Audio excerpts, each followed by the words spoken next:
What if Deku ate the chakra fruit? Now before starting, please give this video a like and subscribe to the channel if you want more videos like this. Now let's get into the fanfic. "Thank you for the save, young hero," said a monster of a man with striking blonde hair. "We couldn't have one without you." Izuku was starstruck as he looked up at his childhood hero and inspiration, words failing to escape from his mouth as he stared at the heroic and legendary hero before him. His role model was finally acknowledging him. "You can't be shy now," All Might said as he gave Izuku a thumbs up. "With all you did today, I'm sure you'll be the #1 hero in no time. Now tell the world your name." The word sent a warm, fuzzy feeling through Izuku, the sheer passion in All Might's voice spurring him on to announce his arrival as a pro hero. He took a deep breath before doing his best to match his idol's volume and energy. "My name is Izuku Midoriya. Get out of bed." His mother's voice hollered, rousing him from his sleep. "I've got a surprise for you." Izuku let out a disappointed groan. He had been so close. It wasn't the first time Izuku had had that dream, and he knew it wouldn't be the last. He wished more than anything to share the stage with All Might, and he would not rest until he got there. Izuku! There was no avoiding it now. He fought his way out from underneath his All Might Bronze Age blanket. A glance at his All Might Special Edition alarm clock told him that it was 7 a.m. on a Saturday.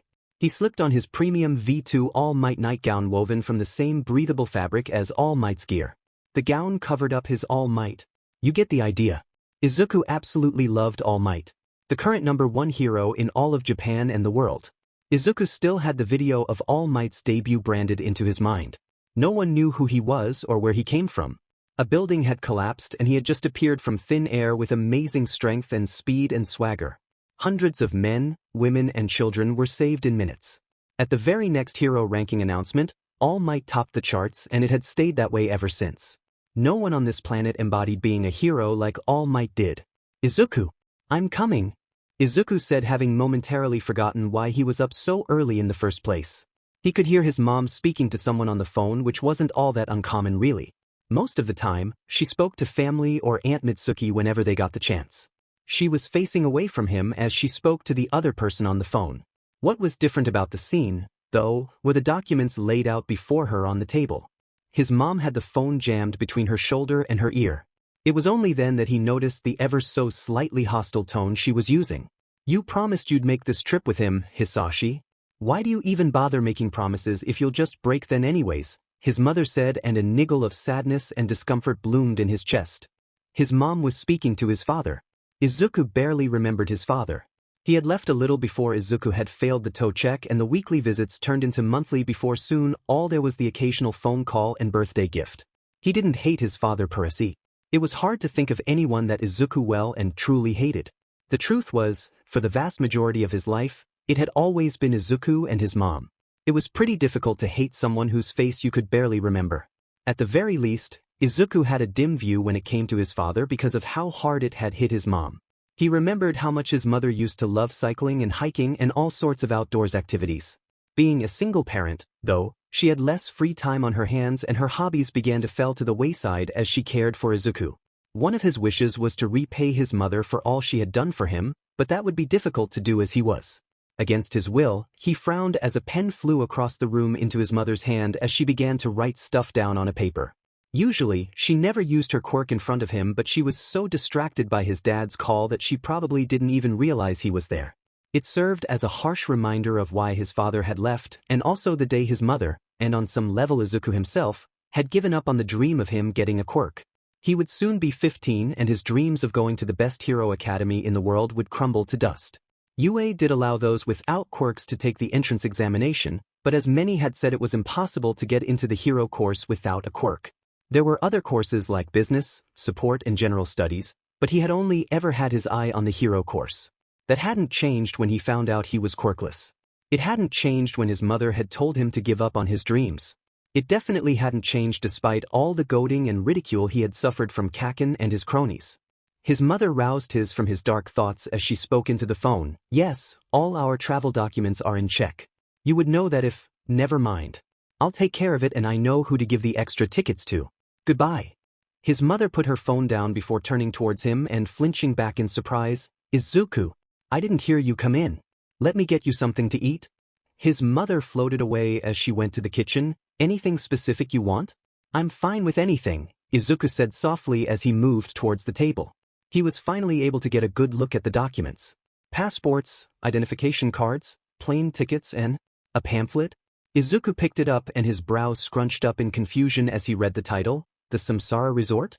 Izuku had never heard of the place before. It seemed pretty amazing, he had to admit. 5-star rooms, acclaimed restaurants and a myriad of activities to boot. It was on its own island which had accommodation for all staff. I see you found Hisashi's gift for you, his mom said as she busied herself in the kitchen. It was supposed to be you and a few others, but something came up. No surprise there. It's all paid for and I have been thinking we needed to go out on a holiday. It has a lot of activities like surfing and hiking and, his mother continued to speak for far longer than was necessary as she played up the allure of the resort. Izuku wasn't necessarily the biggest fan of the outdoors, but he knew his mother would relish the trip. It had been so long since she had had the time to just relax and do what she wanted. Plus, it could be fun. A week on an island resort wasn't the worst way to spend your time. Maybe they had an arcade or quiz bowl or something that he could do while his mom hiked or swam. We should go, Izuku said, cutting his mom's verbal onslaught off. It looks nice and we could use a break. Aldra was out for a few weeks and although he had planned to complete his hero journals, some time away on an island could ease his mind.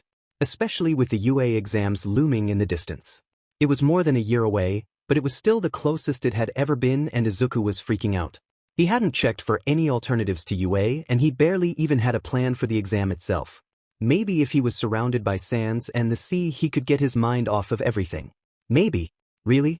His mother sounded surprised that Izuku accepted so easily. You don't mind that this is from your father? Izuku winced a bit at that. He had never used the few gifts his father had given over the years so he couldn't blame his mother for being surprised. But this was different. It would make his mom happy and he couldn't take that away from her. It's okay, Mom, Izuku said smiling at her. It looks really fun. His mom squealed like a little girl before pulling her phone towards her in excitement. Unlike other times, seeing his mom use her quirk didn't get to him at all. Mitsu will be so happy, his mom said as she typed a number into her phone. They've been looking for a holiday and this is perfect. Izuku's wide smile froze and shrank as her words sank into his head. He looked back to the table and sure enough on his mom's notepad laid the proof. Trip for 5. The slight excitement and giddiness that had been building inside him faded away immediately. Izuku and his mom made 2. That left 3. Aunt Mitsuki and Uncle Masaru made it 4, which could only mean that the last would go to, Hello, Katsuki, his mom chirped into the phone. Could you give your mom her phone? I've got some exciting news. No. Aren't you excited, Izuku? His mother said while they were walking through the airport as a porter pushed their bags behind them. There's so much to do. Mitsuki and I agreed to go hiking, but there are multiple ones. 1 to a waterfall, 1 to a cave and even 1 through the jungle. Then after that we can go abseiling, then actual sailing, then rock climbing, then paragliding. Despite his mother's enthusiasm, Izuku was finding it pretty difficult to get into the holiday mood. The idea of having to share a room with Kaken, of all people, for a week was pretty daunting. They had been a lot closer as kids, but as soon Kaken activated his quirk it all changed. Still, though, Izuku kept going back for more. As mean as he was, Kaken inspired Izuku. There was nothing on this earth that intimidated Kaken. Whether it was a bunch of bullies twice their age or their final exams, Kaken always dealing with stuff with ease and he always excelled. His grades were usually ahead of Izuku's and the few times he got beat would result in him blowing Izuku out of the water next time around. Sometimes, literally. Despite it all, Izuku kept coming back because if he needed an example of what it needed to be the #1 hero, then Kaken was a perfect motivator. For all his arrogance, he really did work hard for each and every bit of progress he made. Inko, Izuku. Izuku turned to see Aunt Mitsuki waving her hands rapidly in the air. We saved you a few seats. With that said, Mitsuki pushed a large suitcase off the seats they were near. The suitcase flipped in the air before landing on the foot of an aloof Kaken. He let out a loud groan before turning to his mother angrily. What the hell was that, you old hag? Kaken growled as he stalked up to his mother. Are you going blind or something? Watch where you put those things. It's not too late to send you back home, you little brat. Aunt Mitsuki matched her son's volume, which only drew stares and glares from everyone else in the airport. Excuse me, said a man who walked up to the quarreling duo. Could you not be more dignified? Shut it, you nobody. Kaken and Aunt Mitsuki said in unnerving synchronicity. It was enough to repel the man and others from intervening in the very public and very heated argument. Thankfully, The brewing argument was snuffed out when Izuku's mom came between the two. I think we should all just relax. Her words seemed to have the right effect as Kaken and Aunt Mitsuki caved to his mom's earnest tone. It just wouldn't do if we arrived at the resort angry. Katsuki, why are the suitcases on the floor? Why don't you ask the blonde hag? I dare you to say that again. Izuku turned to see Uncle Masaru holding 5 cans in his hands whilst also struggling with a few heavy-looking bags. Oh, hi Izuku. Are you excited about the trip? Oh, of course. Izuku said as he helped relieve some of Kaken's father load. Here, let me get those for you, Uncle Masaru. Izuku took the cans and then the bags from a relieved Masaru who looked just a little sweaty. That wasn't good. If Mitsuki touched him now, then things would get even more explosive than her argument with Kaken. You're a good kid, Izuku, Masaru said, clearly drained of energy before collapsing into a chair. I'll just lie over here. Izuku took that chance to give the cans to his mom and Mitsuki, who had calmed down a lot now that she wasn't speaking to Kaken. His mother took the offered can, but Mitsuki pulled him into a tight hug that made his face burn with embarrassment. To make things worse, Izuku had a prime view of Kaken's darkening demeanor as Izuku was squished up against Mitsuki. Hi, Izuku, Mitsuki said, still hugging him tightly. You've grown so much. Have you been exercising? Somehow, his face burned hotter and Kaken's face darkened even more. Izuku stuttered out a greeting before squirming his way free out of the death trap. No, I haven't really done too much exercise. Just a growth spurt, I guess. Mitsuki seemed to take mercy on him as she took a can from his hands. I'm glad to see you're doing well, Izuku. You really should visit us more. It's been far too long. Izuku looked over Mitsuki's shoulder to see Kaken scowl at him. He nodded and agreed to drop by eventually, but it was definitely a lie. Visiting Kaken's house was a great way to get the other boy to make his school life even more of a living hell. After giving a can to his mother, Izuku was left with a cherry, which he wanted, and a cola flavor. This particular brand of soda made absolutely dreadful cola, which wasn't something he expected Kaken to know. Kaken was almost religious with how healthy he was. There was no chance he would know that Izuku was going to give him the equivalent of dirt and toilet water with a dash of sugar. Which one are you having, Deku? Kaken sneered at Izuku, and somewhere behind him, Izuku heard their parents begin to plan out their week. Hey Kaken. I was going to take the cherry. No sooner had the word left his mouth had Kaken swiped the cherry soda out of his hand. He opened it and downed it in one go before letting out a disturbingly loud belch. That's too bad. Kaken whirled around and plopped himself down on his seat. Izuku looked at the can of cola in his hand with a grimace. Maybe if he hid it underneath his seat no one would notice? 5 days in and Izuku had to admit that the Samsara resort was awesome. It was almost perfect really. The pamphlet had seriously underplayed just how cool the place was. There was a nearby hero agency that specialized in marine rescue, and apparently, a famous hero would be there sometime this week. Izuku hoped against hope that it was All Might, but if he was being honest he would go crazy for just about anyone. Izuku had actually done a lot of stuff. He had joined his mother on most of the outdoor activities while still setting time aside for the hero trivia quiz. It was an ongoing thing throughout the week and Izuku had reached the finals. The winner apparently got a rare item of their choice. Izuku had spent time each day looking at what was on offer and he was giddy at the thought of winning. The boots All Might had worn in the Battle of New Hampshire were the prized jewel. They were even signed by All Might and Sir Knight I. Quiz bowl aside, Izuku had also participated in a few of the activities that were on offer. Just before going to the hero agency, he lost a minigolf tournament to someone with a pretty amazing mutant quirk that gave him perfect aim. Well, technically Izuku had placed 11th out of 17th, but that was still pretty good. It didn't matter at all that he had only beaten senior citizens and a toddler. Anyways, he had just returned from the agency and was laying on his bed scribbling some stuff in his notebook. The leader of the agency had a quirk that allowed him to breathe through his skin and communicate with animals. He also had a pretty cool name. All good things came to an end, however, and the tranquility in the room was shattered when Kaken walked in wearing only swimming trunks and a towel around his neck. You're making notes here? Kaken's incredulity was palpable. Oh, come on, Deku. You do know all that studying won't help a quirkless loser as you get into a decent hero academy? Hell, I'm not sure even a normal high school would want you. Izuku couldn't meet Kaken's harsh gaze and his even harsher gaze. If he reacted then Kaken would just prick and prod at the wound even more so. He just had to stay quiet and hope. What are you writing about anyway? Kaken's superb reflexes let him swipe the notebook from Izuku before he had a chance to react. The deep? Why would you care about a rescue scrub like him? Didn't you hear about what he did to that dolphin? Izuku had not heard about the dolphin and judging from Kaken's smirk he wasn't sure he wanted to. I thought you were gonna go rock climbing? Izuku said trying to change the topic and amazingly it seemed to work. I got kicked out by some loser. Kaken growled as sparks danced in his free hand. Apparently, I'm not allowed to use my quirk to help me. Such bullshit. Well, that does go against quirk usage laws, so it would be remiss of them to not remind you of anything, especially since you're not even at a hero academy, nor do you have a special permit or civilian license, so you could potentially get the resort sued and cause a ton of collateral damage, especially since the hero agency specializes in sea rescue and your quirk could have caused a rock slide. Deku! Kaken's shout coupled with a loud bang from his palm wrenched Izuku from his nervous mutterings.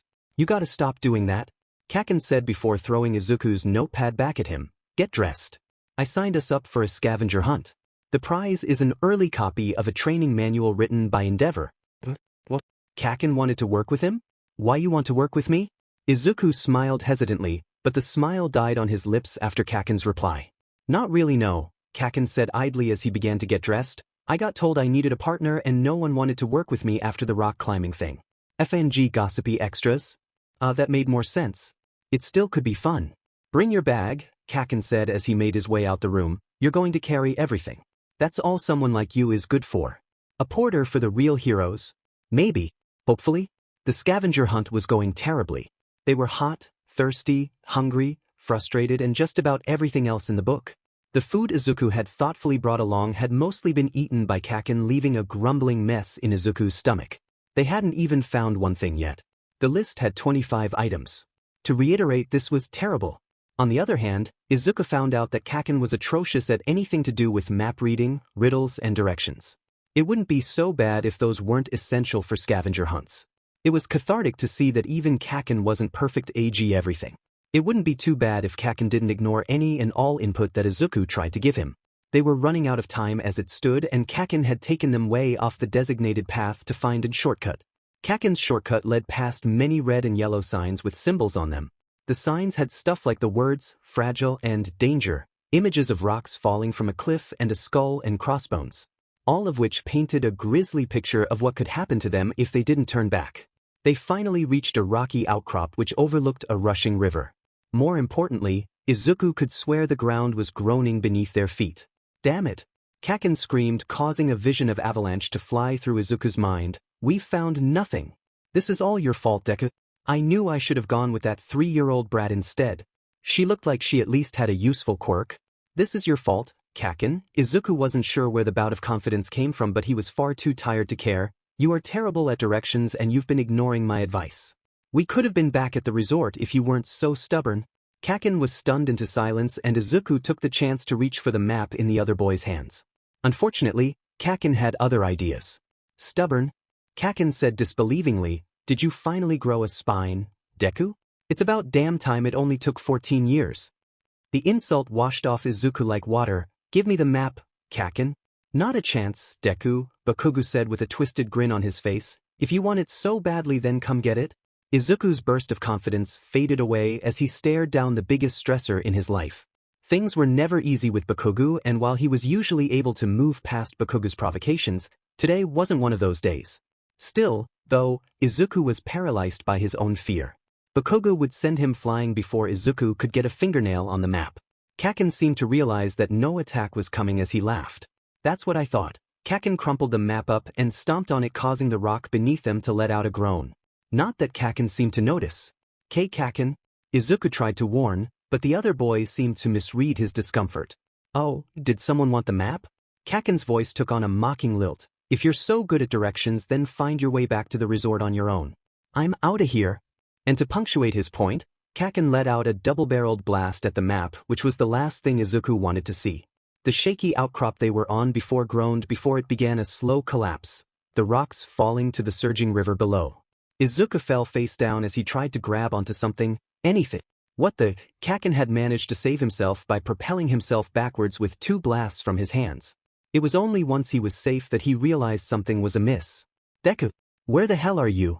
Izuku slipped down the rough face of the inclined platform before he stopped at the very bottom. His arms were burning and screaming from the effort of holding himself up. A welcome branch saving the day for him. At least for now. He chanced to look down at the narrow river and he frowned as he saw the speed of the current. He would almost certainly get carried away and he could only hope that it wasn't shallow or his day could go from bad to worse. Things did go from bad to worse when the number of rocks surging past him began to increase. The pieces were small, but it was only a matter of time before bigger ones began to follow. "Deku!" Kaken shouted, looking far more scared than he'd ever seen him. "I'll get you. Just hang on." Kaken put his hand behind him, obviously preparing to use his propulsion method again. Izuku almost listened to his former friend, but that simply wasn't meant to be. A large rock broke off the face and was now heading right for him. Izuku, in his panic, could only kick off the rock face in hopes of avoiding his face getting smashed in. It wasn't gonna work thanks to gravity. The was falling faster than Izuku was and it would definitely catch him quick.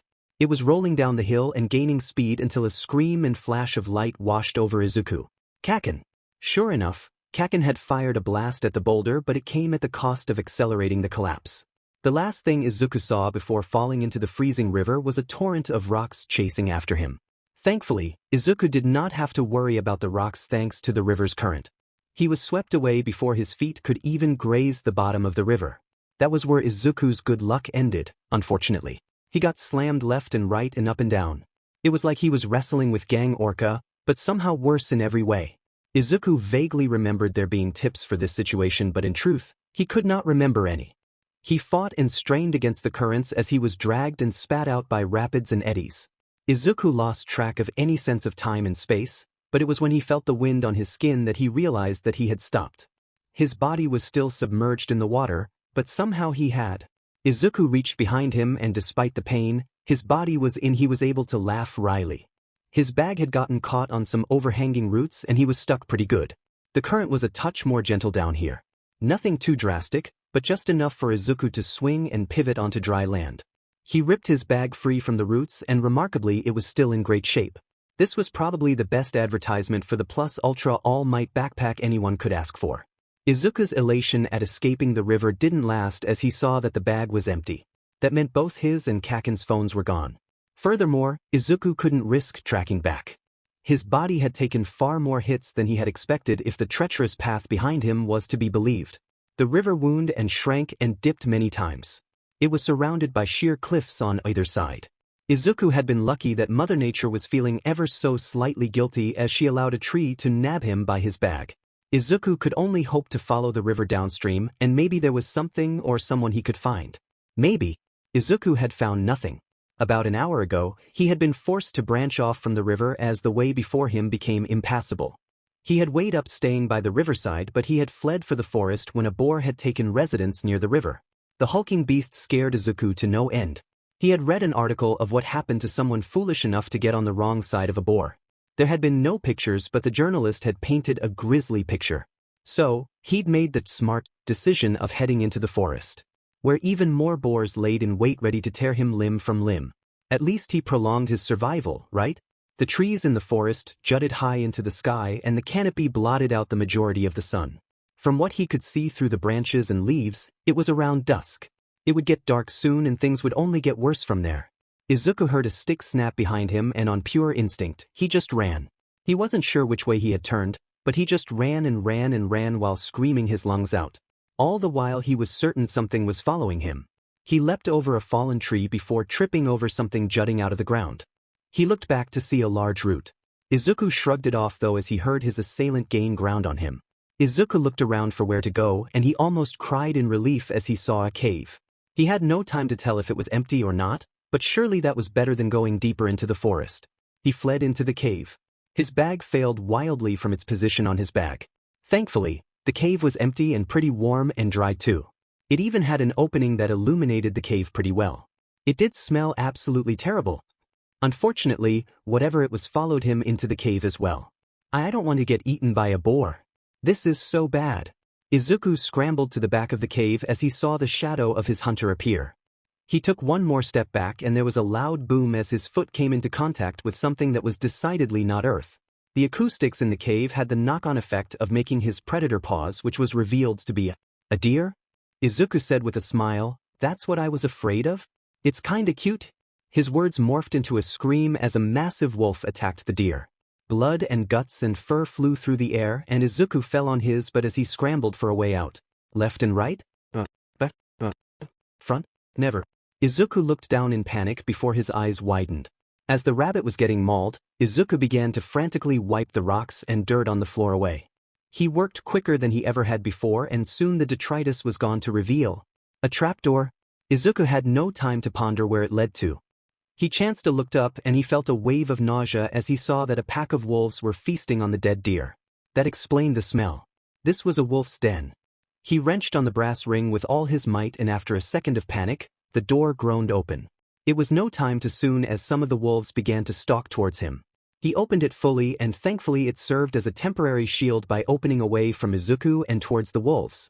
Izuku heard the shuffling of a pouncing wolf right before he scrambled into the hole. The trapdoor slammed shut, but even then Izuku could hear the wolves scratching and sniffing at the trapdoor. His body ached from the fall he took, but thankfully it wasn't anything bad. Exhausted from the day's events, Izuku fell asleep right there on the floor with his bag on and his arms serving as a makeshift pillow. Some indeterminate time later, Izuku woke up and his eyes slowly adjusted to the darkness. To his surprise, the room below the cave was bigger than he expected. Actually, it was less of a room and more of a tunnel. For some inexplicable reason, Izuku felt compelled to go down the tunnel. He could hear the wolves moving around in the cave, so that was obviously a no-go. There was no light down here and the silence was crushing as it pressed down on Izuku from all directions. Eventually, his mind settled into a daze of sorts as he continued to move forward. It was obvious that the tunnel was man-made. Izuku could feel intricate carvings on the walls and the floor was perfectly level. It could have been a trick of the mind, but a weak breeze washed over Izuku. It was that small and barely noticeable breeze that spurred him on during his march through the night. Even as his limbs began to quake and his stomach began to growl, he walked and walked and walked. Right until he walked right into something. His eyes adjusted quickly and he realized it was a door. The doorknob turned after some effort and Izuku pushed the door open. Weirdly, it led to a ladder illuminated by what looked like the sun, which was way too bright for someone coming out a dark tunnel. Izuku climbed up the ladder with haste before throwing himself onto the ground. The sun was stabbing at his eyes. Idly, he realized he had slept through the night and until the morning. He adjusted to the daylight and he blinked in confusion as he took in what surrounded him. Dilapidated houses stretched as far as the eye could see. The houses were all made of a mix of wood, stone and metal, but one thing they all had in common was that they were all centuries beyond repair. "Hello." Izuku's voice echoed loudly through the village. "Anyone here?" There was no one. Izuku left the destroyed building he had walked out and began to walk around the destroyed village. In the distance, there was a mountain with 5 strange protrusions on it. A closer look took his breath away as he realized that what he had thought were unusual rock formations were actually faces. 4 men and 1 woman. It reminded him of Mount Rushmore. Were these 5 the leader of this village or civilization? For some reason, they were all surly and moody. It reminded Izuku of Endeavor's face at every billboard ceremony. Maybe a grumpy face was easier to carve? Izuku spent a while committing the amazing sight to memory. As far as he knew, there were no ruins on the resort island. The research Izuku had done had yielded nothing of the sort. The most he knew was that the resort made up a tiny sliver of the actual island. For such an advanced society to go under the radar was, it was impossible. Either way, Izuku would have his name stamped all over a major archaeological discovery. If he didn't die here. Izuku put that out of his mind as he began to explore. He must have been in a residential district of sorts, judging by the ceramic dishes that survived this long. Once again, Izuku was thankful for his bag as he began to pilfer only the best items he could find. It was nothing major. A few plates and bowls. There was 1 fancy vase that his mom would probably love. It was only later that he moved to what looked like a different section of the village. The most notable thing about this section was the weapons. Shuriken, kunai and even a few swords. Unfortunately, Izuku could only sneak some shuriken and kunai away. Nothing big, just around 80 in total. They were surprisingly light. You needed a license to have a sword, let alone use one. All in all, Izuku spent the vast majority of his time exploring the village. There wasn't really that much cool stuff left though, and some places were just plain inaccessible. The only cool things he had been able to find was a weird metal plate attached to some cloth. He could tell it was meant to attach to his head, kinda like a bandana. He had found tons of them but only one in mint condition. It had been in what Izuku could only guess to be a classroom of sorts, which was amazing. Universities were nothing new, but to find out that this place had its own had him giddy with excitement. especially with relatively modern design. It was similar to the layout of large schools long ago. This discovery could boost his profile when he became a hero. Finally, Izuku came to the largest building of them all. It was right by the university and was circular in appearance. The vast majority of hallways and corridors were impassable, however, so Izuku decided to explore the ground floor only. This led to him finding a courtyard that, in contrast to the rest of the village, was in mint condition. There was a tree right in the center of the courtyard. It had thick roots that spread to the edge of the courtyard. The trunk of the tree looked as if a god had twisted it round and round. Most notably to Izuku's starving mind, there was a delicious-looking fruit hanging from one of its branches. Izuku's stomach ached painfully at the sight, and before he knew it he had shrugged his back off and walked up to the tree. He stopped right in front of it, though, as a strange sensation came over him. It felt like the air was charged with something just beyond the normal. The feeling increased tenfold as he grabbed onto the fruit. It was purple and pink and orange with silver concentric lines tracing around it. He plucked it free, almost as if controlled by an external source. Before he could even stop to consider the implications, he had taken a massive bite out of the fruit. It tasted divine. Izuku took bigger and bigger bites out the fruit before soon it was all gone. Izuku scanned the tree for any more of the heavenly fruit, but the second he touched it the tree died. It collapsed into a pile of ashes that was blown away almost immediately by a strong breeze. What the? Before Izuku could even verbalize his question, giant glowing white symbols appeared in a three-dimensional dome up in the sky. They danced and shimmered and morphed before suddenly freezing. Izuku could only stare at the symbols in shock and wonder and confusion before the symbols turned into a gray mist and just faded away. What kind of a place is this? Izuku's question went unanswered as a burning sensation emanated in his stomach. He looked down to see a blinding blue light shining from his stomach. The phenomenon spread all over his body, tracing all around his body from his fingers to his toes to everywhere in between. Izuku felt as though his body was burnt and shocked and diced and crushed, and a myriad of other sensations before it all just disappeared. It could have gone on for 2 seconds or 2 hours and Izuku would have been none the wiser. Exhausted, he crawled towards his bag, and as his consciousness faded he could feel movement towards him from many miles away. This was going to be difficult to explain. Beep, beep, beep. Izuku groaned as the beeping brought him back to the land of the living. He opened his eyes to see he was in a private hospital room and there was a drip connected to his arm. How did he get here? Izuku tried to rise, but he stopped as he saw his mom half sitting in her chair and half lying on the bed. There were dried tear tracks on her eyes, and her eyes looked black from lack of sleep. He was tempted to let her sleep, but the position looked like torture on the neck. "Mom," Izuku said, pushing her lightly. "Mom, wake up." His mom woke up almost immediately as she shot up in her chair. Her eyes were dazed before they focused on Izuku. The next thing he knew, he was pulled into a tight hug from his mother. "Oh Izuku, I was so worried," his mother said, and it sounded like tears were coming to her eyes again. "You've been asleep for so long. Are you okay? Do you need anything? How did you survive? How did you fall into the river? Why are there knives and plates in your bag?" Thankfully, Izuku was saved from having to answer all those questions when a doctor walked in. The woman's eyes were a striking black and white split right down the middle. It was a little unsettling to look at, but Izuku was rather thankful for the interruption. After all, how did one explain what happened to him and not get sent to a crazy ward? "Hello, Mr. Midoriya. I am Dr. Shirai and I've been your doctor for your stay in Samsara," Dr. Shirai said as she held a clipboard. "I've just got a few questions for you. Is that okay?" Izuku cleared his throat, feeling how dry it was. "Why yeah, but, could I please get some water?" "How silly of me, of course." Dr. Shirai left and a few seconds later she returned with a jug of water and a glass. "I'd forgotten these in the hallway. Your case is just very interesting." That was ominous. Izuku's mom took it upon herself to pour him a glass. He downed it all in one go and still, he felt rather parched. His mother poured him a second one and he drank more slowly from this one. "Do you feel any pain on your body at all?" Dr. Shirai said, and he shook his head no. "When was the last time, excluding now, that you drank water?" "Before the scavenger hunt." The questions were all pretty mundane to Izuku, and Dr. Shirai was kind enough to not ask them all at once like his mother had.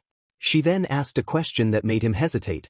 "A pro-hero found you unconscious in a previously undiscovered ruin over 30 miles from a cave they tracked you to," Dr. Shirai said, and he tensed under her scrutiny. His mother must have sensed his discomfort as she asked, "Is there a question in there?" "Yes," Dr. Shirai said, and she smiled to ease the slight tension. How does a boy escape a wolf's den and then make it unscathed to a ruin that has never seen the light of the day only to be saved due to a massive radio emission? Izuku. His mother sounded curious herself. What happened? Perhaps it was because he couldn't really lie to his mother or because Dr. Shirai had a comforting aura around her. Either way, Izuku felt compelled to tell the truth. I got to the den just before the wolves did while running from a predator. Izuku didn't think it was necessary to say it was a deer. The wolves came right after I did, but there was a trapdoor in the cave that I fell into. I slept there through the night, I think, and it turns out that was a tunnel that led to that ruin. Izuku said, his eyes glazing over just a bit. I don't know how long I was down there, but I just felt this urge to keep walking. It was weird. The doctor and his mother remained silent throughout his explanation, which allowed him to convey his thoughts with more ease. That place was weird. Izuku was glad to speak about the place with someone. At first look, it could have been a town in a rural area for all I know, but something big happened there. The place isn't normal. There's a lot of weapons in every house and a giant monument and even a university. Are you sure no one has ever been there? Izuku asked, and he received a firm nod from the doctor. Very sure. According to my husband, his grandfather had the entire island explored and mapped out before building the resort. No one had ever seen the place before. Until you. Wait, you're a part of the Yaoyorozu family. Izuku cut his mother off in surprise. You're the 6th richest family in Japan and have over 300 hero agencies, tech suppliers and companies under your umbrella. You guys helped Edgeshot and Best Jeanist get their agencies off the ground. Izuku had been curious about the Samsara resort and he had researched it extensively. That was how he found out that the entire island was owned by one of Japan's most successful families. The entire family excelled in whatever field they were involved, and it was known that the name could and would open a lot of doors for anyone lucky enough to be born into the family. My husband's family would like you, Dr. Shirai said, smiling a bit wryly, but yes, you are correct. Truth be told, this debacle has made quite the splash, especially with the pro hero that rescued you talking about it. Did he get saved by a pro? And a pretty famous one by the sound of things. It obviously wasn't All Might because his speciality wasn't tracking and they'd found him in the wolf's den and then again at the ruin. It could have been Ryukyu, but she was always swamped if the reports were to be believed. It could not have been Gang Orca because, honey, Izuku blinked as his mother called out to him, sounding a bit embarrassed. You're talking out loud. Oh, sorry, Izuku said to both of them. I'm still a bit overwhelmed. I think it was the fruit I ate. You ate a fruit? Dr. Shirai sounded surprised by this. Our scans revealed a shockingly low blood sugar, consistent with someone who hadn't eaten for days. It's why you've been unconscious for 2 weeks. 2 weeks? Yes, 2 weeks. Perhaps I should have said that earlier, Dr. Shirai said, looking a bit embarrassed by her slip-up. In any case, could you describe the fruit you ate and where you got it from? Any adverse effects would have passed by now, but it would be remiss of me to not make sure. It tasted really good. Really good, Izuku said, thinking back to the fruit. It was kinda shaped like an onion. It was a mix of colors. Pink, purple and orange with these gray, no wait, silver lines. Beep, beep. I see, Dr. Shirai said after a few seconds of silence. Did the fruit could have adverse effects on you like intense hallucinations or bodily pain? Did giant symbols in the air and his skin glowing a bright blue count? Well, and nothing that I noticed really, Izuku said, rubbing the back of his head rapidly. I just passed out after eating it. Izuku had no idea what possessed him to lie about what had happened. If he was being honest, he wasn't too sure himself if he had hallucinated what had happened. In a world filled with quirks, the impossible was an ever-changing concept, but even this was too far-fetched. Besides, he had been born with no quirk. He still remembered the doctor breaking the news to him and his mother giving up on his dream. Perhaps it was that more than anything that made him hold his silence. Izuku and his mom had returned to Muzutafu about a day after he'd woken up. Kaken's family had returned while he was still under, but he'd seen Uncle Masaru and Aunt Mitsuki the day they had returned. Apparently, Kaken had fessed up to everything that led to Izuku getting lost, and his parents had not taken it well. They had practically fallen over themselves asking for forgiveness, but Izuku knew it wasn't their fault at all. Kaken was grounded, so the word went, and Izuku hadn't heard a peep from him since. Izuku wasn't cleared to return to school just yet, and his mom still had to go to work. This meant he would be alone at home, alone most days for the foreseeable future, which was good news. Izuku was positive that the fruit he'd eaten had done something. Not just to him but to that ruin in general. Speaking of the ruin, somehow, the press had caught wind of the boy who had found a lost civilization on a Yaoyorozu island, and a few agencies were offering a surprisingly high amount for interviews. His mother hadn't responded yet and she seemed hesitant to accept them. However, Izuku knew that the money could go a long way to alleviate the pressure she was under. Especially after the whole falling into a river and then being unconscious for 2 weeks thing. He'd been found by Hawks, who was the youngest hero in the top 15, and he was still rising constantly. His approval ratings were up there with the very best. Unfortunately for Izuku, Hawks had returned to his agency before Izuku could wake up and ask for an autograph. It was still cool though. Izuku shook his head as he returned to the problem at hand. Today was his first day alone at home. His mother had left for work about an hour ago and she would only be back in well over 10 hours from now. Plenty of time to figure out what happened. Izuku vividly remembered the blue energy that had emanated from beneath his skin. It could have been a trick of the mind, but Izuku also just felt different. It was hard to put into words, but he felt as if there was more lurking beneath the surface. He got a blank notebook out and scribbled, "Attempt 1" at the top. He put the pen down before he held his hands out in front of him. He strained and strained, but the blue energy did not appear. It was only after 10 minutes of focus and effort that he admitted that he would not have instant mastery of this, whatever it was. Even Kaken had trained a lot to control his quirk. Hell, he was probably the only person at Aldra that seriously trained their quirk. Izuku decided to go for a more practical approach, and he researched basic training methods for quirks. The blue energy reminded him of an emitter quirk, and there were many official websites with helpful tips. Generally, a quirk came with some baseline level of understanding, much like knowing how to move a muscle. That being said, a lot of practice was needed to gain control of your quirk so as to not be a danger to yourself and those around you. Tip number 1. Try to clear your mind and visualize your quirk in your mind. It may take a few tries, but you will know when you have accessed it. Izuku read from the webpage. From there on, it is up to achieve further control. Try to do this in an isolated environment. Admittedly, it sounded a bit corny to Izuku, but the website was approved by many hero agencies, so who was he to judge? Izuku shut his windows and curtains, and soon his room was enveloped in shadows. He took it a step further and put on his noise-canceling headphones. Now, he was as cut off from the world as much as possible. It was not that simple, though. No matter what he did, visions still played across his mind if he let his mind wander. He constantly had to rein it in, and that was surprisingly hard to do. He wasn't sure how long it took, but eventually he was able to focus solely on the image of the energy. He remembered how it was a dazzling blue that both stung and soothed his eyes. He remembered the sound of rushing air that had enveloped him.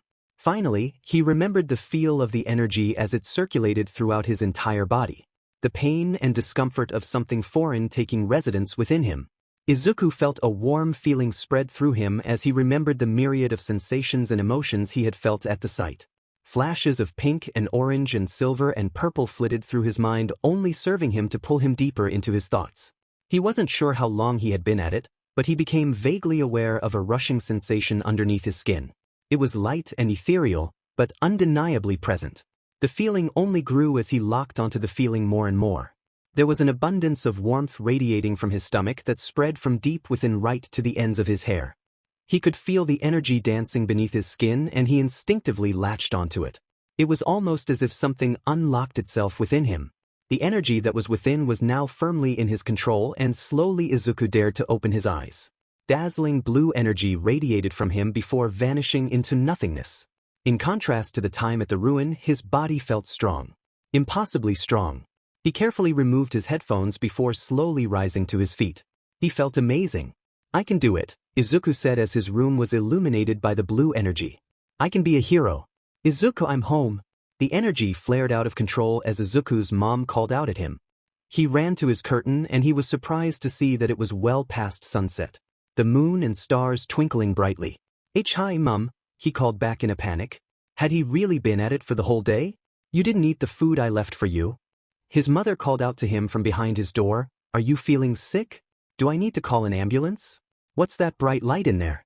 Did you have another all-night movie marathon and forget to eat?" Yeah. It totally slipped my mind." Izuku tried to pull the energy back towards him, and thankfully it worked immediately as his room was plunged into his darkness. A few moments later, his mother slipped the door open. "Whoa, it's dark in here," she said before closing the door again. "You should turn the lights on. Using your phone with the lights off is bad for your eyes. You have the next 3 weeks off school. If you keep this up, you'll need to go back with glasses. That would go down so well with Kaken and his cronies." Izuku let out a sigh of relief as his mother left his room. He walked to the light switch and flicked it on. He let out a gasp as he took in the state of his room. All his clothes, shoes and All Might memorabilia had been blown all over his room. The ones closest to him were lightly singed and were still warm to the touch. Damn it. This would take him hours to fix. The next day, Izuku woke up late enough to miss his mother. He found a note from his mother that she would be back a bit later than usual today. It was pretty good news. That left him plenty of time to experiment. From what he could tell, the energy boosted his body, but even then his theory felt off. It was hard to put a finger on it, but he could just sense the hidden potential beneath it all. Quirks were a lot more cut and dry than this, and they also didn't come from eating delicious, weirdly colored fruit. The energy was definitely something special, but so far Izuku could only turn into a stronger, glowy version of himself. It was one thing to know you can do more. It was an entirely different thing to actually find a way to pull those things off. Izuku had managed to master conjuring the energy, but he hadn't gone beyond that yet for a few reasons. If the carnage done to his room was any indication, then it wouldn't exactly be smart to train at home.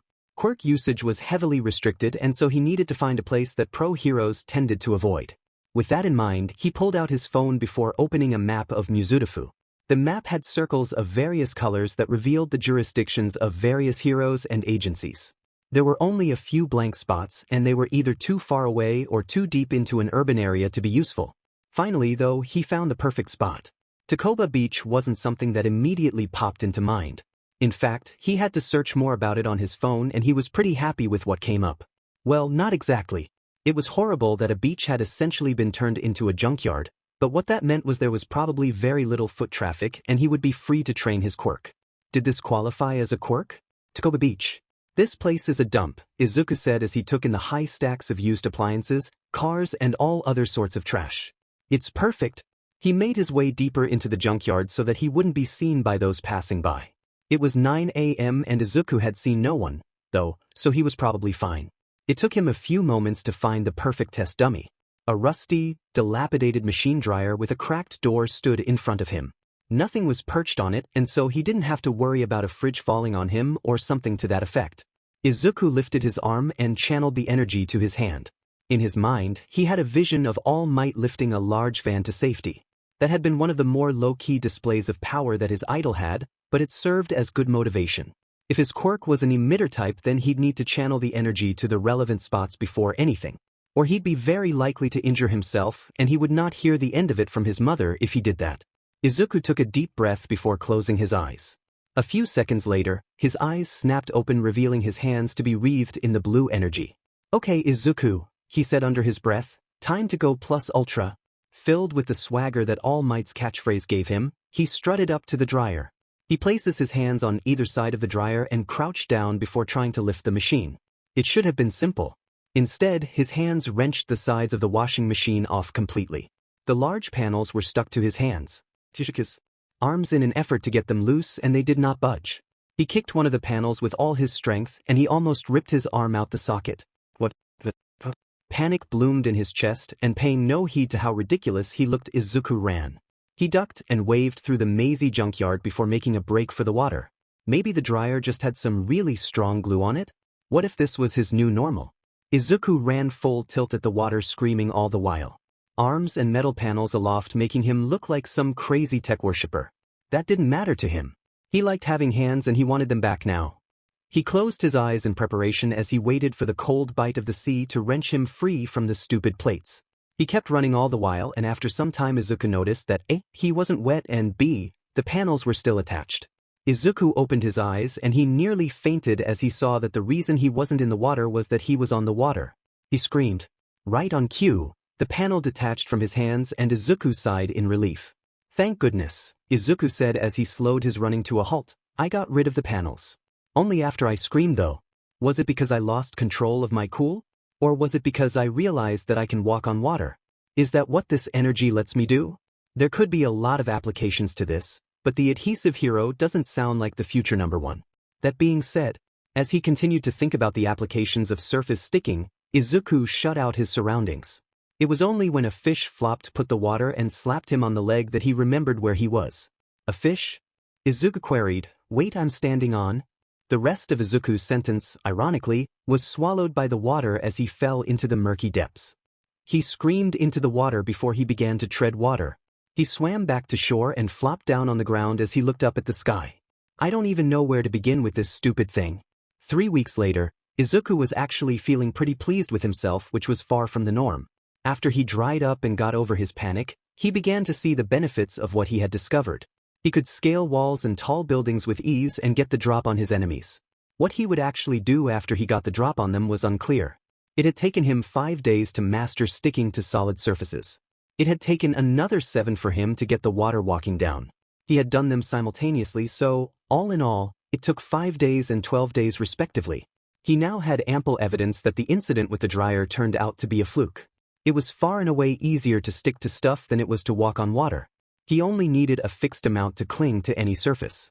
A fridge, a tree, a wall, a fish, it was all the same. Water walking, on the other hand, was difficult. He had to account for the ripples and waves and constantly adjust the stream of energy he was letting out. He had only figured this out when he had filled up the bathtub after being too lazy to go to the beach. He had fooled himself into thinking he had gotten it right, and he had ran full tilt at the sea only to immediately get his pants wet. The dirty looks he had gotten on his way home had definitely left a lasting impression. The only other interesting thing of note had to do with the lesser of the two discoveries. It turns out that if he undercooked a bit of the energy he used to stick to a surface, then he could basically glide down whatever he was sticking to. The speed was heavily dependent upon how much he was actually using. It was pretty useful because Izuku's body wasn't adapted to absorbing shock and trauma, so controlling his descent was of the utmost importance. It would be embarrassing if he blew his knee out after climbing the wall into a cartel's den. Maybe they'd let him live out of pity. The other discovery he had made came from the opposite of the undercooking method. If he overcooked the amount of energy, then it was almost as if a force was pushed out whatever he was using. He found this out when his foot had busted through a fridge door. Izuku was a lot more hesitant about training that part because it was stupidly easy to hurt himself. His body couldn't really handle exerting that much force. His leg had ached for 2 days after just the one overzealous attempt. It was a good thing he tended to undercook the amount he had to channel, or he would probably have had a permanent limp by now. He had to train his body, and he had scoured the internet for the best training course there was. There was one called the Decathlete, and the title didn't quite state just how terrible it was. It was a training program used by some of the best athletes at the Olympic Games back when they were still relevant. To someone like Izuku without a quirk, it was very relevant. It built up multiple types of fitness and would hopefully give him an edge by the time of the UA entrance examinations. Or if he was being more honest, allow him to close the deficit between him and those who had already been training for years at this stage. The exams were now just under a year away, and Izuku felt more confident than ever that he could make it across the line. Today was an off day for him.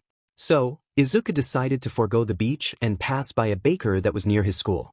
They made the best cakes. He had been itching for a good cake, and he had a decent amount saved up. Now was as good a time as any to get some. He walked towards the bakery, but he got shoved out the way by a man who was running in the opposite direction.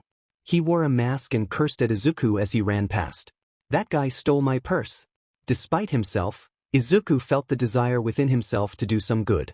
He began to pursue the thief as he ducked and weaved through the crowds. They finally turned into the alleyways, and Izuku kept up the speed as he homed in on the man. The man kicked over a few trash cans to try and go down side alleys to stall Izuku, but it was to no avail. Izuku knew these specific alleyways like the back of his hand. He vaulted over every obstacle, and soon he was within touching distance of the thief as they ran towards a dead end. That changed as a tail unfurled itself from underneath the thief's shirt and struck Izuku in the chest. The hit was strong and knocked the wind out of him completely. The man turned around to reveal himself as someone with some sort of reptilian mutation. His eyes were cold as he smirked down at Izuku. "You wanted this? Stand up and fight?" Izuku felt his limbs begin to shake. The man seemed to sense his fear as his tail slammed into the ground hard enough to cause spiderweb cracks. "Are you scared?" The lizard man's tone was derisive before snorting. "Yeah, I wouldn't want to fight me neither." Izuku clambered to his feet, but he was struck again by the man's tail. He could feel a large welt was forming on his side as he held it gingerly. That stung. This had been a bad idea. He had no chance against a hardened criminal. "I'm gonna enjoy this. Deku, you freaking nerd." The statement was punctuated with a thunderclap of an explosion that sent the lizard man rocketing into the back wall. The thief smashed into the wall before falling to the ground unconscious. Kaken stood in between Izuku and the lizard man with a scowl on his face. "I saw you run after this guy from across the street." Kaken turned to him, and Izuku saw his palms were still smoking, was almost dying in the sticks. "Not enough for you?" Izuku couldn't find an answer as a swirl of emotions rose within him at the sight of Kaken. It was always so hard to figure out where exactly they stood. Consider us even. With that, Bakugou was off, and after a few seconds, Izuku followed suit. This area had a few pro-heroes patrol it, so there probably was one on their way right now. He suddenly found himself not in the mood for dessert, and as he trudged back to his house, he kept replaying the fearlessness and power Kaken had displayed. Could Izuku really be a hero if he was too afraid and too weak to stop a low-level thief? This one encounter had been enough to sober him up. Yeah, he could stick to walls, but that wasn't what he needed to be good, let alone great. He needed more. He needed to be more. Later that day, Izuku came back home to find a large package outside the door. It came up to his thigh and it had a note on the top. To his surprise, it was addressed to him. Izuku, we hope you will honor our request for a meeting. We heard you took a liking to certain items at the Samsara ruin, and so we decided to send you some stuff we think you might find interesting. Call us for an interview if stuff like this is to your liking. Kind regards, Japan News Network. The package had wheels which made it easy for him to get into his room. He removed all the packaging to reveal a large crate. He removed the lid and he almost wept at what was at the very top. He had been forced to leave his All Might bag behind because it had a lot of artifacts in it. Apparently, you couldn't just take stuff from historical ruins. Not even if you discovered it. The bag was empty and it still had the holes from the roots of the tree that had saved his life. The bag had been placed on top of a rack that held the ceramics he had found in perfect molds. It was probably how archaeologists transported stuff like this. Izuku set out all the ceramics on the living room table. He knew his mom would be able to find a better spot for them than he could. That type of stuff was not exactly his strong suit. The only ceramic item that he kept was a mask. It kinda looked like a cat and would probably make for a good display piece. The rest of the items were racks of kunai and shuriken. A lot more than he had stuffed into his bag. Izuku figured he now had about. He had only taken about 80 in total, but he now had 250 on the dot. How did a news network get their hands on this? And just to get an interview out of him? There had to have been many copies of what was in here for them to have been given up so freely. It was also likely that prices for the artifacts would shoot right up once news of them hit the mainstream. And he was the trigger for that most likely. Izuku wasn't exactly the type to keep stuff like this on display. Plus, he had no space with his room being taken up by all his All Might stuff. He only had a small sliver to spare right above the door. Enough for a mask, but not enough for a rack of prehistoric weapons. Izuku carefully placed the racks on his bed, and right at the very bottom of the crate was perhaps the most valuable item of them all. There were a few more stuff like the headband he had found, but what stuck out was right in the center of the rack. 40 centimeters long and in surprisingly great condition was a scroll that was in a protective case. He wiped his hands down on his pants before picking the case up. He removed the scroll before slowly opening it. As he should have expected, though, the scroll was completely blank. He had been hoping for words or images or something, anything really, that would explain the energy he could now use. Surely it was no coincidence that the fruit had been right in the middle of the village's largest building. He had been hoping to get some information from the scroll, especially one that was so well preserved. Now all he had was an admittedly very ornate scroll. Maybe he could use it for his next hero journal. He could start with the thief that had humiliated him. Izuku took out one kunai as he judged its weight. He could have used this earlier in the day. Maybe he would have been taken a bit more seriously by the thief and Kaken wouldn't have had to swoop in and save him. The package had been a very welcome distraction from the incident with the thief, but that wasn't the case. Izuku packed all the weapons away before putting the scroll on his bed. The short encounter with the thief flashed through his mind once more. The man's tail had hit Izuku hard enough to bruise. Kaken had been able to get the drop on the thief and incapacitate him while Izuku had been rooted to the spot. How far behind Kaken and the others was he? Bakugou was outstanding, but there would be hundreds of others near and maybe even above his level trying to get into UA. The demand to get into UA had only gotten higher once they announced that dorms were being built for the students. Izuku had watched the press conference the school had given, and apparently the primary reason the dorms were a way to foster relations between up-and-coming heroes. The second reason was also to allow them to ramp up the training they underwent. If UA were investing so much more into their curriculum, then would they want to take a shot on someone who could only use his quirk as some sort of glue? No, he couldn't think like that. Somehow he'd get into UA. That was a certainty. Izuku opened the scroll in his lap as he continued to toy with the kunai, twirling it around by the ring on its handle. It kept falling out of his hand, though, because he was unused to using such an odd item. When the kunai fell off for the 5th time in less than a minute, Izuku grew frustrated. He tried to do the surface sticking exercise so it wouldn't go flying again. However, with the pent-up frustration from his encounter with Kaken and also the disappointment of the empty scroll in his lap, he overcooked the amount he needed. He had known the second he had done it, and he flinched in preparation of the kunai crumpling in his hand. His eyes had closed on reflex, but he opened them slowly once he registered no pain. Amazingly, the kunai was wreathed in the blue energy illuminating his room. Carefully, Izuku brought his finger along the edge of the kunai. He groaned as the kunai cut into his finger. A few droplets of blood fell from his finger onto the open scroll on his lap, but that was irrelevant for now. These weapons could somehow harness his energy. Izuku was certain that these weapons were all blunt. He'd checked multiple times and yet he'd just been cut by what felt like the sharpest knife ever. What were these metal made of? Did it work on other stuff, or was this metal the exception? At the junkyard, no other material, let alone metals, had done the same thing. Did the people from the ruins also harness this energy? It would definitely explain the high number of weapons in almost every house. Izuku had found another intriguing aspect of his new ability, and all it had cost was one very cool scroll that he could have probably sold for a fortune. Izuku inspected the scroll under the light emanating from his kunai. His brow scrunched as he took in the large splatters of blood across the exposed section. How much blood did I lose? I should probably wrap this up. He left to do just that, and after applying a bandage, he returned to his room. He turned on the lights before he picked up the scroll, and he frowned as he looked at the scroll. The blood-spattered page now only had a single speck of blood on. There was a lot less blood. Far less than what he had seen under the light of his energy. That couldn't be it, right? Izuku channeled enough energy to be visible to his hand. He placed his hand just above the scroll. The energy shone onto the page, and amazingly words began to appear on the page. The writing was a little archaic, but Izuku was still able to understand everything for the most part. Chakra Theory and Applications by Hiruzen Sarutobi for the Sarutobi clan.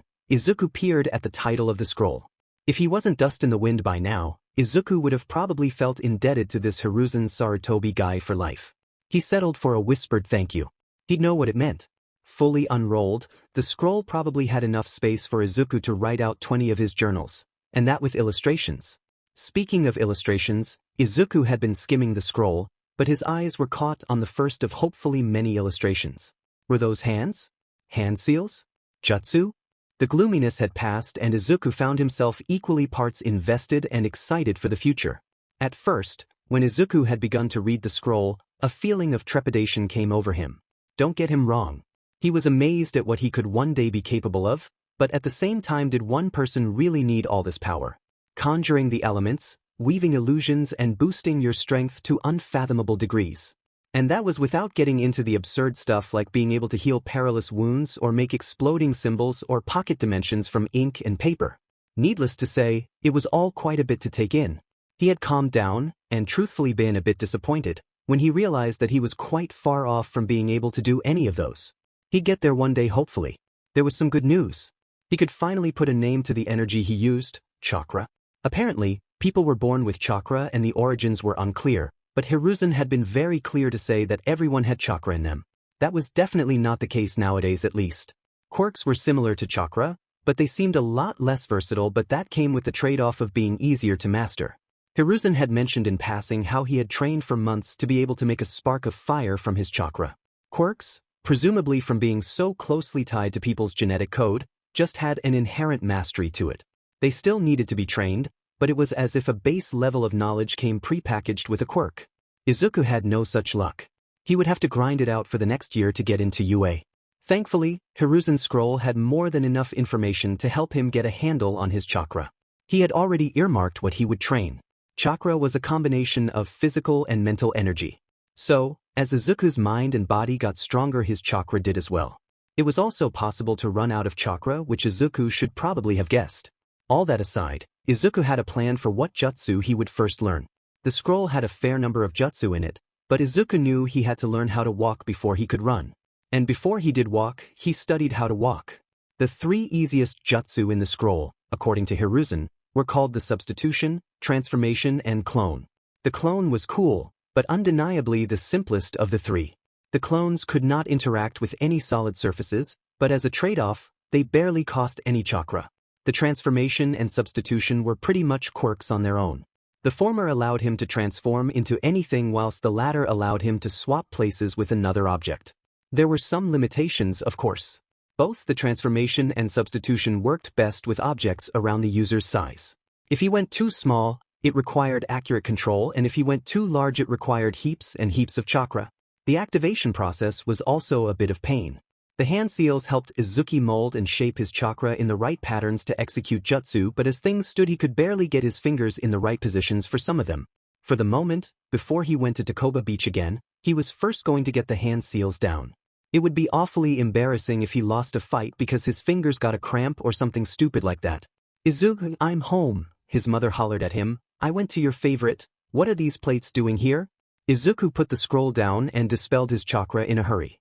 He had been so invested in the scroll, he'd forgotten to eat, and he'd also forgotten that his mother would come back home eventually. What would he say if she caught him using his chakra? He put the scroll in its box before putting it deep in his closet. He walked into the living room to find his mother inspecting the plates. She had a paper bag which probably contained takeaways of some kind. "Hi, Izuku," his mom said. Her whole frame just seemed exhausted. "Where did these come from? Some of these are really nice, but they did just kinda appear out of nowhere." "It was from a news network," Izuku interjected, and he took the paper bag from his mother to prepare it. "I think the Konoha ruin is getting a lot of attention, and this was a way to persuade me to give them an exclusive interview." "It's very nice of them." "No, it's not," his mother said with a raised brow. "The media just wants to get as money as possible. A child getting lost on an island and only being found by happenstance would be a slight on both the heroes assigned to the case and the resort owners. The public would eat that up.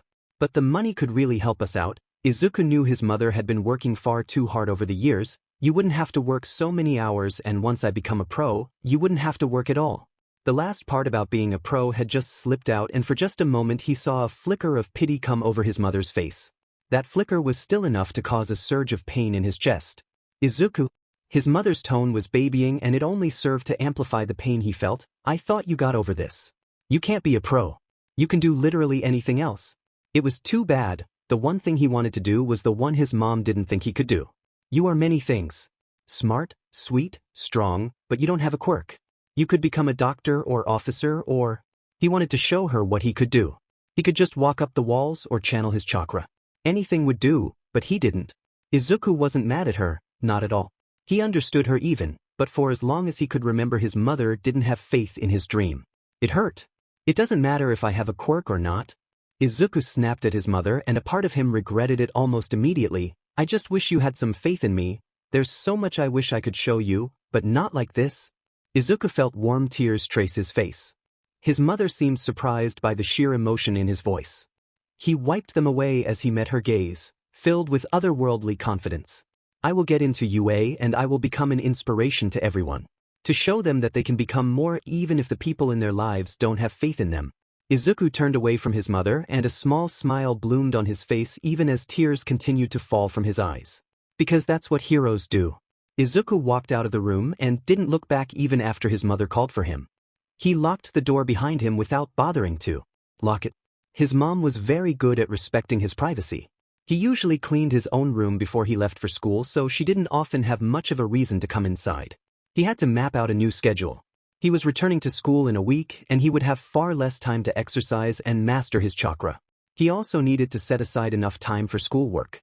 UA wouldn't accept him if his high school scores were bad. Izuku had plenty of empty notebooks, and he took one from the top of the pile. It took him hours of online research and planning to come up with a suitable schedule. This was the easy part. The hardest was yet to come. When Izuku was done, he was about to shut down his computer when he saw he had an email. He logged into his account and he blinked at the number of new messages. Message from Japan News Network. Message from Archaeologists Association of Japan. Message from Star News. Message from Citizens United. The list went on and on and on. The first was from the people who had sent him the items. They were very complimentary and polite and wanted to have an interview with him about the ruins. Izuku hesitated until he saw the price tag. That was a lot, and it was negotiable. Izuku researched Japan News Network, and it was a little unsurprising to see that it was a part of the Yayorozu umbrella. They probably felt the need to control the narrative of the whole thing to have minimal blowback on themselves.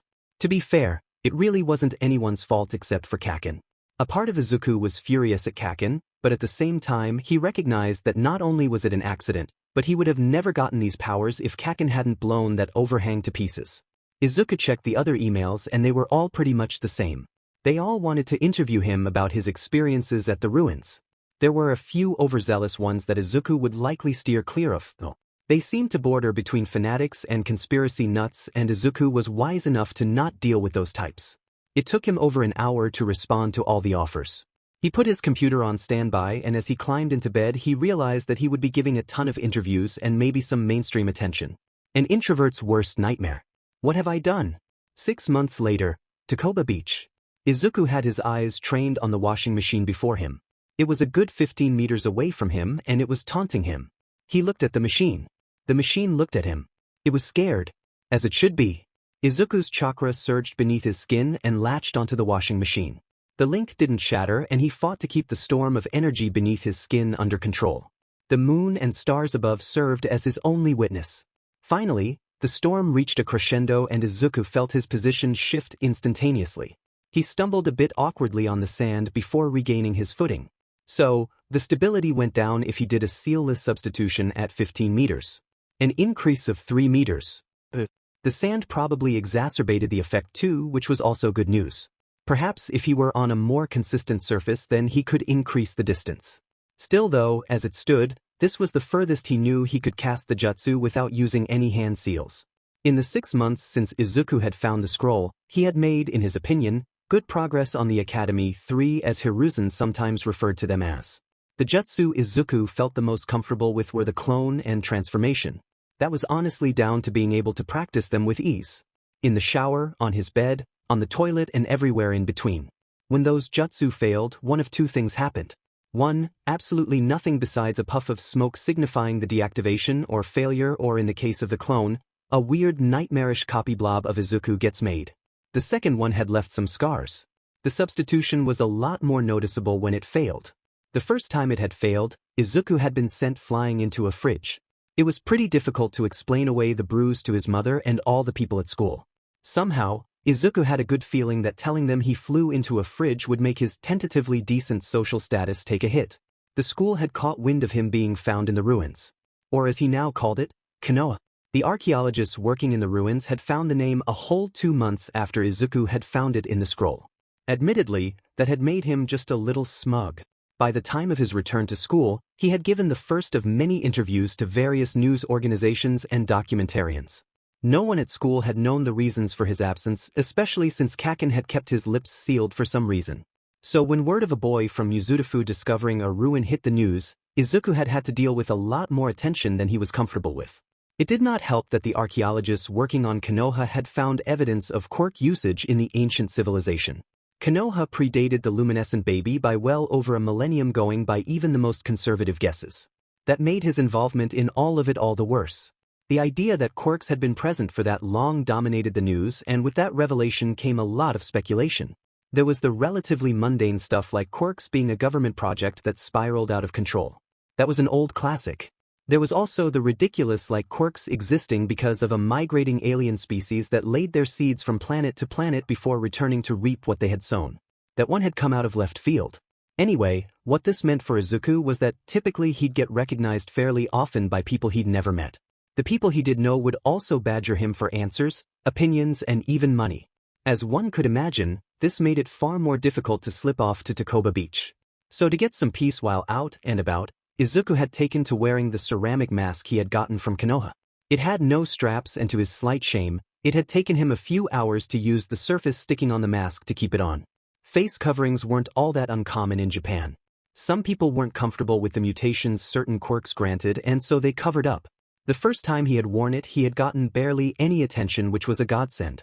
A ceramic mask was a bit unusual, but considering the fact that the number 2 hero was a man whose clothes were made out of actual fire, it barely made a ripple. Izuku just kept the mask and his hood on long enough to get past all the crowds of people going about their day. Takoba Beach was as empty as ever and became a sanctuary for his training sessions, which were usually early in the morning or began late in the afternoon. It was a cool Thursday night and Izuku knew he had to return home eventually. He had gotten a bit overzealous and had lost track of time. The moon was shining down on him, making his skin glow. His frame had gotten noticeably larger, a result of his physical training.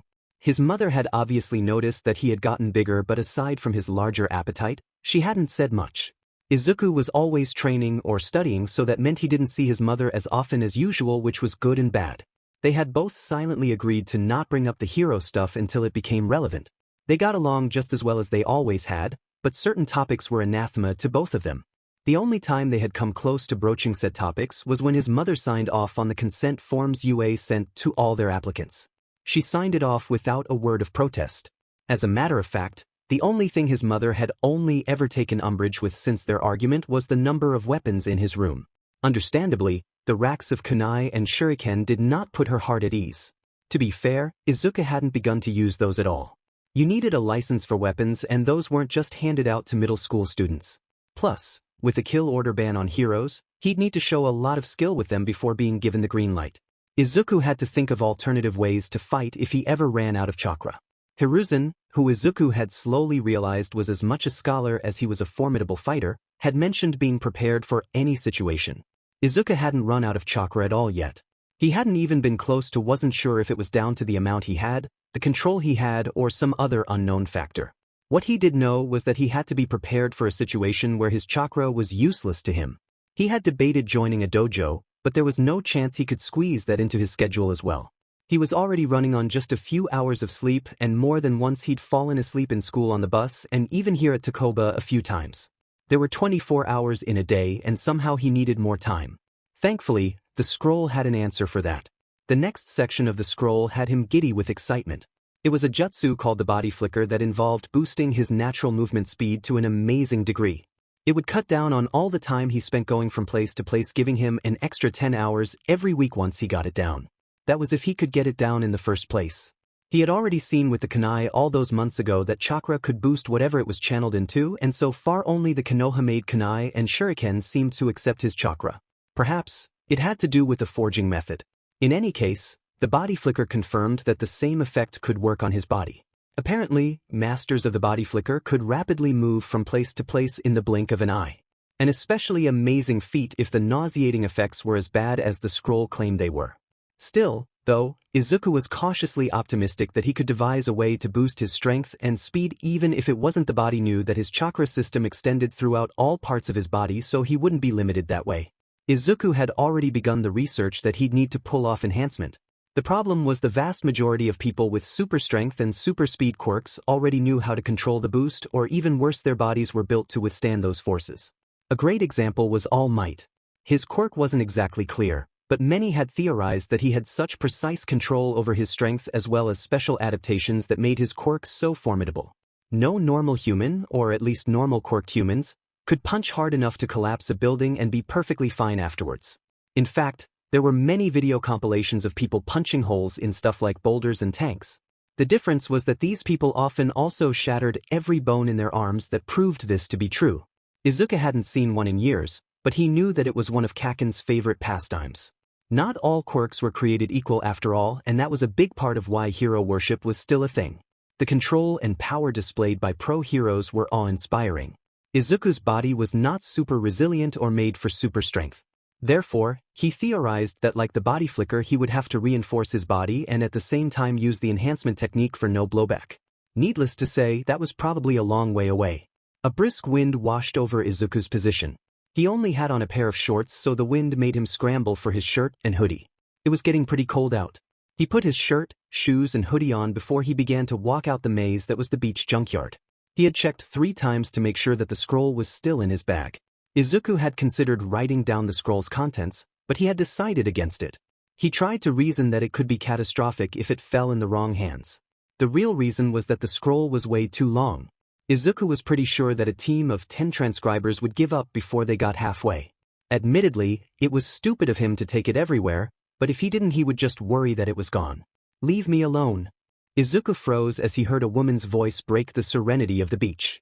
He heard other voices argue with the woman in question, and Izuku bit his lip as he realized what was up.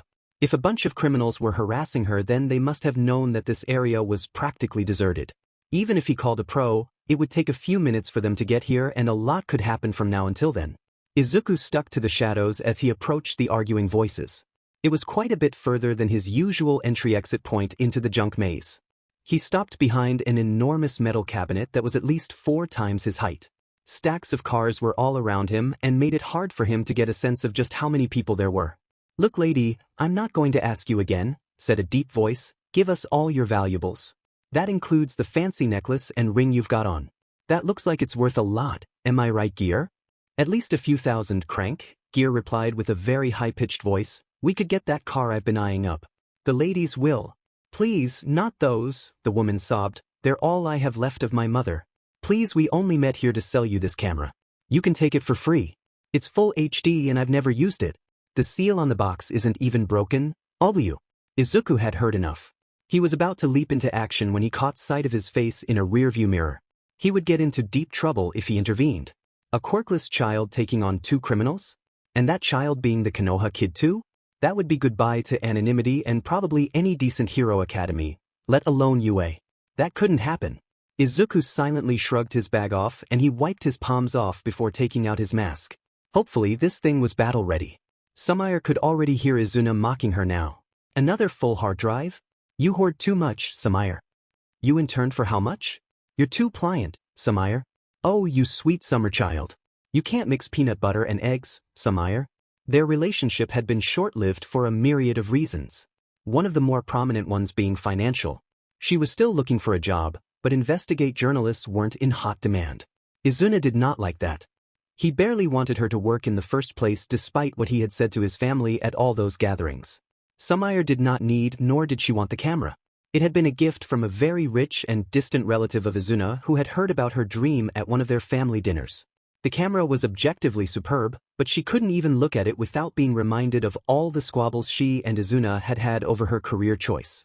She'd found a buyer almost immediately, and when she had heard they wanted to meet, she had driven to the meeting zone without researching the area first. She didn't need the damn thing in the first place, though, and the price the buyer was offering was way too good to pass up. Besides, people wouldn't commit crimes when heroes were around, right? Wrong. "You didn't have to slap her," Gear said, his voice grating on her ears. "Just rip the necklace and ring off and we'll be gone. I think she even left her car in the lot over there. It looks awful, but one man's trash and all that." Her cheek burned from the slap Crank had given her. It had been enough to floor her, and she looked up at her 2 assailants who were bathed in moonlight. Despite the fear she felt, she did not blink. "Just give them over here, lady." Crank's eyes were a mismatch, with one being a dull black and the other a bright red. "I can see you using your quirk. It must be useless if you're just lying there in the trash." Crank laughed uproariously, and Sumire hoped it would attract attention. That died when she realized how it sounded like it was barely extending past the general area. "Hurry up, Crank," Gear said with a tinge of annoyance. "I can only muffle sounds for so long. We need to leave before a pro finds their way here." Too late. No sooner than a second after the words left his mouth did a shadow come over Crank and Gear. Sumire looked up into the sky to see a cloaked figure standing atop the metal cabinet she was leaning against. His whole body was draped in shadows, giving him something of an intimidating presence. "Who the hell are you supposed to be?" Crank said, taking out a gun which drew no response from the figure. "Heroes always have to identify themselves." "I know what your silence means. We've got a wannabe over here, Gear." Sumire had moved away just enough to get a better view of her would-be rescuer. The black cloak was not closed in the middle, and it revealed black skin-tight clothing underneath. The figure blended into the shadows near perfectly. In fact, the only thing that made him stick out was the white mask with vague patterns over it that she could not quite make out. It looked vaguely familiar, but Sumire was more concerned with the gun Crank was holding. Guns were still a thing and were a staple of criminals. The rise of quirks had made acquiring guns a lot easier, a vestige of the panic that arose after the awakening. Crank pointed the gun at the vigilante and said to Geet, "Things are about to get loud. You know what to do." There was a burst of smoke before Crank fired a spray of bullets at the mask. Sumire flinched as she expected a body to fall to the floor riddled with gunshot wounds.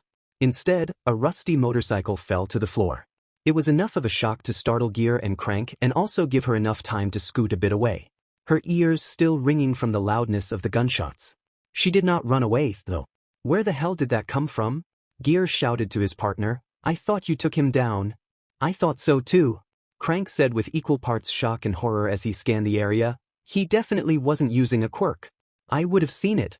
A flash of white off to the side caught all of their attention. It was the masked man. Crank emptied his clip in the direction of the man. The bullets went straight through the man and punched into the windows and tires of the car behind him. Yeah, take that, what the hell? Sumayer's jaw dropped. I don't like this at all, Crank. Crank had seen it. Gear had seen it, and most importantly, Sumayer had seen it. She did not look away even as Crank fired his gun at her apparent savior. The vigilante did not react as the last of Crank's bullets went right through him. Before Sumayer could even say anything, the man faded away as if he was a ghost. I don't understand what this is. This is impossible, Crank said, unknowingly completing her sentence before a distorted voice spoke out from the only exit path from the junkyard. You are going nowhere. Crank pointed his gun at the man, and this time he seemed to hesitate before he instead grabbed onto Sumayer. She struggled against his grip, but she froze when the cold metal of the gun pressed to her skin. I've got one left in the chamber, Crank said, and Sumayer could feel the sneer on his face. Put your hands up or this Purple Beach's dentist will have a lot of work to do tomorrow. You don't have to do this, Sumayer pleaded with the man, and she was able to catch a reflection of their situation in a nearby mirror. You're only making things worse. Shut up. Put your hands up, Ud. Izuku had been foolish and arrogant and everything else in the book. His transformation was still holding up and his substitution and clone had confused the criminals, but he had messed up. He should have sent out another decoy clone before finding a way to escape with the woman with the purple hair. Now, they were both in trouble. He raised his hands to show he meant no harm. By some miracle, his hands weren't shaking with the fear and panic that was building within him. Thanks to your trickery, there's only one bullet left in here, Crank said with arrogance dripping from his cold smile. A pro would have never been caught like you were, so I know you're just someone playing dress up. Between the two of you, one of you is leaving with a bit of metal in you. Izuku looked towards Gear, who was standing still with an odd look on his face. Gear can't move while using his quirk, Crank explained, casually reminding Izuku of the situation at hand. Time to choose, hooded man. Me. Shoot me, Izuku said, his voice distorted and completely unlike his own. She did nothing wrong. The voice distortion wasn't something he was doing consciously. Maybe the mask was more interesting than he had first thought. Was he really thinking about the mark's features right before he was about to get shot? Good answer, Crank said before shoving the woman harshly to the side. Maybe you should be a pro. You've got that martyr attitude down perfectly. Crank pointed the gun at the woman, and Izuku reached towards the man with both his hands. Leave her alone. The necklace, Crank said, ignoring Izuku, causing the woman to shake her head. Give it to me or you're the one who dies. Izuku felt hopeless. Was this what heroes face daily? He wasn't ready for this. He needed more time, more training, more knowledge. More power. Izuku felt his chakra surge beneath his skin, and it began to emanate off of him in waves. The woman and Gear noticed it almost immediately, but Crank was the last to realize it. Idly, Izuku noticed that his chakra wasn't the usual bright blue. It was purple. Crank fired a bullet at him, but Izuku felt something burst from his hand before he used it to slap something aside. It was only when he heard a windshield crack behind him that he realized that he had slapped a bullet aside. Izuku looked at his hand and he saw a strange metal rod sticking out of his palm. It didn't hurt or anything, but it did feel like he had to take it out. The woman's eyes were screwed shut momentarily, and Izuku saw that Crank had dropped his gun out of fear. He pointed his hand at Crank, and through no thought of his own, the rod was fired from his hand before slamming into Crank's stomach. The impact was enough to floor the rather well-built man. The second rod was fired, but this one pegged onto Crank's shirt and pulled the criminal along before slamming him into the metal cabinet. The rod was buried deeply into the cabinet, and Crank hung from it by shirt like a puppet with his strings cut. He was unconscious. Izuku realized that Crank must have hit his head on the metal cabinet. That wasn't important, though. Izuku substituted with the motorcycle from before and picked up the first rod. It was warm. Gear, in contrast to Crank, was overweight and lacked any sort of coordination. The man also seemed exhausted from using whatever sound-muffling quirk he had, and that made him easy pickings for Izuku. Before he could do anything, though, Gear collapsed to the floor, half exhausted and half scared out of his mind. Please don't hurt me, Gear said as he laid in the trash on the floor. I'm not even violent, I swear. Izuku heard a snort, and he saw that the woman was watching him rather intently now. She appeared a bit worse for wear but was ultimately uninjured. That was good news. Izuku ripped off Gear's jacket before using it to tie the man's arms behind him. He removed the strange rod keeping Crank suspended before using his jacket to do the same. He then tied the two of them together for good measure before turning to the woman. Call Kamui Woods. His agency is the nearest to here. Are you okay? Izuku said, and the woman nodded as she typed rapidly into her phone, sending an SOS to said agency. They stared at each other in silence for a fair while. The woman had purple hair and red eyes that seemed to glow unnaturally underneath the moonlight. Yes, I am, the woman said, sagging in relief. Thanks to you. You what? Izuku stuttered, and the distortion on his voice made it all the worse. I don't deserve that. I almost got you killed. Things would have been a lot worse if you weren't here, the woman said before rising to her feet and walking right up to him. What agency do you work for? Agency? Izuku's mind blanked underneath the woman's stare. Best Genists? That sounded like a question. I don't work for an agency, Izuku said, finally causing the woman to nod. I was in the area and heard these guys giving you trouble. I'm not licensed, but I could not stand by and let that happen. Thank you, the woman said, her eyes boring into Izuku. Did she not need to blink? All of a sudden, he was pulled into a hug. Izuku was frozen solid as the woman held onto him tightly. You may not be a hero, but you are my hero, the woman said, stepping back. Do you have a name? The White Mask? That still sounds like a question, the woman said, but before Izuku could respond, the sound of sirens reached their ears. You should go now. Unless you want to be sent to prison. All right, Izuku said, and he was about to beat it when the woman called out to him again. Any inspirational words for your newest fan? Or maybe an explanation? I did what I had to do, Izuku said, adjusting his stance and feeling the metal rods shift from their position tucked against his waistband. He had to put those in his bag. His fingerprints were all over it. Because that's what heroes do. Izuku had fled into the darkness of the night as he heard the police cars turn the final corner. He dropped his transformation and he weaved through the alleys of Mizudafu, eventually coming out on a busy street.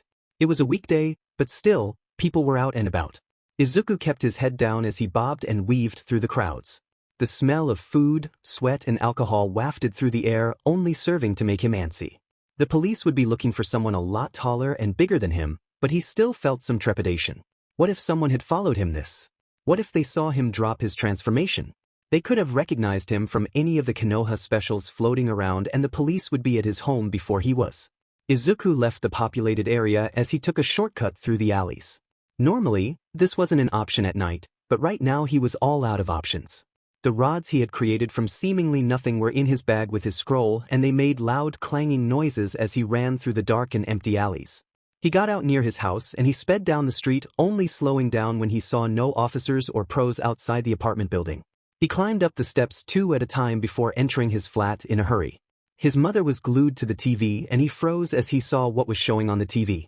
We have never heard of this Takoba Beach vigilante, but he will be apprehended, said Kamui Woods, his tone cool and harsh.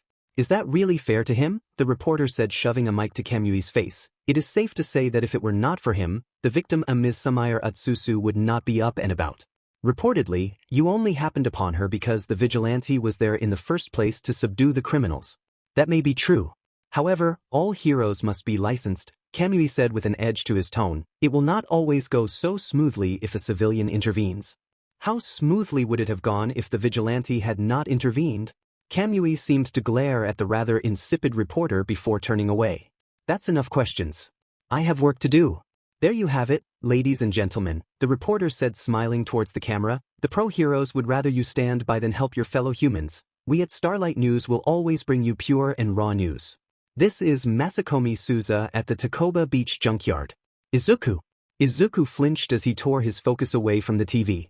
His mother was looking at him and her face was scrunched up in concern. I called your name 3 times, she said as she turned the TV off. Are you okay? Why, yeah, just a little tired, Izuku said, wiping the sweat off his forehead. I think I'll go shower now. Did you make any food? Of course I did, his mother said, and she continued speaking as he walked away. Are you sure everything is fine, Izuku? You look pale. Izuku paused before taking a deep breath. He turned back to his mom and smiled. I'm fine, Mom. I promise, Izuku said with a warm smile. I think I just pushed myself too hard today and I've still got some homework I didn't finish in the afternoon. Silence. All right, his mother said finally. I'm glad you're okay. With all these crazies running around, who knows what could have happened. You heard about what happened at Takoba, right? People cannot just take the law into their own hands. That's what the pros are for. I saw the police cars drive that way, Izuku said, feeling a bit queasy. It's a good thing they caught those 2 criminals. Were there 2 of them? His mother queried. I didn't see anyone mention that. Usually, that type of stuff only comes out later. I guess something like this would have some leaks. Izuku let out a sigh as his mother explained away her own question. Finally, he was able to peel off and go into the bathroom. He turned on the shower and he undressed as he waited for the shower to heat up. Izuku inspected his face in the mirror, finding his skin to be unnaturally pale. He closed his eyes as he recalled the short scramble between him and the two criminals. If those rods hadn't appeared when they did, he would have been. Izuku stumbled over to the toilet before puking right in the bowl. His skin crawled and his head throbbed as the reality of the situation settled on him. He could have died. He was alive by mere happenstance. If Crank had fired a bit more to the right, then Izuku would have bled out in the heart of a junkyard with nothing to his name. No lives saved, no children inspired, just nothing. That caused another bout of puking. It went on until he was dry heaving, and it was only then that Izuku saw the room was filled with steam from the shower. He went to the sink to rinse his mouth and he frowned as he saw blood leaking from his nose. He wiped it away before hopping into the shower. The biting heat of the water helped to calm him down, and by the time he was out of the shower he felt a lot calmer. He dressed quickly and finished off the last of his homework before opening his bag. He took out the metal rods and he marveled at them. One had a blunt end while the other ended in a dastardly sharp point. These had come from his skin. There was no blemish on either of them, even the one that had deflected a bullet. Interestingly, they were warm to the touch, almost as if they had their own source of heat. Could it be? There was only one way to find out. Izuku channeled his chakra into one of the rods and he blinked as he realized that the rods weren't rejecting his chakra. He pulled the chakra he had put in the rod out and to his surprise it crumbled away to dust. Cool. Izuku breathed as the dust blew across his room and then dissipated in barely visible sparks of blue. He did the same to the other rod, which left him with neither of the weapons he had used against Crank in gear. That was good. A sharpened rod would have definitely not been the sort of thing to keep with you, at home or elsewhere. Izuku tried to summon another rod, but he sighed as nothing happened. It reminded him of his discovery of water walking and surface sticking, which Hiruzen alluded to being exercised for gaining control of one's chakra. Somehow, he had to reverse engineer the rods. They were too useful for him to simply ignore, and what if they popped out if he got startled by a cat or something in public? That would be an awful look. Izuku got ready for bed, and before he slept he saw that TBV was trending. It probably wasn't important. Izuku fell asleep almost instantly, the day's events catching up with him. It was all buried and gone now though. He probably wouldn't have to worry about the incident for the rest of his life. The next morning Izuku was slightly surprised to see the Takoba incident still being talked about. It was a slow news day. That's what he told himself to keep himself calm. He kept calm as radio show hosts talked about a hooded man with a shining white mask, as well as mentioning Gear and Crank by name. It was a slow news day. Izuku had made it to his class. He was confident that the thing would blow over by lunch. It's not like what he had done had been spectacular by any stretch. He would just be the flavor of the morning before fading into blissful. "Did you see the video?" shouted one of his classmates. "The TBV deflected a bullet. Do you know what kind of reflexes you need for that? Ignorance. Deflecting a bullet? That was decent at best. What was cool was how TBV just appeared like a looming shadow. Those guys looked so scared. Takoba Beach Vigilante. How did Nara know the specifics though? His name isn't TBV. That's what the feds call him. You heard the video. He wants to be called the White Mask. Video? What was going on?" Izuku scanned his class to see everyone in his class engaged in conversation, and sure enough, they were all talking about the Takoba Beach Vigilante, or, in simpler terms, him. He got shot like 4 times and then just faded away. That's an amazing quirk. It was a slow news day? That's not his quirk. He fired these weird objects from his hands and was glowing purple. That is definitely his quirk. Did you see that Crank guy after he got hit with one? He could barely move. This was really bad. "I think the best part about the White Mask is his attitude," said Ami dreamily, a girl who looked down on Izuku and quite a few others. "He's so dreamy. I'm glad I found the video on that Sumire chick's website." Izuku froze as he fully processed Ami's words. "Where's the video?" Izuku said to Ami, surprising himself and the others with the urgency in his voice. "Is this from the Takoba Beach Vigilante?" "Wow, Midoriya. You said all that without stuttering," said one of Ami's friends, her tone mocking. "I guess spending some time in that ruin did you some good?"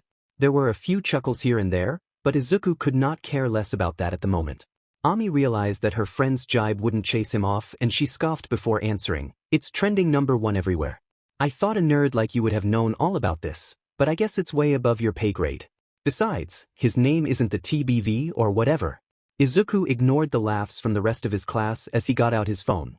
Sure enough, after searching Sumayor's name, he was led directly to a website with a purple design and an article at the very top. It was the headline that made him freeze. Exclusive footage of the Takoba Beach vigilante in action. Izuku clicked on the article and played the video. He frowned as he saw the whole encounter right from the perspective of Sumire. Izuku was dead certain there had been no cameras, so how? The lack of blinking. Sumayor's eyes could record whatever she saw. That explained how everyone knew intimate deals of what was supposed to be an intimate conversation. The video ended with him running away before it switched to a video of Sumire speaking to the camera. The white mask saved my life and I could not stand the slander that was in the press, Sumire said, and her eyes weren't red anymore. They were now just a normal black.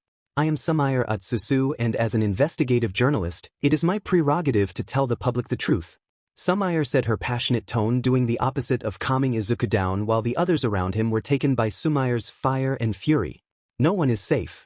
Even the white mask will be brought out of the shadows and into the light. As you saw, he was a bit unsure of his name, so I thought we could help him.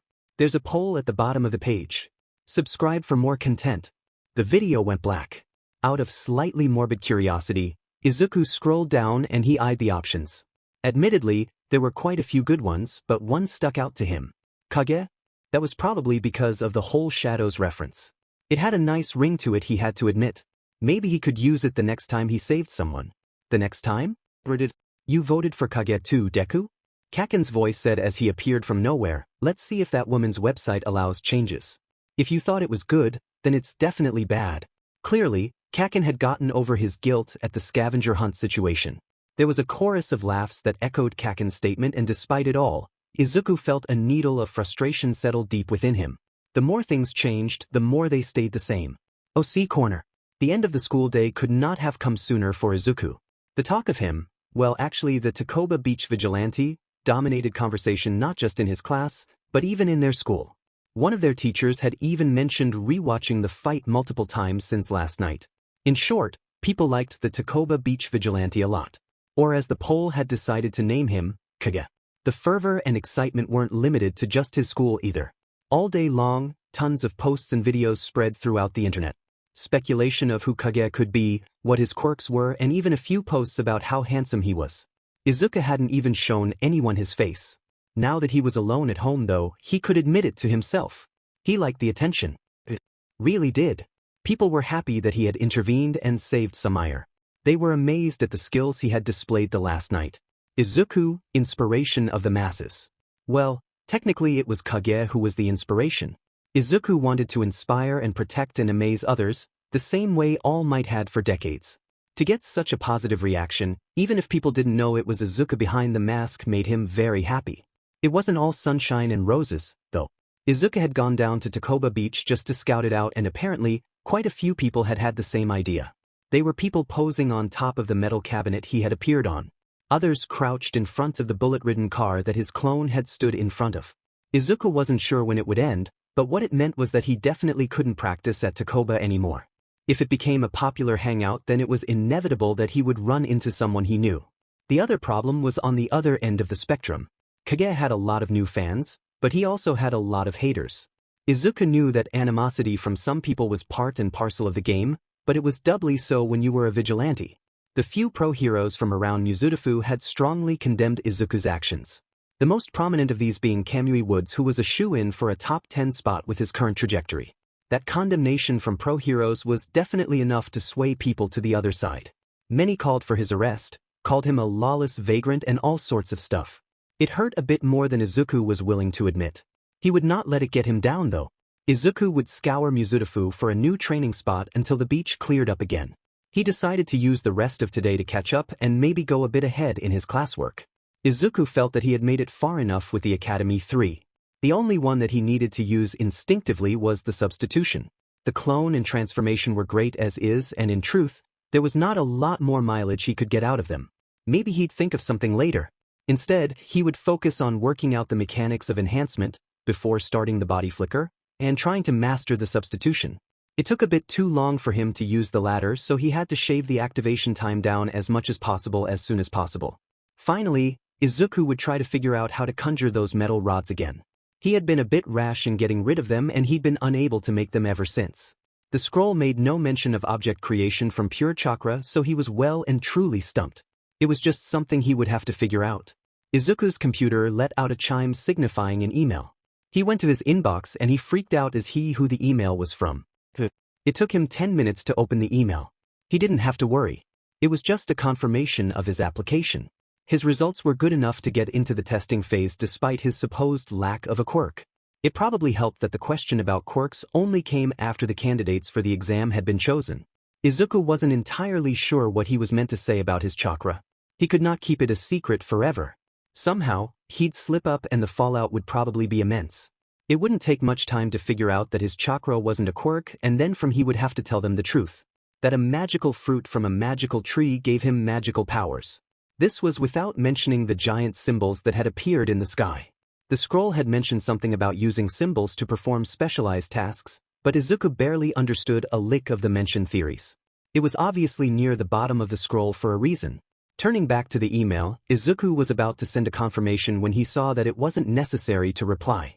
He tried to go back to his work, and to his credit he was about 60% done when he had to put his pen down. He was filled with a nervous energy that he needed to expel somehow. It was still far too early to go to Takoba Beach, but maybe there was somewhere else he could go. Izuku remembered that there were a fair number of abandoned properties scattered across Mizudafu. He needed to find one that was relatively private and had enough stuff lying around for him to practice on. He found 3 locations that were spread rather far apart, but he wouldn't mind getting some exercise in. In fact, Izuku decided to pass by the gym as well, a prospect that he would have not taken on months ago. Izuku could admit to himself that he did chase the feeling of satisfaction a good workout provided. His body still hurt after each and every session, but it was fine because he knew that it was for a good cause. Plus, he could now sprint up the stairs to his flat without being out of breath anymore. That was a big deal as far as he was concerned.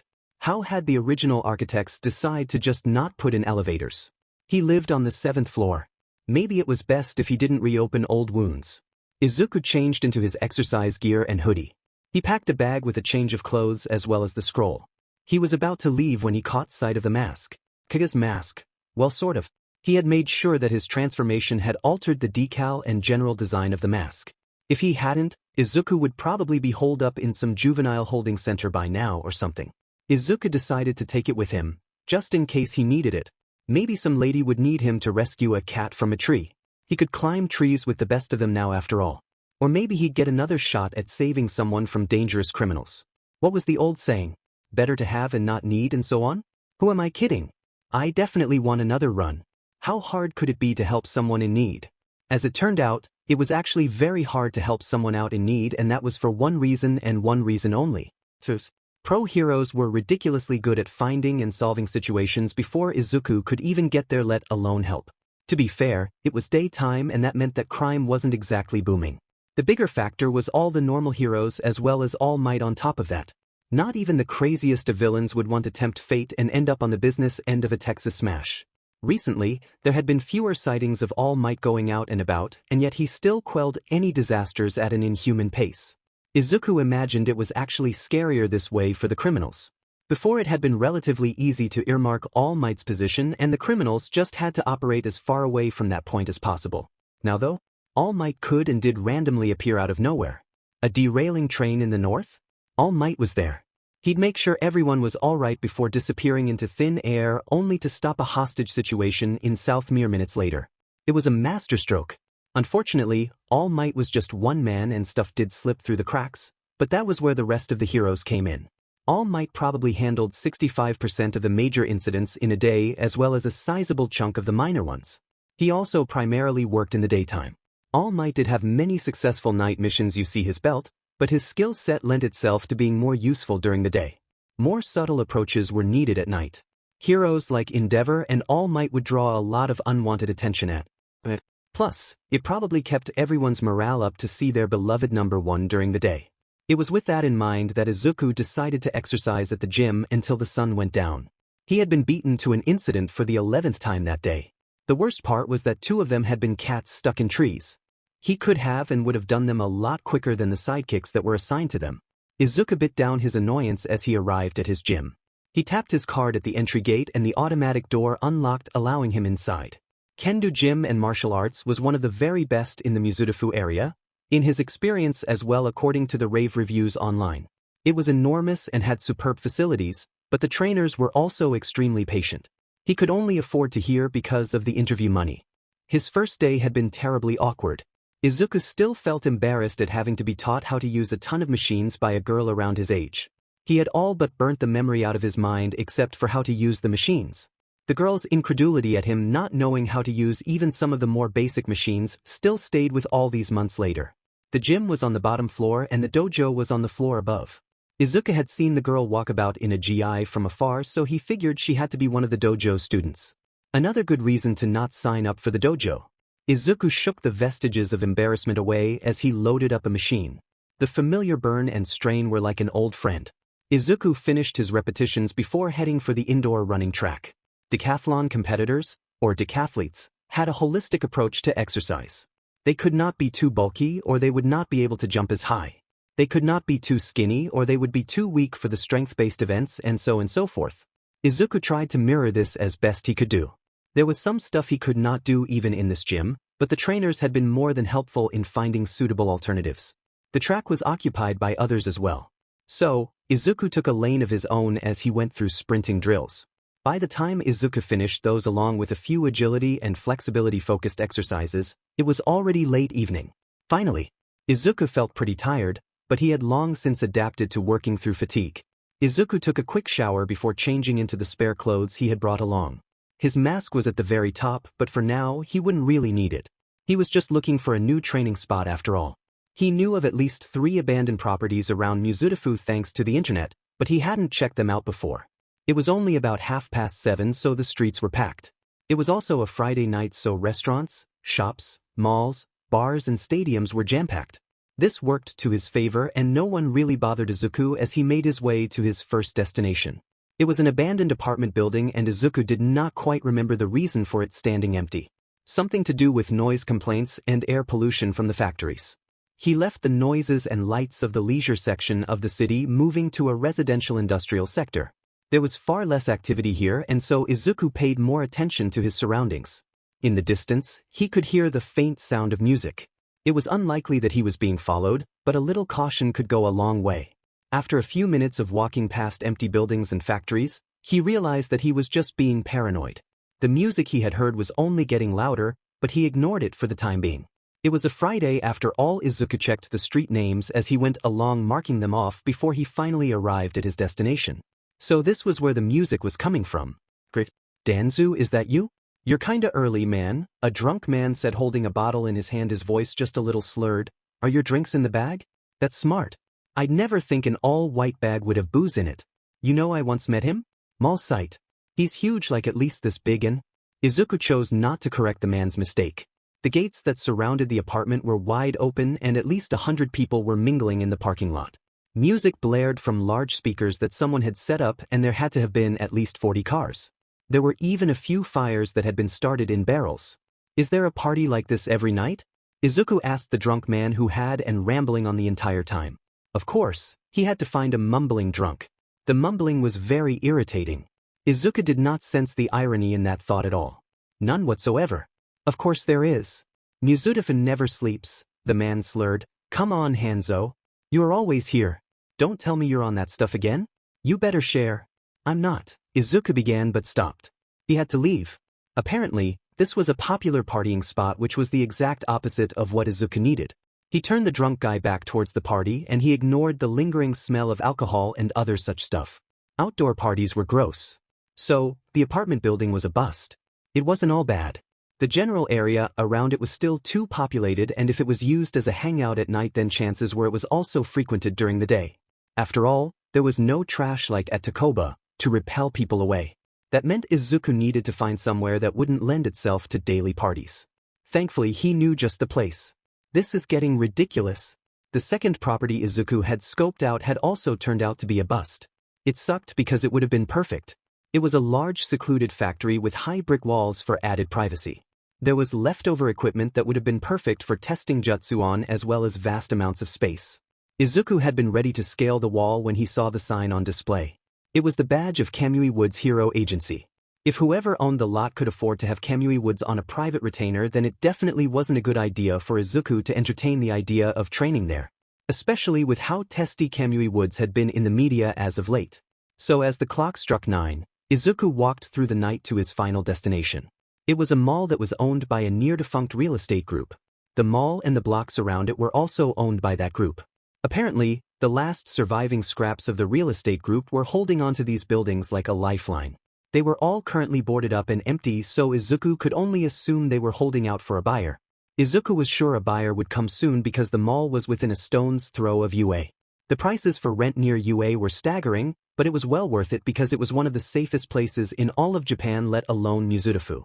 When Izuku came to the mall itself, he was admittedly impressed. It spread out far and wide across multiple blocks. All the doors and entryway were boarded up, leaving no way in for the average person. Izuku was not average. He walked up the wall using his surface sticking. A few months ago, it had been murder on his core to walk up this way. The first time he had tried it, his upper half had fallen back to the ground. He had almost busted his head open on the ground. Now though, thanks to his exercise, he was strong enough to walk up a wall as if it were the ground. He had to walk the way to the top floor because none of the windows could be opened from the outside. When he made it, the frustration from the TS adventures. The top floor was a rooftop garden. The garden spanned the entirety of the mall's roof, and it would not be an exaggeration to call it a park instead of a garden. There were plenty of tables, chair, pot plants and so on, but more importantly, there was open space. It would give him enough space to start practicing using those rods he had made. Well, that would only happen if he ever figured out how to make those rods again. As things were, Izuku was stumped.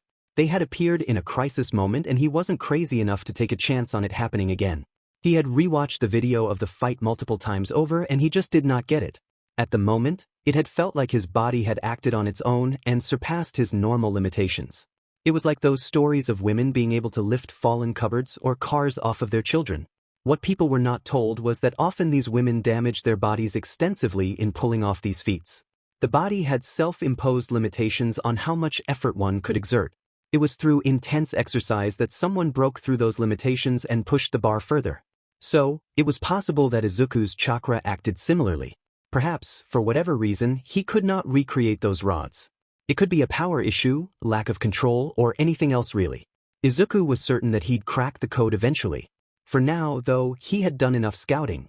He would come back tomorrow so he could start working on the enhancement technique. As it was, Izuku had zero firepower. The rods would have been useful, but until he figured that out he had to find an alternative. He kicked a chair leg that had rolled near him out of frustration. Maybe I could use this, Izuku said, not entirely joking. It was getting pretty late and having a weapon, even if it was a chair leg, would be better than absolutely nothing. The sound of dogs barking in the distance made his mind up for him. He picked up the chair leg and it was surprisingly sturdy. It would probably suck to be on the wrong side of it. Izuku picked up his bag and improvised weapon before going back over the edge. He undercooked his chakra just enough to allow him to slide down to the ground. The streets were dark with the only light coming from intermittent street lamps. To keep his mind busy, Izuku toyed with chair leg he'd taken along with him. He imagined himself beating away imaginary foes at every turn. If someone had seen him, he'd have looked crazy, but as it was he was all alone. After about 15 minutes, Izuku had made it back to proper civilization. The night was still going strong for a lot of people. It was nothing new. Friday nights were often the liveliest of times along with Saturdays. At this time of the night, there was no more public transport, so Izuku had to walk back on the busy main roads. The problem was there were even more people out now than there had been earlier in the evening. His mother had sent him a few messages already, which made him begin to get annoyed at the crowded walkways. There was a shortcut that went past the kendo gym that would allow him to get home a few minutes quicker. Izuku was certain that the gym and the other businesses on that route were probably closed. Normally, that would be a touch unsettling, however, with his mother bombarding his phone with messages, it was a godsend. Izuku peeled off into the alleyways, going further away from the hubbub of the crowds. He had abandoned his weapon when he had reached the main walkways, and now he felt a bit foolish about the whole thing. He was about to turn the corner into the street of the gym when he heard raised voices. The sound of shuffling drew his attention, and Izuku slowed to a halt before peeking around the corner. He nearly groaned when he saw a girl with orange hair surrounded by 2 men and 1 woman. The girl stood at the main entrance to the gym, and there was a parked car nearby with its headlights off. There was a 4th person, a woman, sitting behind the steering wheel.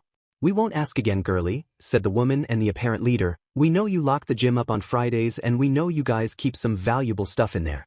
We know all about your alarm system too. Just unlock the door and things won't have to get messy." Izuku heard enough. He reached into his bag and he prepared a quick plan as his fingers closed on the cool ceramic of his mask. He would not have time to waste. He could not make the same mistakes as he had at Takoba. His eyes scanned the alleyway for stuff he could use and a rough plan formed in his mind. Time to be a hero. Itsuka did not have the time to deal with this. She'd gotten her confirmation from UA that very day and she had been so pumped she had trained extra hard. She could afford it. Tomorrow was the weekend and that meant she could train for even longer. And yet, here she was getting robbed in front of her parents' gym. Like hell. Itsuka enlarged her fists as she dropped into a stance. One of the men took a small step to the front of the pack and the driver began to climb out of the car. Okay, for on one was not that bad. The camera's rolling. "Let's do this thing already," Itsuka said as she began hopping from foot to foot. "I think I left my stove on, so we need to speed things up." She couldn't even cook. Not really. A little taunting never hurt anyone. That was what her fists were for. Despite the taunt, however, none of them moved an inch. Itsuka was nervous until the man at the front took another step forward. "Look over here, Carrot Top." Itsuka met his gaze on reflex and she felt her muscles lock as she stared into his eyes. They were a bright pink and she felt embarrassed at falling for his quirk so easily. "Thanks for that, Nirami," the leader said, and as she walked forward her nails began to lengthen until they were 10-inch long spikes. "We're gonna need you in the car, Kaihi," said the woman before turning to Itsuka. "You better pray to your gods. This is gonna get ugly if you don't unlock this door right now." "Give me my bat, Kaihi," said the man closest to the car. "This girl looks tough. She may need some preparation." "Anything else, masters?" Kaihi said before handing the bat to her partner. "I'm not your servant, Heiken. Keep your bat on you at all times." Itsuka felt her worry grow as she saw Kaihi and Heiken chat back and forth. If they were so casual whilst in active crime scene, then this definitely wasn't their first time stepping between the ropes. The only saving grace was that the camera coupled with the street lights would capture their faces clearly. The lights were above them and it allowed her to see their facial expressions despite the time of the day. It was also thanks to the light that she was able to see a large shadow form on the ground. The others noticed it too and Heiken was the one to spot where it came from. Up there on the roof. What the hell is he holding? Before any of the criminals could move, a large trash can sailed through the air and slammed on the windshield of the car. The result was a loud crunch as it shattered into pieces. The alarm of the car blared through the night air. Someone would definitely have heard both the crash and the alarm. The airbags in the car activated and Itsuka almost felt bad for Kaihi. The woman was not strapped in and so the airbag slammed into with full force putting her out of commission. The lid of the trash can fell in between Itsuka and the man, keeping her paralyzed. She was freed from her invisible bonds and she sidestepped the leader before delivering a thumping blow to the man's chest. He flew through the air before slamming into the side of the car. Itsuka was vaguely aware of her savior jumping off the roof, but she ignored that as she quickly disarmed the man and laid him out in short order. She put a bit extra in the uppercut and the man fell like a bag of potatoes. Luckily for him, her quirk had been deactivated so he'd just have a sore jaw for a few days. "Who the hell are you?" She turned back to see the leader squaring off with Itsuka's apparent savior. The hooded figure was roughly 6 feet tall and he nimbly dodged all the attacks. The leader leapt forward with a slash of her claws, but the hooded figure was replaced by the trash can from before. The woman's claws bit into the crumpled trash can, spilling trash into the street. "Give me the bat," shouted the hooded man, and Itsuka froze as she saw the gleaming white mask with blue decal. Before she could, though, the man jumped off the car and wrapped himself around a lamp post with just his leg. The leader had gone for broke in her failed attack and she had cut into the bonnet of the criminal's car with her claws. The criminal had been overeager and could not escape immediately. Now, the urgency in the man's disembodied voice sparked Itsuka into action. Itsuka ran to the bat before she threw it to the man. It was a rather wild throw, but somehow he snatched it out the air with just a finger while still wrapped around the pole. He slid down the pole by his leg with a casual grace. He reached the ground and rose with both hands holding onto the bat. The man used the bat with no technique whatsoever, but he didn't need to have technique.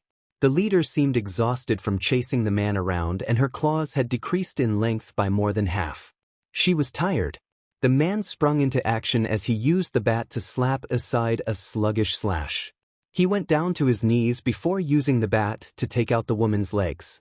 The woman hit the ground hard and she tried to rise. A foot on her chest stopped that. The man pointed the bat at the woman's face. A silent warning of what would happen if she did anything. The man turned to Izuku, his mask bathed in the light of the street lamp. "Are you okay? Was she okay? Are you okay? Your knees should be shot. You just jumped off a building. That doesn't apply to me." Mysterious. "What's your name, young girl?" the man said as he pointed the bat at her. Young girl? How old was this guy? He sounded like her grandpa, but he couldn't be that old judging by his build. "Izuku Kendo," she gave up freely. "What's your name?" "I mean your hero name. You can call me Kage." It was a bit simple, but it definitely suited his aesthetic. "Have you called for backup from other heroes? What agency has the mighty Kage working for them?" Izuku asked, and she frowned when she saw the man's body language warp from very confident to unsure. Funny story about that. The man's disembodied voice was still able to convey the awkwardness and embarrassment in his tone. Izuku had a feeling that it wasn't really all that funny. She was not nervous per se. The man had just saved her after all. However, he seemed rattled by her mentioning other heroes. Naturally, she was suspicious. "Oh really? Lacquered chain prison?" A spray of wooden tentacles suddenly flew at both Izuku and Kage. Izuku was caught, but Kage managed to escape by somehow swapping places with Heiken. She struggled against her bonds as Kamui Woods appeared on his from the shadows. What the hell was this? It was so tight she couldn't even activate her quirk. "Let her go," Kage said to Kamui as he gestured to the criminals scattered on the ground. "She's just a kid." "These guys are your criminals?" The tentacles wrapped around Izuku loosened immediately at those words. There were still deep and red marks on her skin, and she rubbed at them as Kage spoke again. "You usually work alone on your night patrols, so you have no backup. If you're on your own, then that means you have just two options," Kage said, looking at Kamui. "You could either chase after me and arrest me, or you could arrest the 4 criminals who attacked an innocent girl outside her family's business. The choice is yours." Izuku watched as Kage ran off without waiting for a reply. "A vigilante, huh?" She wondered if all vigilantes were as cool as Kage. "I'm a huge fan, by the way. And as dorky too. This happened at your gym. I'm glad you left before getting mixed up in all of this." He should have expected this. He really should have learnt from the last time, and yet here he was having an internal breakdown in front of the TV. All of the news channels were speaking about the incident outside the Kendo gym. Starlight News, the one he was watching now, had been constantly replaying footage of the fight since well before sunrise. The video was taken from a security cam, and it always started right around the time Itsuka's hands got bigger. It was an interesting quirk. It seemed like a localized gigantification, and it probably gave her one hell of a power boost. The punches she delivered looked devastating. Then, for at least the 7th time that weekend, Izuku watched as he intervened and helped Itsuka. Around the time of his 3rd rewatch, he had noticed how Itsuka seemed to have a fluid and learned fighting style. Itsuka's skill only became more obvious the more he focused on her. She was strong enough to take care of herself even without having to use her quirk. Did she learn all this from the dojo? He recognized her as the girl who had shown him the ropes on his first day at the gym. The penny had only dropped for him after she told him her name. Images of her wearing a training GI and walking around the gym had formed in his mind. All in all, Itsuka's skill was a great endorsement for the dojo. Most heroes had support items to help their fighting style. The powerhouses like All Might and Endeavor didn't really need any items, but Izuku had many notes about some of the more impressive items. Itsuka, on the other hand, seemed to be rather advanced for her age. She did not need a support item or even her quirk to be effective. She already knew martial arts and was confident enough in her own strength to take on 4 people at once. He was pulled away from his thoughts as it got to the part of the video where Kamui got the drop on them. It had been rather fortunate that he had been able to avoid the wooden snares. Itsuka had been caught, which was unfortunate, but he knew she'd be fine. She wasn't the one breaking the law, after all. That bad been all him. Izuku had used substitution on one of the criminals, and to his delight it had actually worked. Being able to use substitution on other people could make for some great combos. The thing was, Izuku still had just about zero firepower. He was untrained in hand-to-hand combat. Despite how easy it had looked on the video, avoiding the criminal's attacks had been very difficult. He was only able to go on the offensive when he had gotten the bat from Itsuka. Furthermore, his ranged attacks currently consisted of throwing a full trash can. It looked cool in the video, but carrying that bin up the wall had been decided uncool. The solution was clear as day. He had to start learning elemental chakra control. The scroll had a lot of techniques for all 5 elements. It was a treasure trove of information. The scroll was obviously meant to be used by an entire clan, and so Izuku knew that Hiruzen added so much stuff to cover as many bases as possible. Izuku originally planned to only work on the enhancement technique, which would hopefully lead to a quick segue into the body flicker. From there, he had planned to begin his elemental training. However, he was once again keenly aware of his limitations. Itsuka could probably have handled at least 3 of those criminals from last night on her own. Izuku had so much potential at his fingertips, and he wasn't tapping into it because he was scared. His quirk was wildly different from any other that was on the record. If what his full capabilities spread around, then Izuku could kiss his current life goodbye. Much like the participants at the UA sports festivals, once you stepped into the limelight, you were there to stay. Kamui, for example, had trapped everyone at the start of his obstacle race in his first year. It was unsurprising that he had gotten a grant to start his agency right out the gate.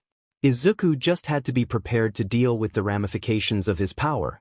As a future hero, it was his duty to give it his all in everything he did.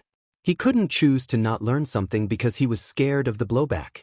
There would be no room for fear if he wanted to pass the UA exam, and there was certainly no room for fear if he wanted to be the next #1.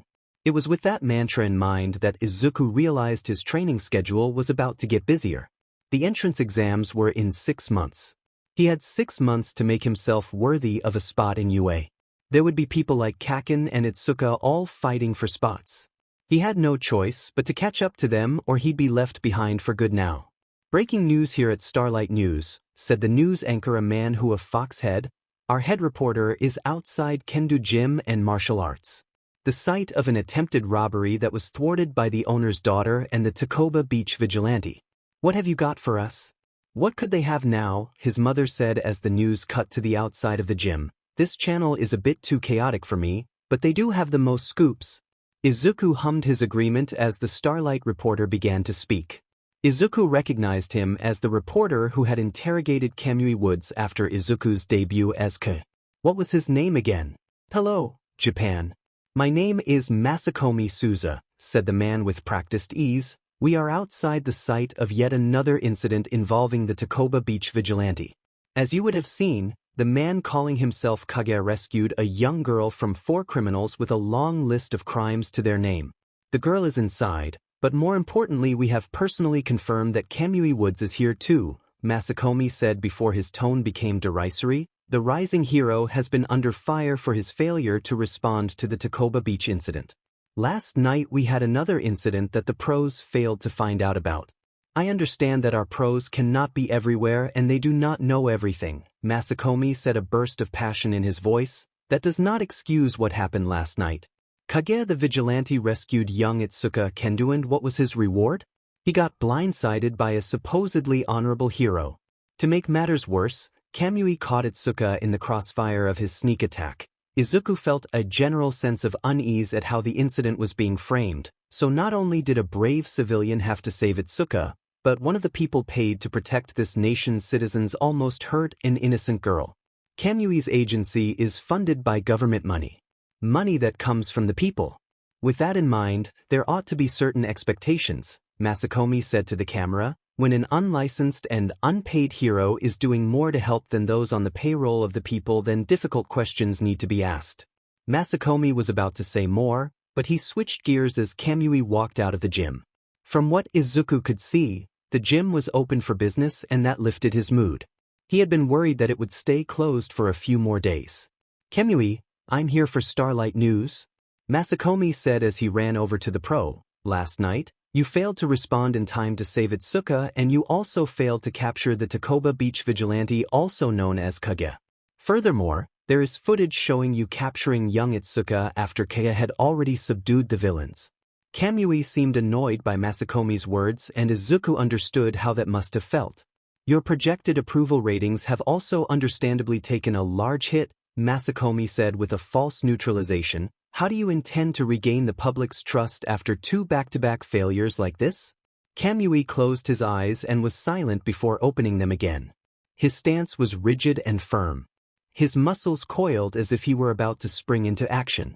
I misread the situation last night, Kamui said, his tone just a touch strained. In my haste to respond to the incident, I had mistaken Itsuka for one of the perpetrators due to the vigilante brandishing a weapon towards her. I came here to give my apologies to Itsuka's family. Izuku felt a bout of guilt as he realized that an innocuous gesture by him resulted in a vexing situation for Kamui. It wasn't uncommon for reporters to grill heroes, but perhaps due to his own involvement, this felt very different.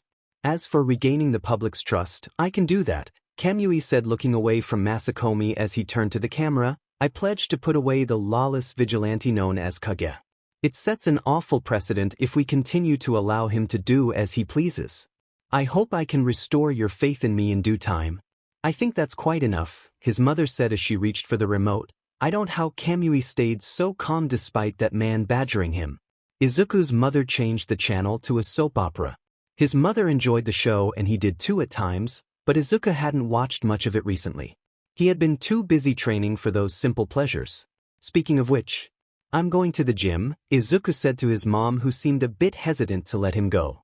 You came back home so late and now you're leaving early too, his mother said with some worry in her voice. Are you taking care of yourself, Izuku? I've gotten calls from your teachers. You've been falling asleep in class. I don't want you to exhaust yourself. You know why I'm doing this, Mom, Izuku said, rising from the couch. My grades are still just as good as before. I am tired, but I can't stop now. Not when I'm this close. I know, sweetie, his mother said, sounding just a touch calmer. You're a smart kid. I know you wouldn't do anything stupid and put yourself in direct danger. The last sentence formed a ball of guilt in Izuku's gut. That's right, Mom, Izuku said warmly, giving no indication of how he felt on the inside. There's no need to worry. Okay, Izuku said to himself as he looked at the rooftop garden that spread far and wide in front of him. You've read the theory. This should be fine. Izuku held a stopwatch in his hand that he quickly set to 0. Once that was done, he looked at his bag 50 meters away. That was his target. He counted down from 3 before starting the watch and taking off in a sprint. Izuku sprinted full tilt at the bag, his arms and legs working at full capacity to propel him forward. He stopped the watch as soon as he crossed the line. Izuku took a few moments to slow his breathing before looking at the time on the watch. 5:88 seconds. Give or take, since he was timing himself. That wasn't too bad, but he just wanted to give himself a baseline figure. Izuku couldn't use his watch for the next one, so he took his phone out his bag and switched to voice control. He put it in his pocket where he knew it would be safe before forming a hand seal with his hands. The tiger hand seal was typically used for both control and power. It almost always appeared in fire jutsu for that reason. Fire without power would not hurt the opponent, and fire without control would hurt the user. Izuku channeled his chakra across his body. Slowly, it spread to his muscles, bones and joints. He kept it tightly contained, and he had to start over multiple times as his control slipped. After roughly 2 minutes, it felt as though his body had gained the strength of 100 men. Stopwatch begin. Izuku took off in a sprint, and he was shocked at how fast he was moving. Unused to it all, Izuku slipped forward and fell to the floor. He rolled and rolled as the built-up chakra dissipated in an instant. He finally slowed to a stop on his side. He laid on the ground basking in his failure before getting back up. The good news was that all he had was a few aches, no broken bones or torn muscles. The bad news was that he had lost his footing after 3 steps. This jutsu was supposed to be usable over long distances. I'll get there, Izuku said, and he took out his miraculously undamaged phone. He had about 8 hours of training time left. He'd devote 3 more hours to the body flicker, and then he'd spend an hour on the starting exercises for each element. The best way to find out his affinity would be via elimination. Logically, if he trained them all, he would be able to find the one he was most inclined to. He could then hyper-focus on that and then choosing another element to train. Simple. 8 hours later, abandoned mall rooftop. Izuku hurt. His feet hurt. His hands hurt. His arms and legs hurt. His head hurt and his pride hurt. His body and mind was pretty much a conglomeration of pain. He wished he could say the day was productive, but he was in too much pain to lie to himself. There was a lot that he had to fix. He still took far too long to saturate his body with chakra, and even then he couldn't hold it all the time. The most steps he had been able to take before falling to his doom was an impressive 6. Finally, he was pretty sure he had grass stuck in his hair despite spending 5 minutes to get rid of it all. So, that was the body flicker. The elemental control exercises were awful in their own special way. Izuku knew it would have been hard. Hiruzen had said as much too. However, Izuku had at least expected to find out what affinity he had. That did not happen. He only needed the one leaf for 5 hours. No matter what, the stupid leaf would not moisten, burn, wrinkle, turn to dust or split. There was a moment where he had thought he had gotten the leaf wet, but it had just been sweat. So, that was how Izuku's day had gone. His demeanor must have been rather off-putting as he was given a rather wide berth as he walked through the streets of Mizurufu. It was either that or he smelled really bad. It was probably both if he was being honest. Thankfully, his destination was not too far away, and a few minutes later he arrived at Kendo Gym. It was very busy. It was 6 p.m. on a Saturday, so seeing people at the gym was to be expected. Unfortunately, the people here did not seem to be here for the gym. It was a similar scene to the one at Takoba Beach. People draping themselves on the lamppost that he had slid down. People posing with bats in mid-swing, obviously mimicking him. There was even someone with a plastic mask that had the decal from just last night on it. It seemed pretty damn good, all things considered. How the hell did it get done so quickly? We should just leave, Bakugou. Izuku almost groaned as he heard the voice of one of his classmates. They're not letting anyone without a membership card in. I'd sign up, but my parents would kill me. Those things are impossible to get out of. Sure enough, just as Izuku reached the entrance, Kaken and a few of his tagalongs from school were outside the gym. They hadn't noticed him, and as Izuku took his access card out, he hoped it stayed the same way. That girl in there got to speak to that vigilante and she fought alongside him. Izuku heard Kaken say, "If she knows something about him, then I want to know. He's different from all of these losers out here taking photos." A few people jeered Kaken, which obviously only made him angry. "Shut up, you extras." Unsurprisingly, people went back to minding their own business. As I was saying, Kaken said as if he hadn't just insulted an entire crowd of people, "If I work with this Kage guy or maybe even take him down, everyone will know my name. So, call your mom up and ask for her banking." "Is that Midoriya?" Izuku froze with his card just inches away from the scanner. He turned to the side and met the surprised faces of his classmates and the completely befuddled face of Kaken. "Deku?" Kaken said, looking him up and down in confusion. "What are you doing here?" "Oh hey, Kaken," Izuku said, and he floundered for a bit. "What are you doing here?" "I asked you that first, Deku." "Oh right." Instead of answering, Izuku scanned his card before going inside the gym. He slammed the door in Kaken's face, and so he had a prime view as Kaken pressed his face against the door. "I'll figure this out, Deku." The declaration was loud even through the glass doors. It attracted quite a few stares towards Kaken and their classmates. Thankfully, Akuma pulled Kaken away as they left. Kaken kept his glare pinned on Izuku until he was dragged out of sight. That was the perfect icing on the crap cake that was today. Izuku nodded towards some of the regulars that he sometimes spotted, but he didn't go and put his stuff in his locker like he usually did. Instead, he went up to the top floor. He'd never been up there before, and he was amazed at what he saw. Punching bags, boxing rings, medals, trophies, and there was even a sumo ring. There were quite a few classes going on, as well as people walking around or observing. That made it rather difficult to find who he was looking for. "Take that. Next lady for a shave. Come on. Who's next?" Until it suddenly became easy. Izuku saw Itsuka standing in the middle of a boxing ring. She stood over a man twice her age and probably thrice her weight. The man laid on the floor and was trying to crawl away from the orange-haired monster. Izuku walked over to the ring, and thankfully there appeared to be no one up for a shave. Izuku stopped by the ring, but unfortunately, Itsuka seemed to take that as a challenge. You wanna go short stuff? Let's go. What? I just wanted to sign up for some lessons. Oh, her demeanor shifted almost immediately. Sorry, I'm just feeling a bit antsy today. Wait a second, I know you. She vaulted over the ropes before coming to a stop just inches away from him. Her skin was flushed from the boxing match. She just hand and her boxing gloves were still. Her eyes stared deeply into his own. She had called him short stuff. They were the exact same height. That wasn't important. Did she somehow recognize him from last night? His transformation had been up the entire. You're the guy who tried to use your arms on the leg. Press machine. Itsuka said, stifling a laugh behind her glove. Oh man. That was great. I mean, you could have died, but good thing you didn't. You said you wanted to sign up for lessons, right? What do you want to do? Karate? Judo? Boxing? The gleam in her eye on the third one scared him off from even trying boxing. Izuku just stared at Itsuka as he gradually grew more and more uncomfortable. Being this close to someone that was admittedly very pretty short-circuited his brain a bit. He took a few steps back to regain his composure. I was actually thinking about doing something with a weapon. A weapon? She sounded surprised as she unstrapped her boxing gloves. You strike me more as a fists kind of guy. What sort of weapon? No, wait, I've got a better plan. She dropped her gloves to the floor where they landed with a loud thud.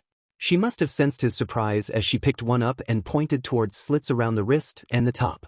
They're weighted gloves. She pulled out a metal bar from around the wrist. My dad said I need a handicap to make this more challenging for me. Anyways, follow me. She took off in a random direction and Izuku sped up to catch up with her. Where are we going? You'll see. They walked in silence until they reached a door near the back end of the floor. He followed her inside and he was amazed at what lay inside. A bevy of weapons ran from the floor to the ceiling. Staffs, nunchucks, and even this weird length of fabric that was vaguely familiar.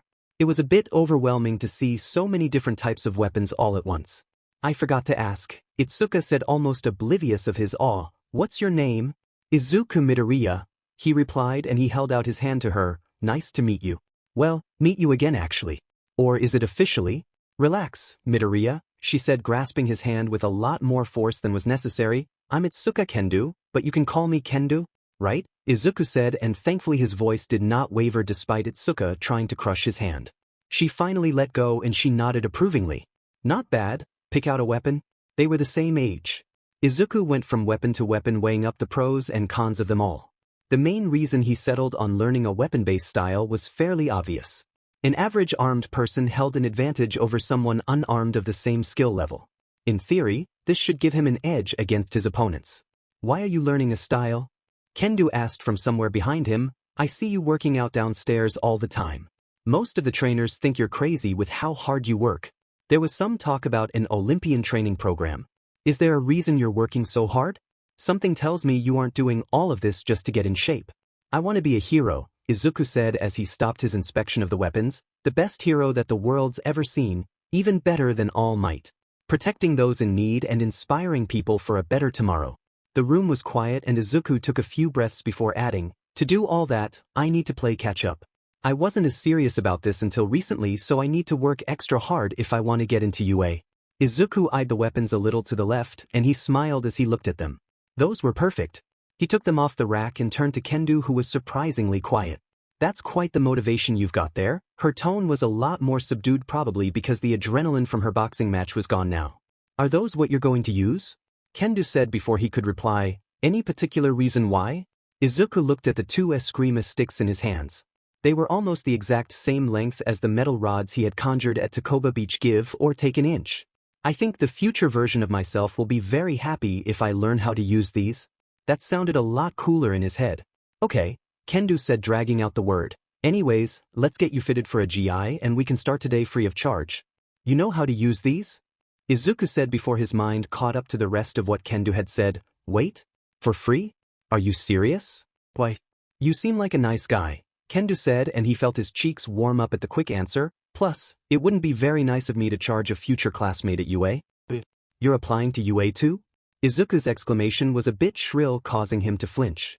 Yep, Kendo said, cracking her knuckles. I'll make sure we're both up to scratch by the entrance exam. Aren't I great? Izuku should have been ecstatic. Well, he was, but that wasn't the only thing he felt. The eagerness Kendo was displaying at the prospect of training him was as infectious as it was off-putting. He recalled her standing over a mountain of a man just a few minutes ago. With that image came a cold realization. He was the next lady for a shave. Kagami was so screwed. He had been running for so long now. He ran and ran and ran. The rain pouring from the night sky made it hard to keep his balance and, unfortunately for him, the rain also drowned out all of his pleas for help. His bare feet cut through puddles of water as he ran right through them. The rain, however, did not drown out the drone of motorcycles in the distance. He could hear them circling the empty streets as they hunted him down. Kagami's grip on his backpack tightened instinctively. He had to get away.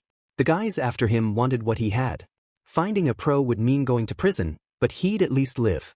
Well, at least until the guys chasing him got to him on the inside. The buildings around him were all dark and the roads were empty. His heart sank as he realized that the buildings were all abandoned. Still though, maybe he could find one to hide in. He turned on a dime to go into another street, but he had to reverse course as he saw red. The red cloak of one of his pursuers glowed underneath the dim light of the street lamps above. The matte black of the man's motorcycle seemed to suck in all light. Don't make this harder than it has to be, Kagami. Kagami activated his quirk and he was able to outrun his assailant. His legs triple in size, he only had just about 1 minute left before he'd be all out of juice. His daily limit was about to hit 0 and then he'd be a sitting duck. Thankfully, the others hadn't found him just yet. He slowed to a stop as he turned another corner. He was a lot faster than their motorcycles, but they just kept finding him. It was scary. He took multiple turns, he kept to the darker streets, and he even knocked over trash cans as decoys. They still found him every time. The worst part was they were teasing him. The second they found him, they'd let him activate his quirk and run away. As if they knew that no matter what he did or where he ran, he could not and would not escape what was coming. Kagami was starting to feel that way too. He had never had this problem before. When he had done errands for his bosses, none of the pros assigned to him could get even a whiff of him. His devices were all untraceable and few people ever saw his face. Furthermore, with the rain, it had to be near impossible to sniff him out in an open field, let alone this maze of abandoned property. How were they doing it? He stopped near the alcove of a nearby building. He tried with all his might to bust down the door, but it didn't work. He could try to go bust the windows open, but that would only expose where he was. This was it, wasn't it? Come on, Kagami, he said to himself. Leaning his head against the stubborn door, there had to be somewhere he could go. Kagami looked up in inspiration, and right as lightning streaked across the sky, he got a glimpse of someone in the skies. He couldn't discern much, but the brief glimpse was like a warning signal all on its own. They were tracking him from above. He had to go somewhere where they couldn't see him. The apartments were all a bust.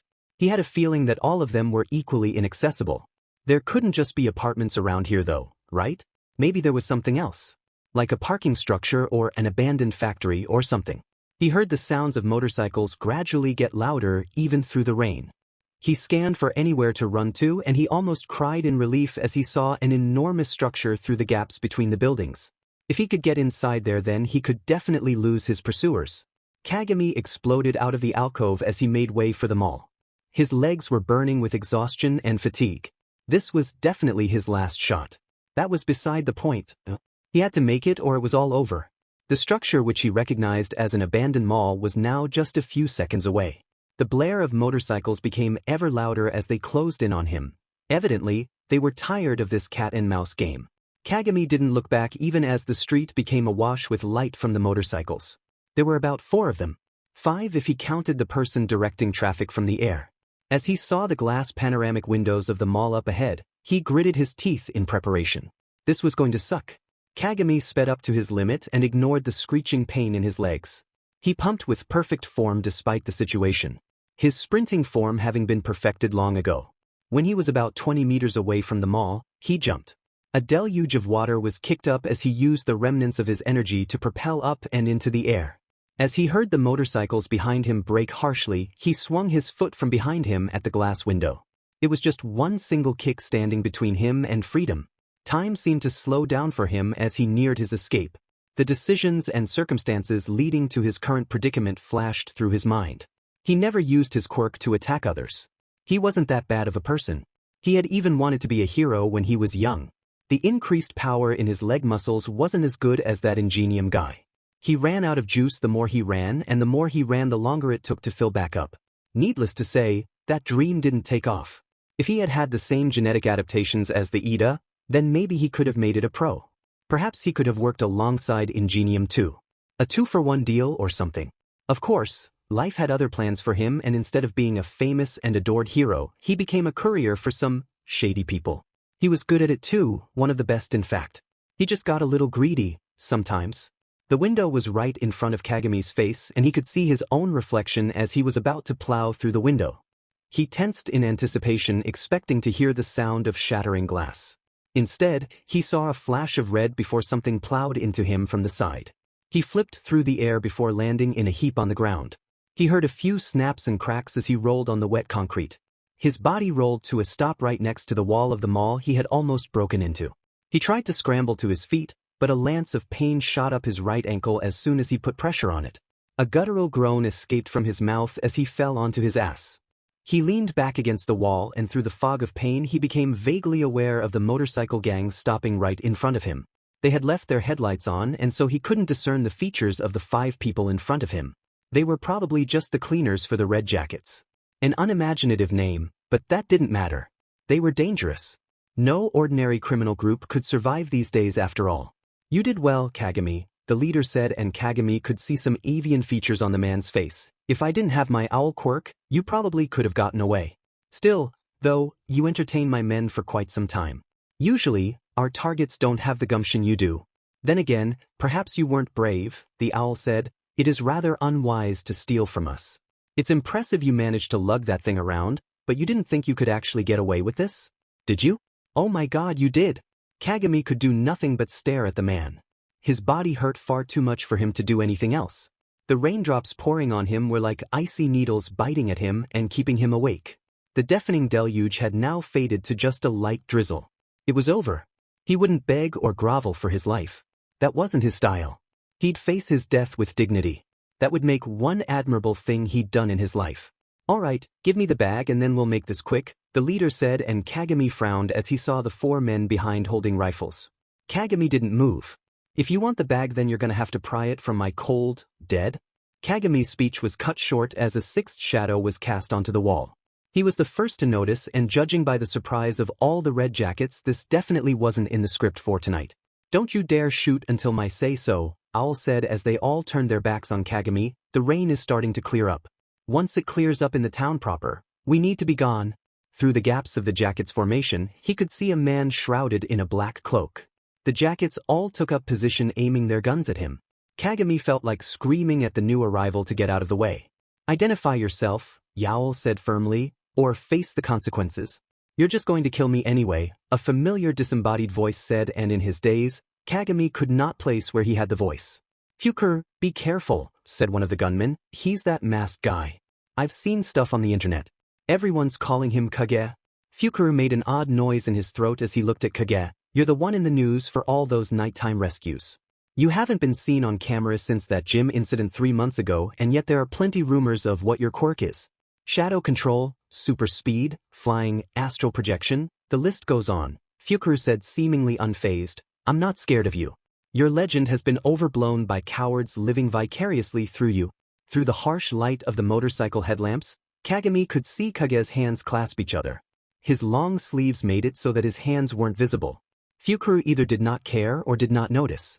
I believe in what I see, and what I see is one man surrounded by 4 men with rifles, Fukaru said, raising his hand. You can join us or... Kage interrupted Fukaru. I'd never work with a group of low-life scum like you. Fukaru exhaled. Kill away. There was a loud whoosh before the loud staccato of gunfire filled the air. Kagami's ears practically burst from the explosion in volume. Kagami barely had a second to scream in horror before a white mask appeared above him.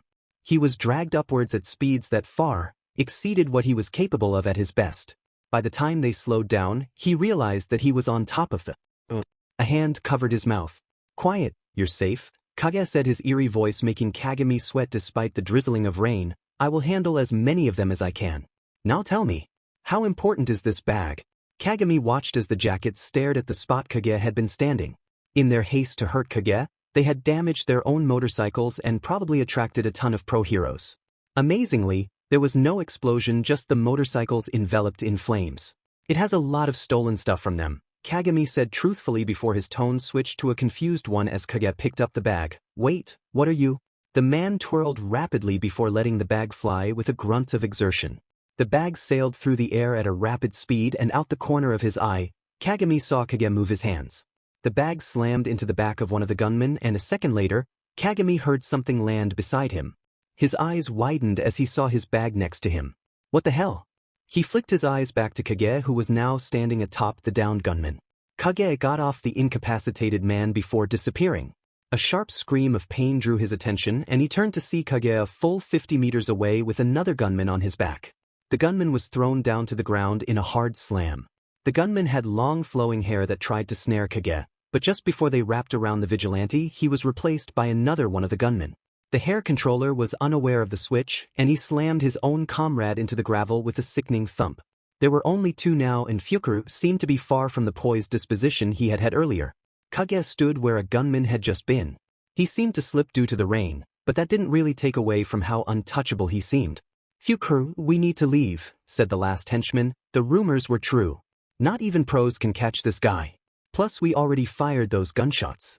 We have no chance. We can still esca.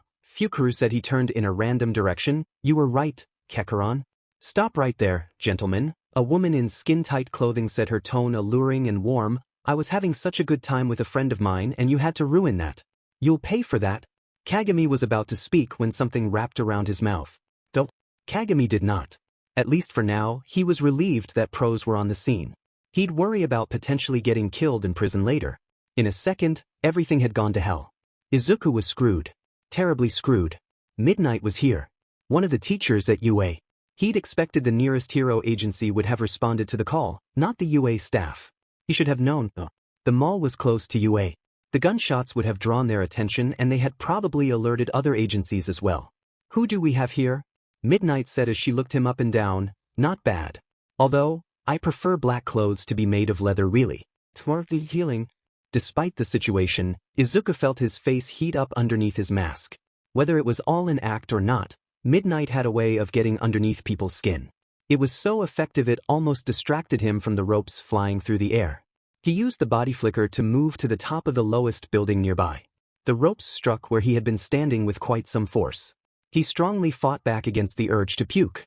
He could pull it off, but the drawbacks were still there. No wonder it was usually just for travel. Wait, he was in the middle of a battle. Izuku looked down to the ground and he nearly fainted as he saw all the gang members enveloped in Midnight's pink mist. Well, that was that. They wouldn't be up for a while. What the hell, Aizawa? Midnight said, and he followed her gaze to a man standing atop the mall rooftop. I took out 5 of these guys and you missed your target? Maybe Hizashi has a point about you being lazy. The man sighed heavily. 2 of the 5 you took out were already incapacitated. The man had shaggy, black hair and he was wrapped in a long, white scarf. After 3 months of training with Itsuka, he could recognize it as a battle scarf. Not many people used those. However, the feature that stuck out the most to Izuku was the bright yellow goggles that the man currently wore. Black hair? Battle scarf? Bright yellow goggles? As if Midnight wasn't bad enough, things just got immeasurably worse. And call me Eraserhead, the man drawled, his gaze pinned on Izuku. We're on duty now. This man is not like the others. How had a UA teacher managed to get one of the most enigmatic heroes to work alongside her? Or maybe Eraserhead worked at UA. The more he thought about it, the more he realized that it made the most sense. These people could be his future teachers. They might even have seen his name in the applicants list or something. This was very bad. If they figured out who he was. Izuku began to need chakra desperately. This would probably be the longest body flicker he had done without hand seals. If Eraserhead activated his quirk, then Izuku was in deep trouble. That's what you got when you dealt with deactivation quirks. Now, Eraserhead said as he adjusted his grip on his battle scarf, how hard are you going to make this, vigilante? Izuku didn't bother to answer as he disappeared in a body flicker. He could hear Midnight's squawk of surprise as he came to a stop 300 meters away. The good news was that he'd probably only be pursued by Eraserhead because they would not leave criminals unattended and Midnight's quirk was perfect to keep them subdued. The bad news was because they would not leave criminals alone and Midnight's quirk was perfect to keep them subdued, he'd probably be pursued by Eraserhead. From the little he'd seen of the man, Eraserhead could and probably would not relent until he got Izuku. His combat prowess was astonishing for someone with a supplementary quirk. Izuku could not beat him as he was. He had to go. Izuku tried to run away, but his stomach groaned in protest. He had to swallow down the bile in his mouth. His body also tingled from the long-range body flicker. Without a hand seal, the body flicker had been a lot more uncontrolled and the backlash was far more apparent. Izuku took off running through the side roads and alleyways, making sure to stick to the darker roads. If Eraserhead saw him, then he'd be able to catch Izuku. He had no idea of how the deactivation quirk even worked, let alone how to counter it. All he knew was that he had to run. He had been doing just that for a few minutes when he finally relaxed. Perhaps, Eraserhead had chosen not to pursue him and was with midnight rounding up all the... As he turned into an alley, a white strap dropped into Izuku's vision. He used body flicker again to escape and he turned back to see Eraserhead standing on a windowsill. He stumbled a bit as a strong bout of sickness came over him. He'd been confronted by Kamui and now it was Eraserhead. Why always me? Izuku muttered too low for Eraserhead to hear. Interesting, Eraserhead said, and yet his tone was entirely dispassionate. You have breathtaking speed, but it takes a lot out of you. Why else would you choose to run through these side streets and alleys? You also stumbled just now, Eraserhead said as he dropped to the ground. It makes you sick, doesn't it? That much energy has to go somewhere. If you rush it, then it blows back on you.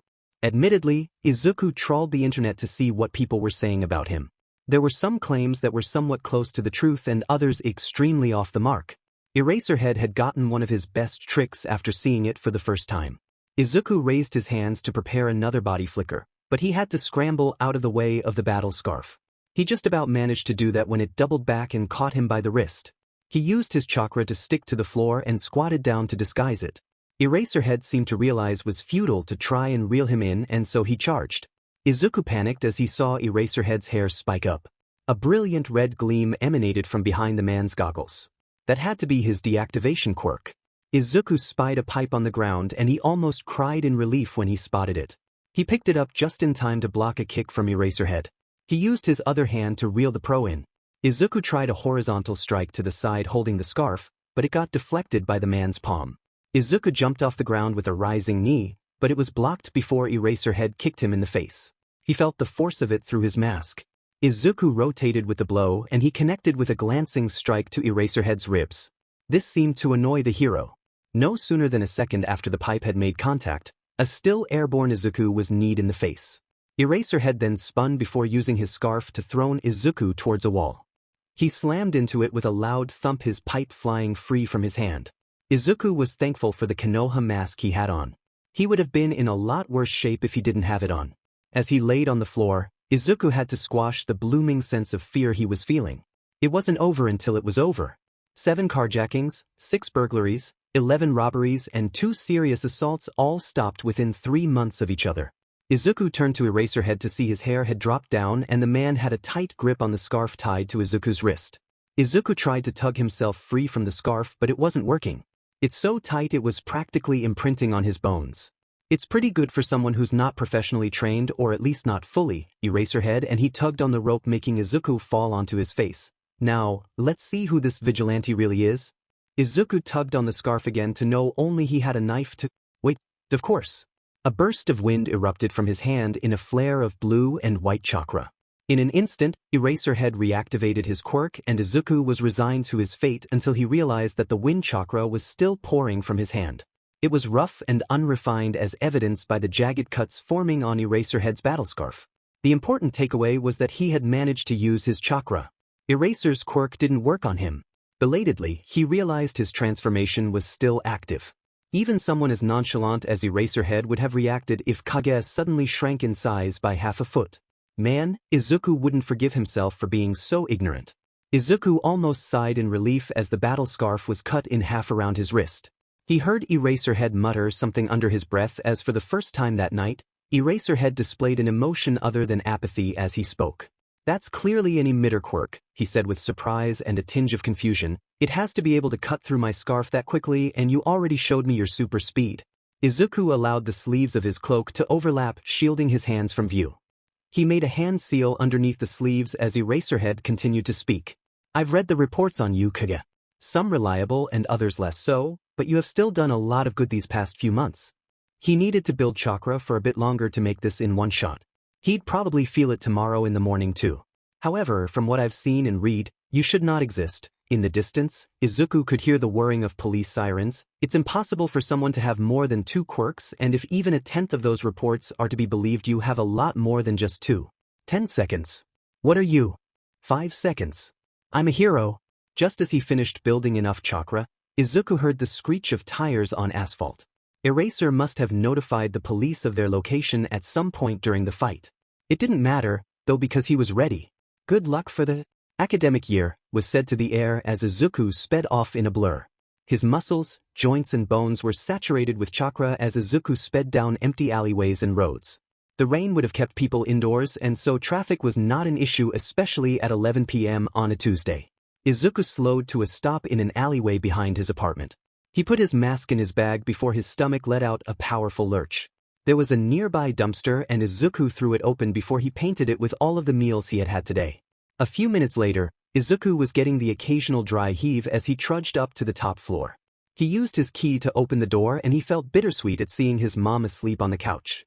He locked up the house and turned off the TV before covering his mother in a blanket. He threw his bag to the side and without even taking his shoes off, he collapsed onto his bed. The last thing he saw was the jagged cuts littered across his hand. What the? Mom? Inko twitched awake as she heard Izuku's voice calling her. She realized with some surprise that she was on the couch under a blanket. He must have covered her when he came back last night.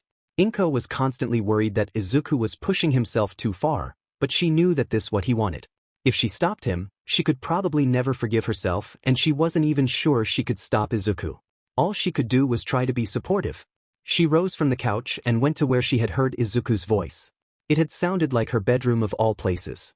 She walked in to see Izuku sitting in front of his vanity desk. Hey Mom, Izuku said with a little caution, you use makeup, right? I do.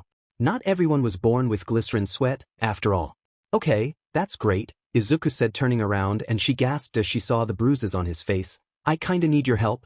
Izuku, what happened to your face? It happened at the dojo. It was Kendo's fault, all of it. She'll tell you that herself, when you meet her. She's awesome but way too competitive, and at her age, shocks like this in the morning had to be terrible for her heart. Inko was tempted to let him go to school like this for scaring her this early in the morning. She just rides me really hard in practice. I swear you'll like her though. As her son continued to ramble, the one thing she wished she didn't pass on, she noticed his hand was bandaged up as well. What happened to your hand? Kendo? Your face looks different. Izuku froze as he met Kaken's fierce red gaze. It was the end of the school day and for the most part, it had been alright. He had gotten a few stares from the other girls and some boys which he could either attribute to the usual nonsense or the fact that he was wearing makeup. He wasn't sure which one he wanted it to be. Don't space out on me, Deku. Kaken said as he slammed his hands onto Izuku's desk. You're up to something. Always at the gym, getting bigger, and now you show up with a bandaged hand. What the hell is this? Izuku had been packing his bag and so its contents laid bare to Kaken's eyes. He had been planning to go to the gym and then to train at the mall, so he'd packed his scroll and Kage mask with him. Both of which, Kaken was now looking at. Maybe he did get some damage to the head from last night, after all. See, come on, Kaken, Izuku pleaded with the other boy. I need to leave soon or I'll be late. A mask? Kaken said as he looked at it underneath the afternoon sun. I've seen this before. This is that vigilante guy's mask, right? Why the hell would a loser like you have something like this? Izuku tried to speak, but he was frozen with fear. He could help stop carjackings, face off against a renowned hero in Eraserhead, and yet he couldn't help but freeze up against Kaken. This doesn't even look like decent quality, Kaken said, throwing the mask over his head. What else is in there? A scroll? But in a move that surprised the both of them, Izuku snatched the scroll right out of Kaken's hands. In the past, he moved way too slowly to even dream of pulling that off. No, the word was said softly, but with more fire than Izuku usually displayed. Kaken's eyes were blown wide open before they narrowed sharply. He turned and walked away, but not before kicking Izuku's mask clear across the room. I'll figure out what you're up to, Deku, Kaken said, punctuating his statement with a mini explosion in his hand, and trust me, I'll enjoy destroying whatever it is. They were the last two in the class, and as Kaken slammed the door behind him, Izuku was left alone. He sighed before walking across the room and picking up the mask. Not even a scratch. He packed his bags and with a rather heavy mind, he left for Kendo's gym. Izuku was replaying the incident with Bakugou in his mind, and perhaps that was why he didn't see the boy in question track his exit from the school. Eat this. Izuku planted himself as Kendo's punch closed in on him. He swatted the punch aside with his left stick before jabbing the other one forward. Kendo grabbed onto the stick and tried to pull Izuku in. He had foreseen this, though, and he channeled Chakra to his feet to keep him in place. The second Kendo stopped pulling on the stick, he jumped forward with a rising knee. She blocked it, but she grunted from the effort. He lowered his knee and he trapped one of Kendo's arms behind him when she was too slow to react. He delivered a flurry of strikes across her side, arms and legs. She groaned in pain but fought past it as one of her hands grew in size. Izuku then had his world turn upside down as Kendo somehow reversed their position into a throw. Her activating her quirk had been a decoy. Izuku slammed into the ground and all the air promptly left his lungs. The sticks he had been holding were sent sprawling across the floor. Kendo had picked up one of his Eskrima sticks, however, and she straddled him from the side before pointing the stick at his face. Give up. Izuku tried to swing his foot up to get Kendo off of him. The kick slammed into her face and he tried to pin her down when she enlarged her fist and gave him a palm strike. His body slammed into the mats harshly and this time she straddled him more securely before raising a fist behind her. It grew in size and Izuku felt nervous as his whole head was cast in shadows by her fist. Okay, fine, Izuku said with only some irritation. I give up. Kendo did not move as she peered at his face. It had taken him only a few days of getting slammed and beaten and punched to get over any hang-ups he had about physical contact. It was fine whenever they were in a spar because he was too intent on trying to not get clobbered. It was less fine when those spars ended. Kendo's hand shrunk to its normal size and still, she didn't budge. Her gaze was so focused it put Izuku on edge. He tensed up as she rubbed her thumb over his cheek and traced upwards. What in the world? Are you wearing makeup? That explained it. Why, you couldn't have asked that like a normal person? Izuku said, and it was only then that a sheepish Kendo moved off of him. Sorry about that, Kendo said as she offered him a hand. It's just been bothering me the whole afternoon. It's all right, Izuku said as he accepted the hand and rose to his feet. Do you want to go one more time? Look, I'd love to, but I'm starving, Kendo said as she wiped the sweat from her face. We've been at this for hours. Aren't you tired? He was definitely feeling the burn, but he could go again. It was probably a fringe benefit of Chakra. He'd barely use any at all today, outside of using it to keep his balance or grip on his weapons. I mean, we could still spar for another hour? No, Kendo said as she rose to her feet. You just want to beat me down when I'm tired so you can boost your wins. Not happening. It. Izuku said, and he cursed internally as Kendo catoned onto his plan. I'd never do that to you. What kind of a friend do you think I am? You just whipped me with a wooden stick for 3 hours. Kendo pointed out and he flushed as he saw the red marks across her arms and legs. Sorry. It's fine, Kendo said, placing her hands on his shoulders. Fighting you would get boring if you didn't get some hits in. Now, hit the showers. We're getting some food. Huh, that was different. Izuku and Kendo hardly ever went out together. She usually had private training sessions and he went to the mall to practice using his chakra. You don't have a lesson today? Izuku asked, drawing a shake of the head from Kendo. No, my dad had to go somewhere, Kendo said before her gaze sharpened. Are you just looking for a way out? I know we don't hang out much, but after all this time I thought you wouldn't mind being around me. And no, it's not that. Izuku blubbered over his words as Kendo seemed to be crushed by his apparent rejection. I know this good bakery place not from here. We can go there. Sounds great, Kendo said as if she hadn't been on the verge of tears a few seconds ago. Meet out front in 10? Okay, bye. Kendo left, leaving Izuku in the center of the dojo. The sounds of other fights going on around him barely registered as he realized how hard he had fallen for Kendo's trick. What just happened? Izuku had showered and gotten dressed in short order. Unfortunately, his mother had neglected to tell him that the makeup would wear off once he took a shower. The locker rooms were packed so he couldn't even use a transformation to hide the bruises around his face. So, with a heavy heart, he walked through the gym until he reached the front door. Kendo was already there looking at something on her phone. The second he walked out, she glanced up at him before doing a double take. What happened to your face? I fell down a flight of stairs? Izuku said, trying to skirt around the issue. It's all good, though. Doesn't sting at all. Come on, let's hurry. That place gets packed around this time. It was a terribly awful excuse, but he couldn't really tell her that he'd gotten it fighting against an actual pro hero. Improvisation under pressure was not exactly his strong suit. He could tell that excuse didn't fly with Kendo when she scoffed. Fine, don't tell me, Kendo said, rolling her eyes. I'll just ask whoever it was in the dojo that cleaned your clock. Was it Wayne? No, he'd brag about it. Or maybe Jin. And it was Mai, wasn't it? Mai the receptionist? Who else? It was a novel experience having someone to actually speak to. He was used to walking the streets of Mizudafu being deep in thought. This was different and in a good way. Kendo was willing to drive the conversation after he managed to segue away from the bruises on his face. It wasn't extremely personal or deep stuff, but just normal stuff like villain incidents, schoolwork, and the like. Once they'd gotten to the bakery, they were able to get their food quickly before settling in a booth. It was then that Kendo decided to broach an uncomfortable topic. Did you hear about what Kage did last night? Her eyes gleamed with excitement which only served to make Izuku feel a myriad of things. Kendo, understandably, kept up with news of Kage. It wasn't anywhere near as bad as Izuku's all-might obsession, but since he was Kage, it definitely unsettled him. As if she'd just figure it out someday. He's that vigilante guy that's been in the news a few times, right? Izuku said as close to neutral as possible. What happened? Did he get caught? Kage get caught?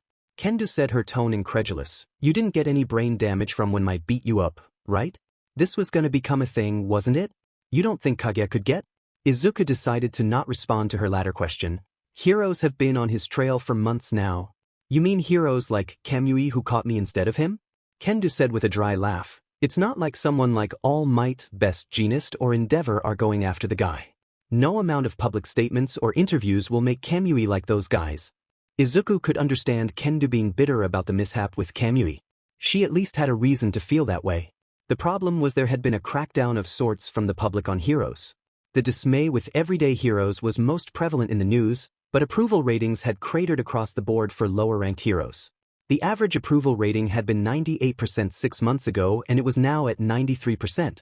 It was not a large drop, but it was concerning that the largest drops were amongst lower-ranking heroes. The top heroes like Hawks, Ryukyu, and Endeavor's ratings went up slightly, or in the case of All Might stayed at over 100%. They had all been involved in various large-scale operations which no normal hero could have come out of unscathed. The idea that only large-scale operations like that were what it took to improve ratings was difficult to process. Izuku felt guilty because he was pretty sure Kage had a hand in all of this. The most prominent point he had seen repeated was that if a vigilante could do normal crime stopping it for free, why couldn't actual heroes? Izuku, Kendo said, nudging him, you were completely spaced out. You sure? Mai didn't do anything to me. Izuku said, desperately, drawing a smirk from Kendo. Wait, I mean, your secret's safe with me, Kendo said as she zipped her lips. Seriously though. Kage apparently helped capture members of a large drug ring. He rescued a guy who was willing to spill all the beans for some protection. Wait, really? That's cool. It was also the first he was hearing of it. How do they know it was him? Izuku asked, even though he knew the answer. That's the exciting part. Kendo said, loudly startling Izuku. He almost got caught by 2 UA teachers. Midnight and some other guy. I can't remember his name. And this is good because... Don't play this game, Izuku, Kendo said with a heavy sigh. The entrance exam is in less than 4 weeks. We can find out more about Kage when we're in UA. You like filling out journals, right? About heroes? He told her that months ago in passing. Yeah, but we still need to focus on the exam itself. Hundreds of people our age. You sound like my dad now, Kendo said as she cut off Izuku's lecture. We are good enough to get into UA. I know I am, and you can hang with me even when I'm using my quirk. You already registered to use your Eskrima sticks, right? Yeah. Then that rules out like 80% of who we could face, Kendo said as she went back to eating her food. Izuku was grateful she looked down because he was sure his face was burning up.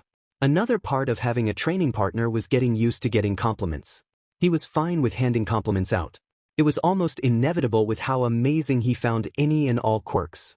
He was not as comfortable with receiving compliments as his blushing face could attest to.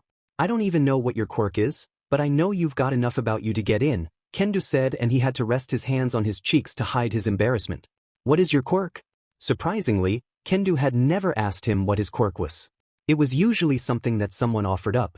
It wasn't rude per se to ask, but it was polite to wait to be told. Kendo had apparently run out of patience. He couldn't lie to her. She'd helped him a lot and she was nice. A lot nicer than everyone else their age.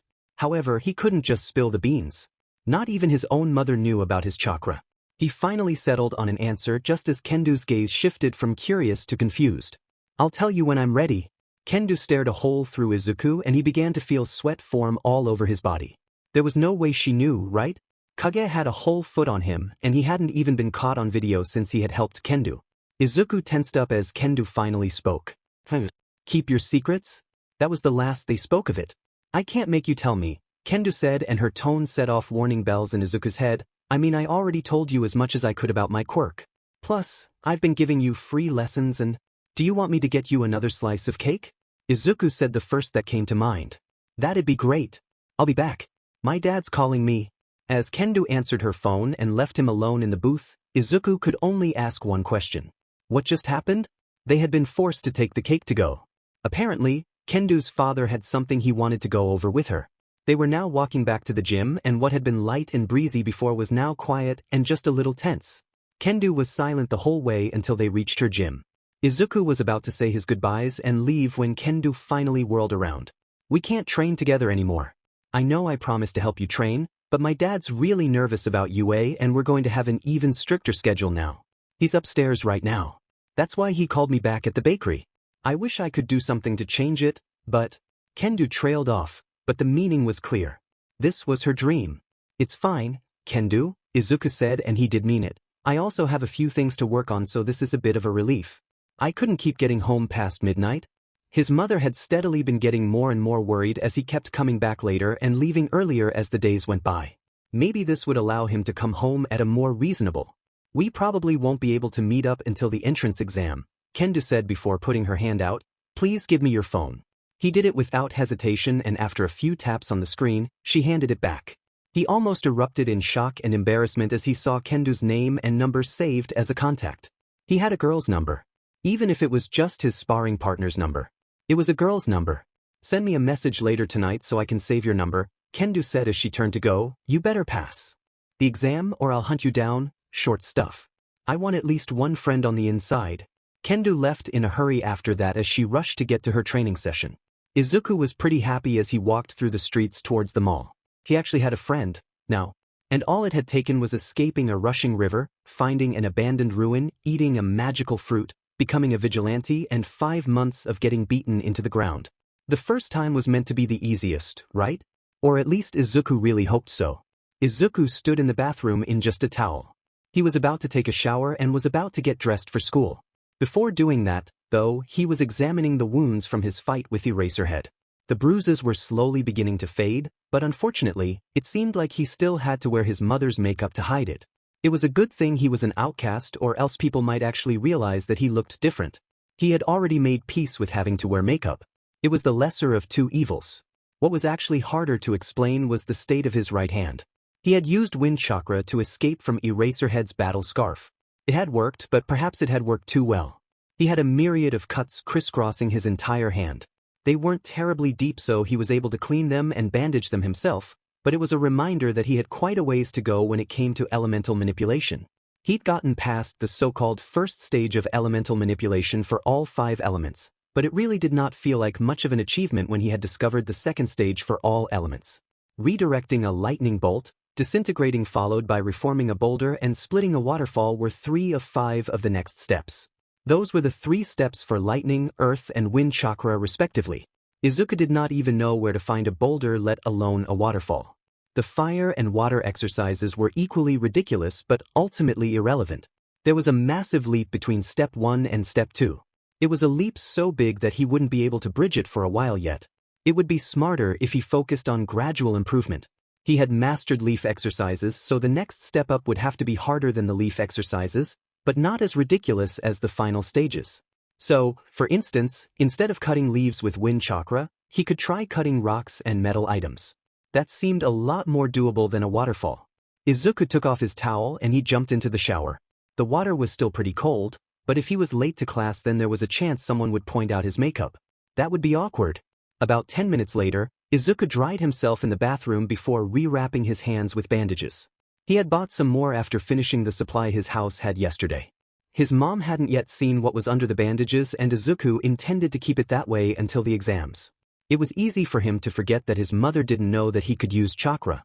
From her perspective, he was just putting his life on the line for a pipe dream.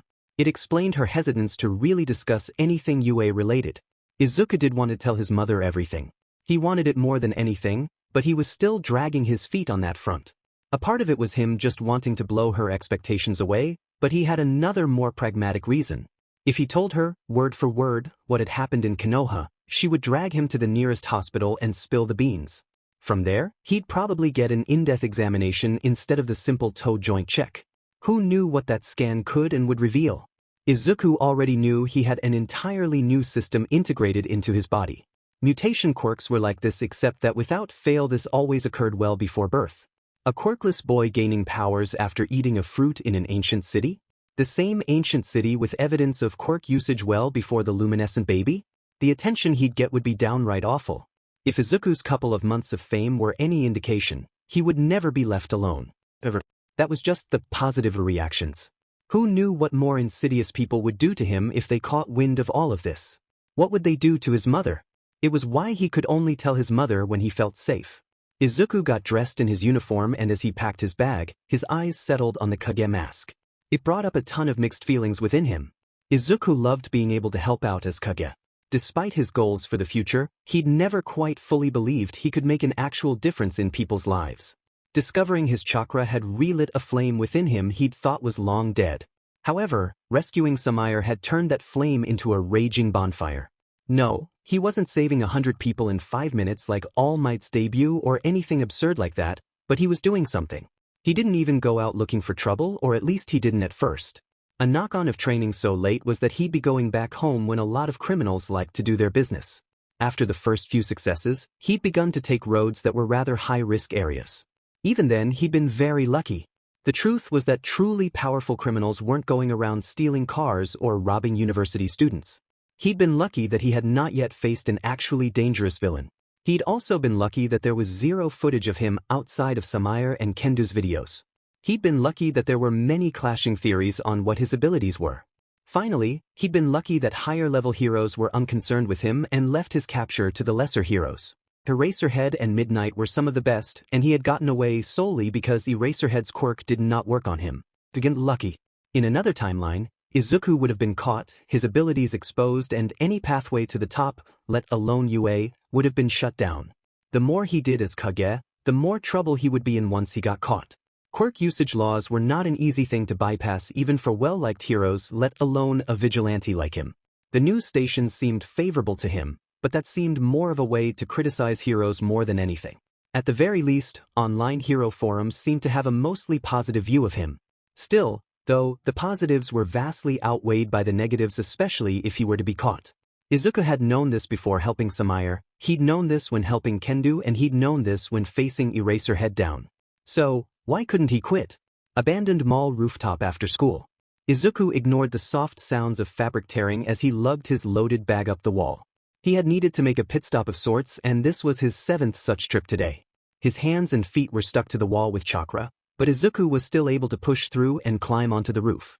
The abandoned rooftop was the scene of a lot of Izuku's recent successes and practically all failures, and despite that, it was a sight for sore eyes as he finished his last supply run for the next few weeks.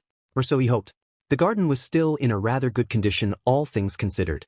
The evergreen tree and plants hadn't once wilted despite the change in seasons. If anything, Izuku himself had done more damage to the surroundings than the weather had.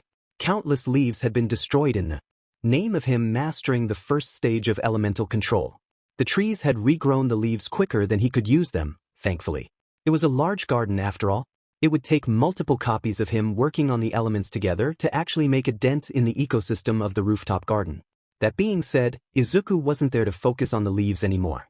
He had to figure out additional exercises to build up his proficiency. He had already devised 2 such exercises for wind and earth. Speaking of which, Izuku groaned as he shrugged his bag off and left it near a rather large number of rocks. That should count as my physical conditioning for the day. That was heavy. Izuku had loaded his bag up to the brim with as many rocks, pebbles, and bricks as he could find. As it turned out, that was a lot. He was sure his bag was in pretty bad shape, but it was all done now. Izuku picked up a rock as he decided to test his theory.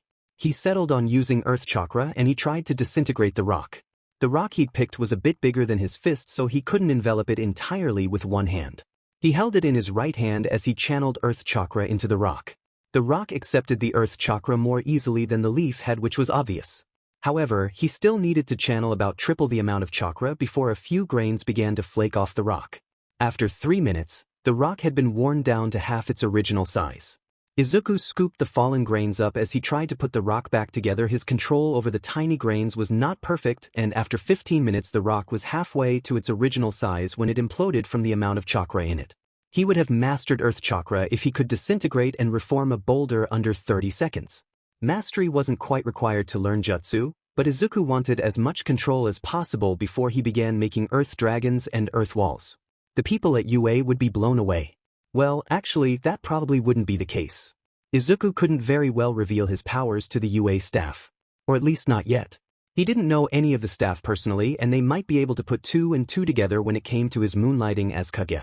In all honesty, Eraserhead was the one Izuku was most worried about. Eraserhead knew that Kage was very, very fast and could emit some energy that could cut his battle scarf. That was it, and yet that was a large chunk of what Izuku's style relied upon. Despite what the man had said, the rumors on the internet were all over the place, so it was likely that those would not be taken as seriously. So, stuff like the substitution and surface sticking could probably be explained away. However, the biggest concern Izuku had was that he would somehow incriminate himself. Izuku had a good handle on his powers, but surely it was inevitable that he would slip up somehow.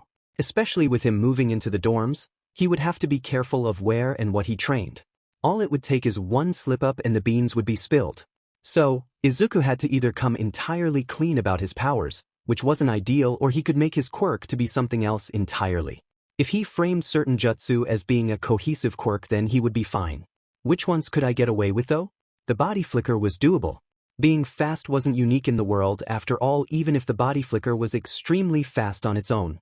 Izuku knew he could slow it down and it would probably make him puke a lot less. The substitution, clone and transformation definitely had to be shelved, though. The last 2 were obvious and the substitution was good enough to be a quirk on its own. As much as Izuku liked it, he couldn't very well pass it off as him running extremely quickly and then putting something in his place before once again moving away. Who in the world would believe something like that? So, the Academy Jutsu were nixed off the list. Furthermore, he couldn't really use elemental chakra, could he?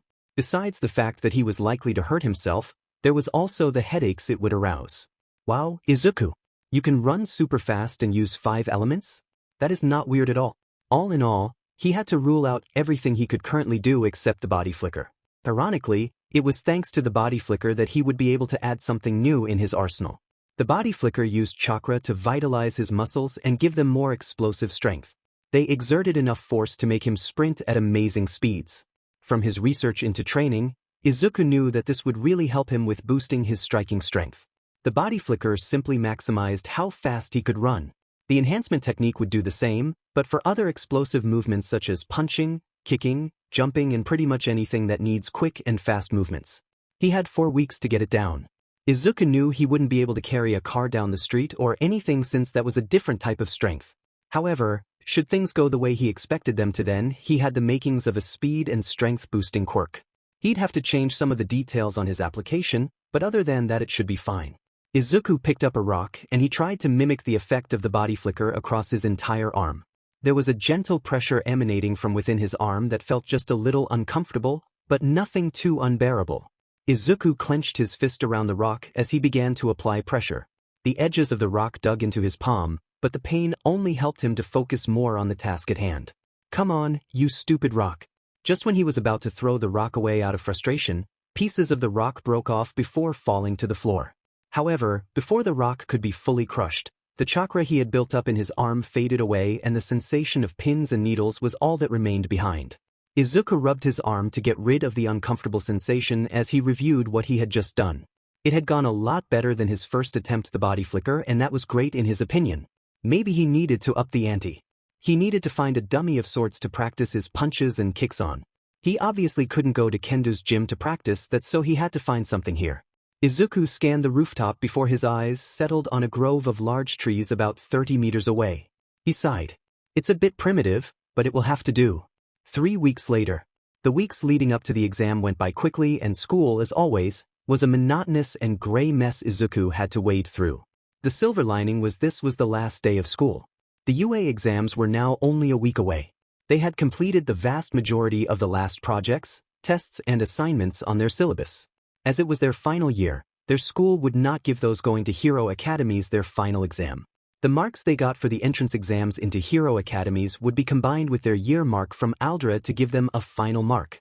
The entrance exams by every hero academies were all moderated by external sources even if their difficulty level differed, so there was no underhand stuff going on. Bribery had been a huge problem in the past. Anyways, UA's exam was one of the hardest and strictest around, and that was just the theory portion. The practical portion was said to be even worse. It was why almost no one at Aldra High was even going to try the UA exams. It was very likely that your final mark could get cratered by a poor performance in an entrance exam. So, people went the safer route of easier entrance exams at decent high schools. It also lowered the number of times one had to take an entrance exam. You could apply to 3 different high schools, but a lot of the dates tended to clash, particularly for elite schools like Shiketsu High and UA. So, generally, people prioritized the very best high school they felt they could get into. The final 2 spots were their fail-safe choices. If something were to go wrong in their primary choice, presumably they would still be able to get into a lesser, but still decent high school. Mr. Gamasuri was going through the class list and double-checking that everything was in order. Izuku tuned out most of everyone else as he waited for something he knew was coming. Amibaku, you are applying to CI Academy, Mizudafu Western and Misakui High, correct? The dates are the 26th, 27th of February and 1st of March respectively. Good luck, Ami. I know you can do well. Thank you, sir. Finally, Izuku had to know just how screwed he was. Hell, maybe he got lucky. Maybe. Katsuki Bakugou, Mr. Gamasuri said, and it was almost as if the entire classroom sat up straighter. You've applied to UA and UA alone. I suppose that makes sense. If anyone can make it into UA from our school, it's you. Don't forget me when you become a pro. Hell yeah, Bakugou. Put a good word in for me when I transfer to you. Bakugou, the system's rigged. He should have gotten in on a recommendation. The upper-class pros protect their own. The room was filled with all sorts of praise for Bakugou. It was nothing new and, in all honesty, was pretty much the norm for their class. Izuku wasn't jealous of Bakugou per se. Izuku knew that Bakugou worked harder than anyone he'd ever met in everything he did. Despite his volatility, Bakugou was very smart, which was admittedly not obvious at first glance. Furthermore, being born with a powerful quirk was simply a roll of the dice. Bakugou could easily have just been born with the ability to produce glycerin like his mother and no combustion from his father. It wasn't Bakugou's fault that he was both smart and lucky. If Izuku had been in his shoes, he'd probably enjoy the attention. Hell, Izuku did quite like the praise Kage got, only when it wasn't intended as a jab at heroes, though. That being said, it wouldn't kill Bakugou to be less arrogant. Probably. Maybe. The jury was still out on that. Izuku Midoriya. Izuku was drawn from his musings as Mr. Gamasuri called out his name, scaring the daylights out of him. In his stupor, he banged his knee on the underside of his table, causing him to let out a pitiful groan. Yes, sir? Izuku wheezed out, and the class took that moment to relish in his clumsiness as they erupted into laughter. Settle down, class, Mr. Gamasuri said as he managed to regain control of the students. I know it's the final day and you're excited to take the next step, but there's no need for you to be so disruptive. Now, let's see where Izuku has chosen to. That can't be right. Mr. Gamasuri turned away from his papers as he went to his computer. A perplexed expression painted across his face. Izuku felt a pit form in his stomach as his class began to whisper. The all-too-familiar cruel words began to spill from poorly contained conversations. I bet Deku forgot to apply anywhere. Forgot? A quirkless loser like him wouldn't get accepted anywhere. He probably has to go to a normal high school with other scrubs. This was said in varying ways and loudness, but the message was still clear. Everyone thought he sucked. Weirdly, Izuku was both hurt and not hurt by this. It was downright awful to be disparaged by what were supposed to be his peers and people he'd known for years now. On the other hand, Izuku knew that their vision of him was a year out of date. So, the joke was on them. Even if he was still seen as a joke. Ah, so it wasn't a mistake, Mr. Gamasuri said, his brows raised as he looked at his screen. The man walked back around his desk and sat on his desk. Mr. Gamasuri cleared his throat for silence, and Izuku could see that the man seemed torn between disbelief and confusion. In all fairness, Izuku understood the reaction.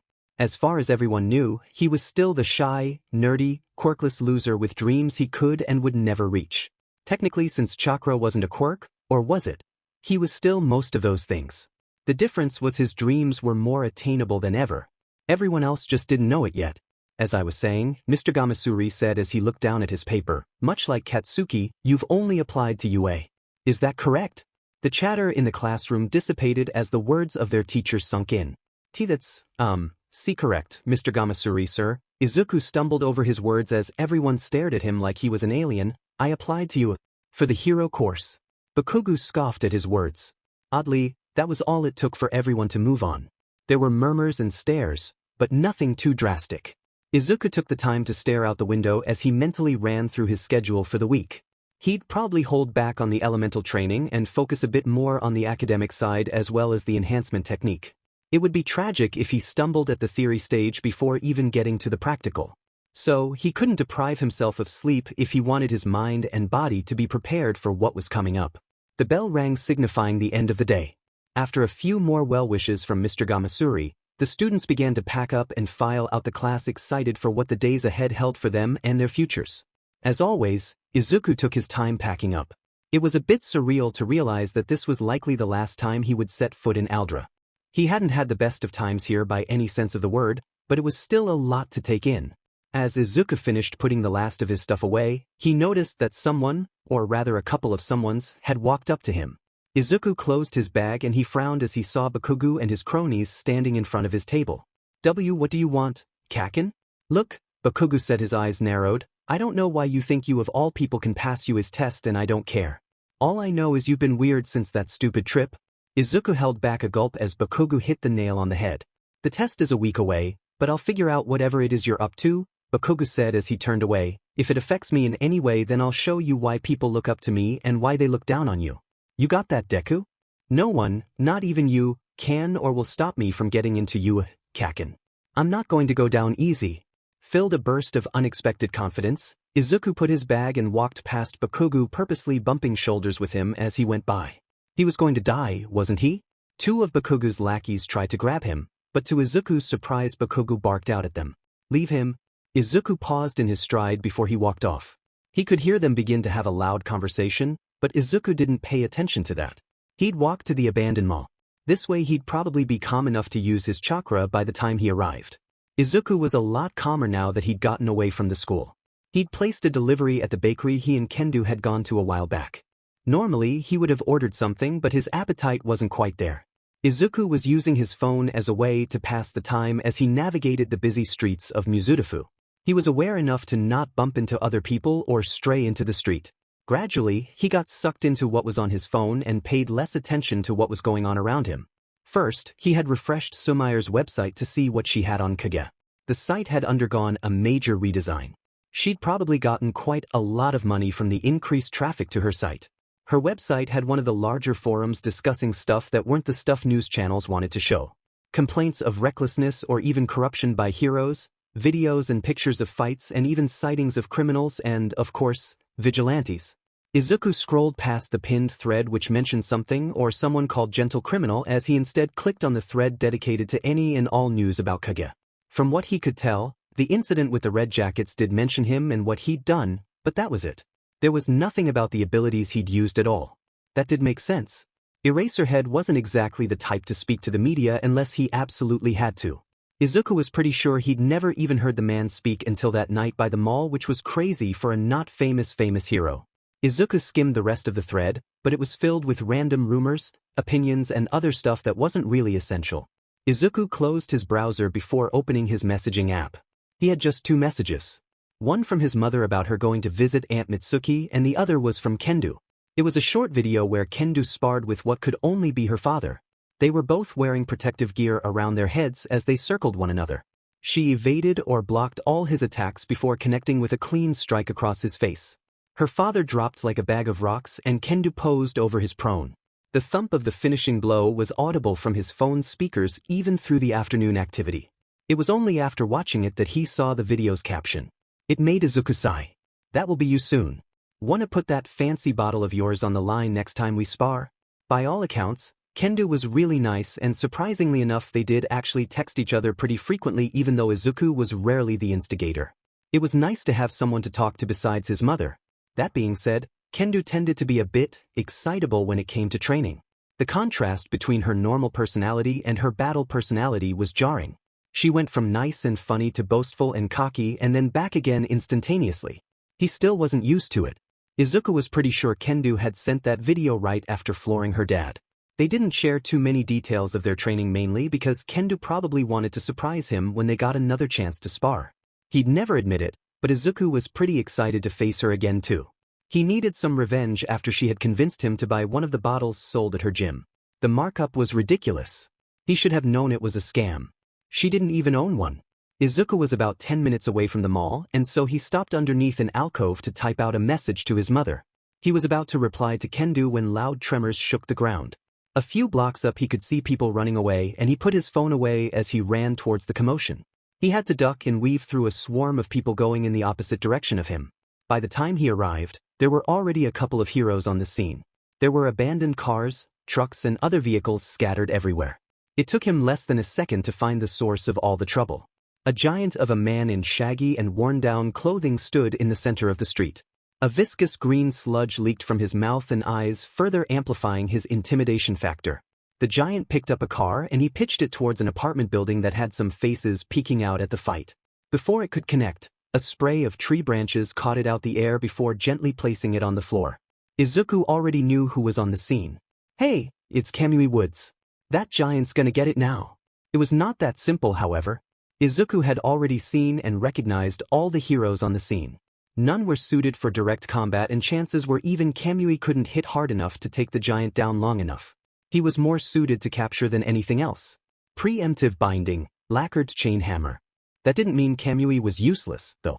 The wooden tentacles originating from his arms shot up into the air. They melded and wrapped around each other to form a giant hammer. Kamui brought it down on the giant, and the impact was strong enough to send tremors through the ground. The hammer pressed the giant down to the road, and the asphalt splintered and cracked as a result. The hammer then morphed into a crisscrossing of branches that had him pinned to the road. The branches punched holes into the ground, further tightening their hold on the villain. There had been a thunderclap of noise that followed in the wake of the tremor, and it felt like a bomb had gone off in between his ears. Other people were also watching the fight unfold, and quite a few people were clutching their ears in pain. All of them had been ruffled by Kamui's attack, but even then nobody moved. The fight was over, after all, right? The sound of a truck door sliding open drew Izuku's attention, and he turned to see a field reporter practically sprint towards the scene with a cameraman following in his wake. A very familiar field reporter. "This is Masakomi Souza for Starlight News," Masakomi said before turning towards the fight. Number 37 hero Kamui Woods is now engaged in a fight with a villain using a gigantification quirk. There are massive amounts of property damage, but for the time being it appears Kamui has managed to. Before Masakomi could finish his briefing, the giant began to scream and thrash against his bindings. The wood stretched with his movements, but Izuku could see clear as day that keeping the move up was taking a toll on Kamui. Somehow, the giant managed to get up to his feet. A large chunk of the road was still attached to the giant due to Kamui's lacquered chain hammer, keeping him flush against it even as he rose to his full height. The sludge dripping from the giant's face became thicker and thicker as the giant fought against his restraints.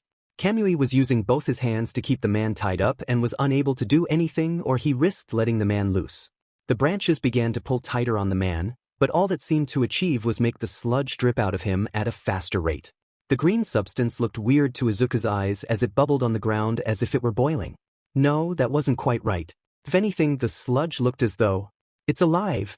Look at his feet," screamed one of the people watching the standoff. "There's a face in that green stuff." After that proclamation, a lot of things happened almost at the exact time. The sludge exploded out of the giant and formed a massive, breathing and living pile of sludge. The sludge villain sped across the road with surprising speed before it absorbed a car into its body. Izuku was barely aware of the Starlight reporter screaming into his mic as the gathered crowd began to scatter. The sludge villain seemed to convulse before his body suddenly compressed, and from it came the car it had just absorbed. The car had been fired at a nearby office building, and it punched into the building with a powerful crash. Screams filled the air as a gaping hole was torn into the building. Izuku had no idea if it was empty or not. The sludge villain then managed to absorb a couple of cars in one go, and that sent everyone scattering. Even the heroes who had been helping with getting people out of the danger zone seemed to hesitate to help or backed off entirely. Kamui was still struggling with the giant, who was apparently just another villain and not someone with an odd side effect to their quirk. However, Kamui was forced to slam the giant into the ground before releasing him as the sludge villain fired more cars towards the fleeing crowds. The cars were traveling with such speed that Kamui was only able to deflect them away from the crowd. Despite his best efforts, though, the cars ended up smashing into office buildings, apartments and shops. Kamui is endangering the lives of everyone with his reckless defensive maneuvers. The ongoing situation here at Izuku had slowly begun to lose his eagerness to see Kamui in action, and it finally dwindled to zero as the first car Kamui had deflected, stuck between two buildings, exploded. Windows exploded all over the street and the smell of burning fuel clogged the air. As Izuku fled, he saw the giant get back up to his feet and Kamui seemed to take a step back as he looked between his two opponents. The giant seemed to focus deeply before his body began to get even bigger. And bigger and bigger and bigger. He grew and grew and grew until he towered well over all of the buildings. Izuku fled through the crowd as the situation became increasingly dire.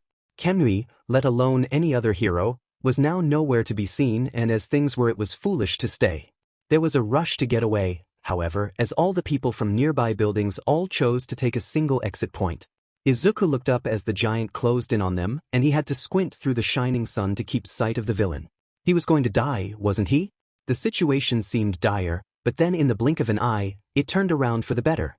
A large shadow swept over the crowd and Izuku caught a flash of purple and yellow before he heard a loud thump followed by the voice of someone, a woman, screaming at the top of her lungs. Canyon cannon!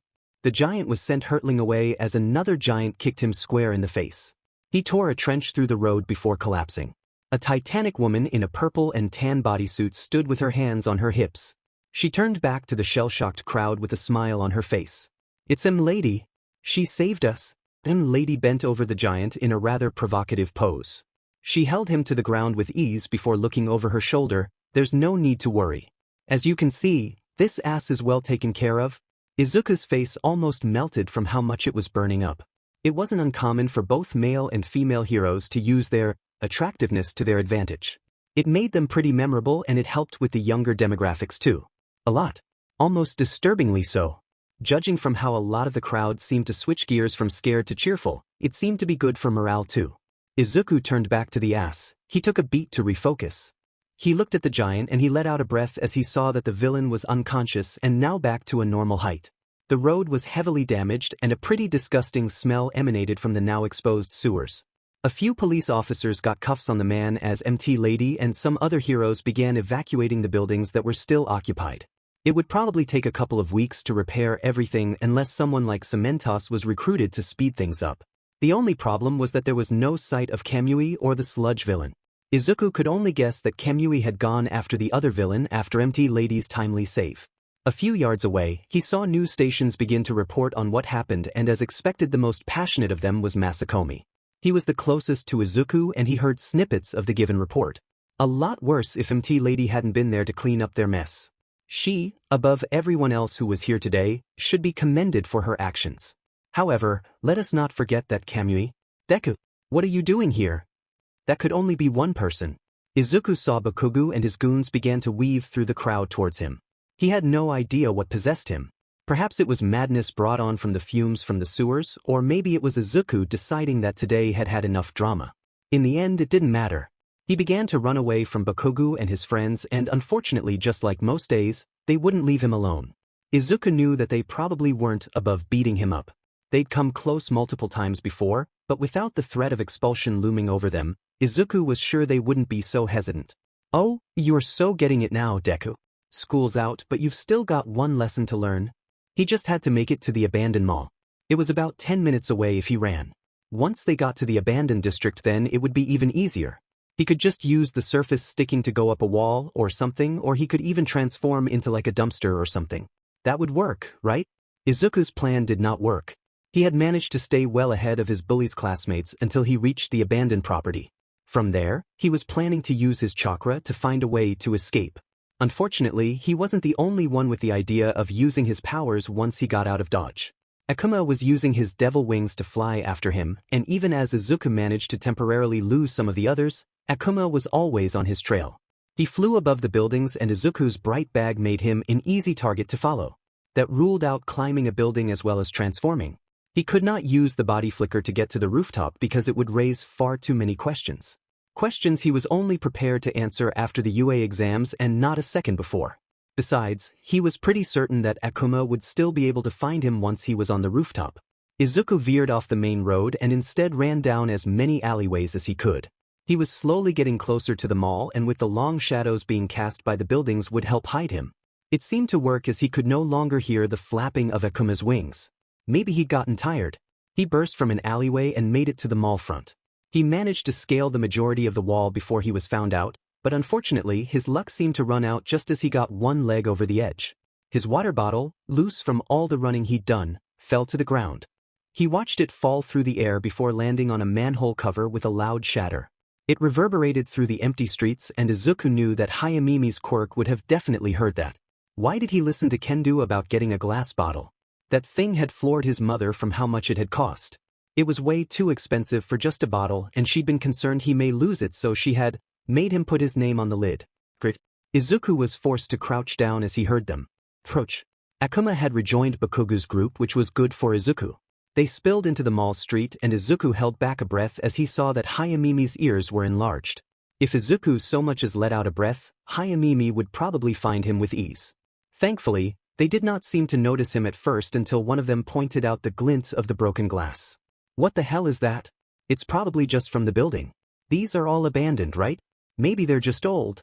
No, it can't be, Akuma said as they walked closer to the glass shards. My dad's a real estate developer, and he said this whole area had a problem with their sewage system. Especially the mall. These buildings are still new, and this glass is too small to be from the windows. What a nerd. Hey, I just know stuff. It's not my fault you couldn't pass an eye exam. I wear glasses. Exactly. Shut up. Bakugou screamed at the bickering duo. Chunky, pass me that metal thing in the middle of that mess. Izuku felt his heart sink as Akuma handed the lid to Bakugou. He froze as Bakugou read the inscription before blowing the lid up as he clenched his hand. Where are you, Deku? You dropped your bottle. Rabbit ears, find him. My name is Hayamimi. I don't care. Despite the retort from Bakugou, Hayamimi still used his quirk to search for Izuku. He tried to be as quiet as possible, but in the end, it was pointless. There's a heartbeat up on the roof. There was no point in hiding anymore. Izuku rose to his feet and he looked down at his former classmates. Bakugou's frown deepened as he caught sight of Izuku. You could have made this easier on yourself, but if you want to get beaten up here, then be my guest. Now are you gonna come down here, or are we gonna have to go up there? I don't want to fight, Kaken. Izuku said to his former friend, the exam's in a week. We can't afford to. I don't care about that, Deku. Bakugou screamed up at him. If you're not gonna come down here, then I guess I'm coming up there. Bakugou placed both his hands by his side before he fired a simultaneous blast from both hands. The explosion was strong enough to send tremors to Izuku all the way up on the top floor, and it completely destroyed the manhole cover that Bakugou was standing on. Bakugou was flung through the air at breakneck speeds, but he misjudged the angle of approach. Izuku took a few steps back as the other boy slammed into the side of the roof. His hands latched onto the edge of the roof, and Izuku almost went to help him when Bakugou pulled himself up and over with ease. It's just you and me here now, Bakugou said as he approached Izuku. Those scrubs down there can't interfere with this. Izuku frowned as Bakugou's smile grew larger. He couldn't use his chakra. It would only result in a massive headache, especially if he was able to match up to whatever Bakugou threw at him. I won't use anything too strong, Bakugou said as he walked forward, and Izuku spied a chair leg on the floor. Just enough to show you that I can stop you from taking that exam if I have to. Hopefully, that meant he would not have to use his chakra. Bakugou rushed him, and Izuku dove for the chair leg immediately. He sprang up to his feet as Bakugou lashed out as expected, with a right hook. Izuku used the chair leg to slap aside Bakugou's arm before he lashed out with a side kick. His foot went flush against Bakugou's ribs and sent the other boy stumbling a few feet away. Izuku held the chair leg at the ready as an irate Bakugou looked back at him. His red eyes held fury and shock and confusion. How did you screw this? I'm gonna enjoy this. Izuku had had plenty of practice evading strikes with Kendo, and he was pushed to the limit as he strained to stay ahead of Bakugou. The other boy didn't seem to mind when he missed, letting out stronger and stronger explosions as he went tearing the garden to shreds. The main reason Izuku was able to avoid being hit was that he knew Bakugou's attack patterns like the back of his hand. He barely had any time for a counterattack as he shuffled back across the garden. Izuku managed to slap aside another attack by Bakugou before a kick slammed into his side. Pain erupted in his ribs, But before he could readjust, Bakugou connected with a low-powered blast that sent Izuku sprawling across the rooftop. Doesn't feel great, huh? He had lost his weapon and also been sent closer to the edge, and once Izuku rose he could see over the edge. Without warning, the memories from the scavenger hunt came flooding back. For just an instant, when he looked down he saw the rushing river that had almost killed him. You look scared, Deku. Izuku turned to see Bakugou a few feet away from him. I've heard about all the training you've been doing since that trip from my mom, Bakugou said with a frown on his face. Do you know how much stress you're putting your mom under? She calls my mom all the time because you stay out past effing midnight doing who knows what. You need to accept that you can never, ever be a hero, Deku. Bakugou's words cut into Izuku like the sharpest of knives. You are just normal. There is nothing special about you, and there never has been and there never will be. Stop risking your life trying to change that. Auntie Inko deserves more than that. Izuku felt many emotions swirl up inside as Bakugou continued to berate him. Were his actions really having such a bad effect on his mother? Why didn't she say anything? How didn't he notice? Had he been so wrapped up in getting into UA that he forgot to check in on his mom? Is that why you're so angry? I don't want to fight, Kakin, Izuku said as he cut Bakugou off. I know I haven't been the best son for the past year and I'll work on that, but even then I won't let anyone but me decide if I can or can't become a hero. Izuku stared at Bakugou, who for once didn't seem as hostile. Izuku walked past Bakugou as he went away from the edge as he remembered the last time they'd been in a similar position. He could hear their classmates arguing about something, but neither of them paid it any attention. As he walked away, he could hear the flapping of Akuma's wings, which meant they'd probably be joined by the others soon. He turned back to Bakugou, whose gaze was still less hostile than usual. Akuma rose behind them, his wings flapping rapidly as he touched down on the ground. Izuku was about to speak when he noticed something off. Akuma's skin was a sickly green and a nasty sludge of the same color dripped off his wings and from his mouth and ears. Izuku felt as though ice was forming in his veins as he recognized the villain from before. Which one of you caused all that noise? A distorted and deep voice that was definitely not Akuma's said. The villain looked between the two of them before he saw the smoke trailing off of Bakugou's palms. Bakugou didn't seem to fully understand what was going on and Izuku ran towards him, but he was too late. As Bakugou opened his mouth to speak, a flood of green sludge flew from Akuma's mouth and into his. By the time Izuku reached Bakugou, there was green sludge dripping from his mouth. Let's have some fun, shall we? Not, Bakugou said. They for real now. He was going to die, wasn't he? Toshinori was enjoying the rest of his day off. There had been a rather major incident near the edges of town. Launched cars, damaged roads, and scores of injuries. He'd been occupied with a hostage situation on the opposite side of town, and by the time he had arrived, the problem had been dealt with and the cleanup was underway. One of the villains, a sludge-like monster, had gotten away before Empty Lady could apprehend. They had assumed Kamui was in pursuit, but the man himself had said he had found no trace whatsoever. Toshinori did feel bad for Kamui. He kept his ear to the ground and kept himself abreast of the situation of different heroes. Kamui was one such hero because of his declining popularity. Toshinori had been certain that Kamui would be a top 10 hero soon enough, but if things continued as they were, Kamui would be lucky to crack the top 200, and that was being nice about it. The hit job in the media had been that successful. Maybe if he had been there, then Kamui wouldn't be having such a hard time. Someone as young as Kamui didn't deserve that. No one did. Unfortunately, it had happened before and would happen again. Some people somehow got tired of hearing all the good and began to manufacture some controversy. It was probably all just for money, and nothing made money quite like controversy.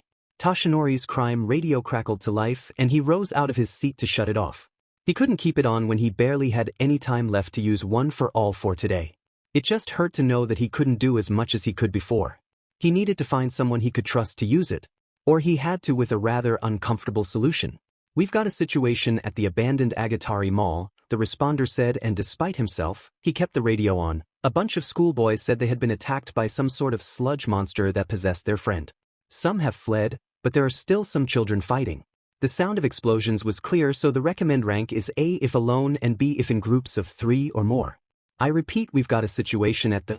Toshinori turned off his radio as he tapped into one for all. His body grew to thrice its size as it surged with energy. He was out the door in a second and he sped off towards the Agatari Mall. He had about 10 minutes left. He had to make them count. Izuku let out a groan as he slammed into a tree. He slowly rose back to his feet as he looked at his opponent. Bakugou's face morphed into an eerie smile that was unnatural to Izuku. He'd seen Bakugou smile like this before countless times. However, this was especially unsettling because Izuku knew who was actually in control of Bakugou. "It's too bad the kid with the devil wings left," Sludge Bakugou said, his voice deep and slimy. "I now only have you to contend with." Sludge launched forward with another attack and Izuku was able to parry it. However, he did not press his advantage as he saw Bakugou's face twist into a pained grimace. He paid for this as Sludge hit him with a palm strike to the chest.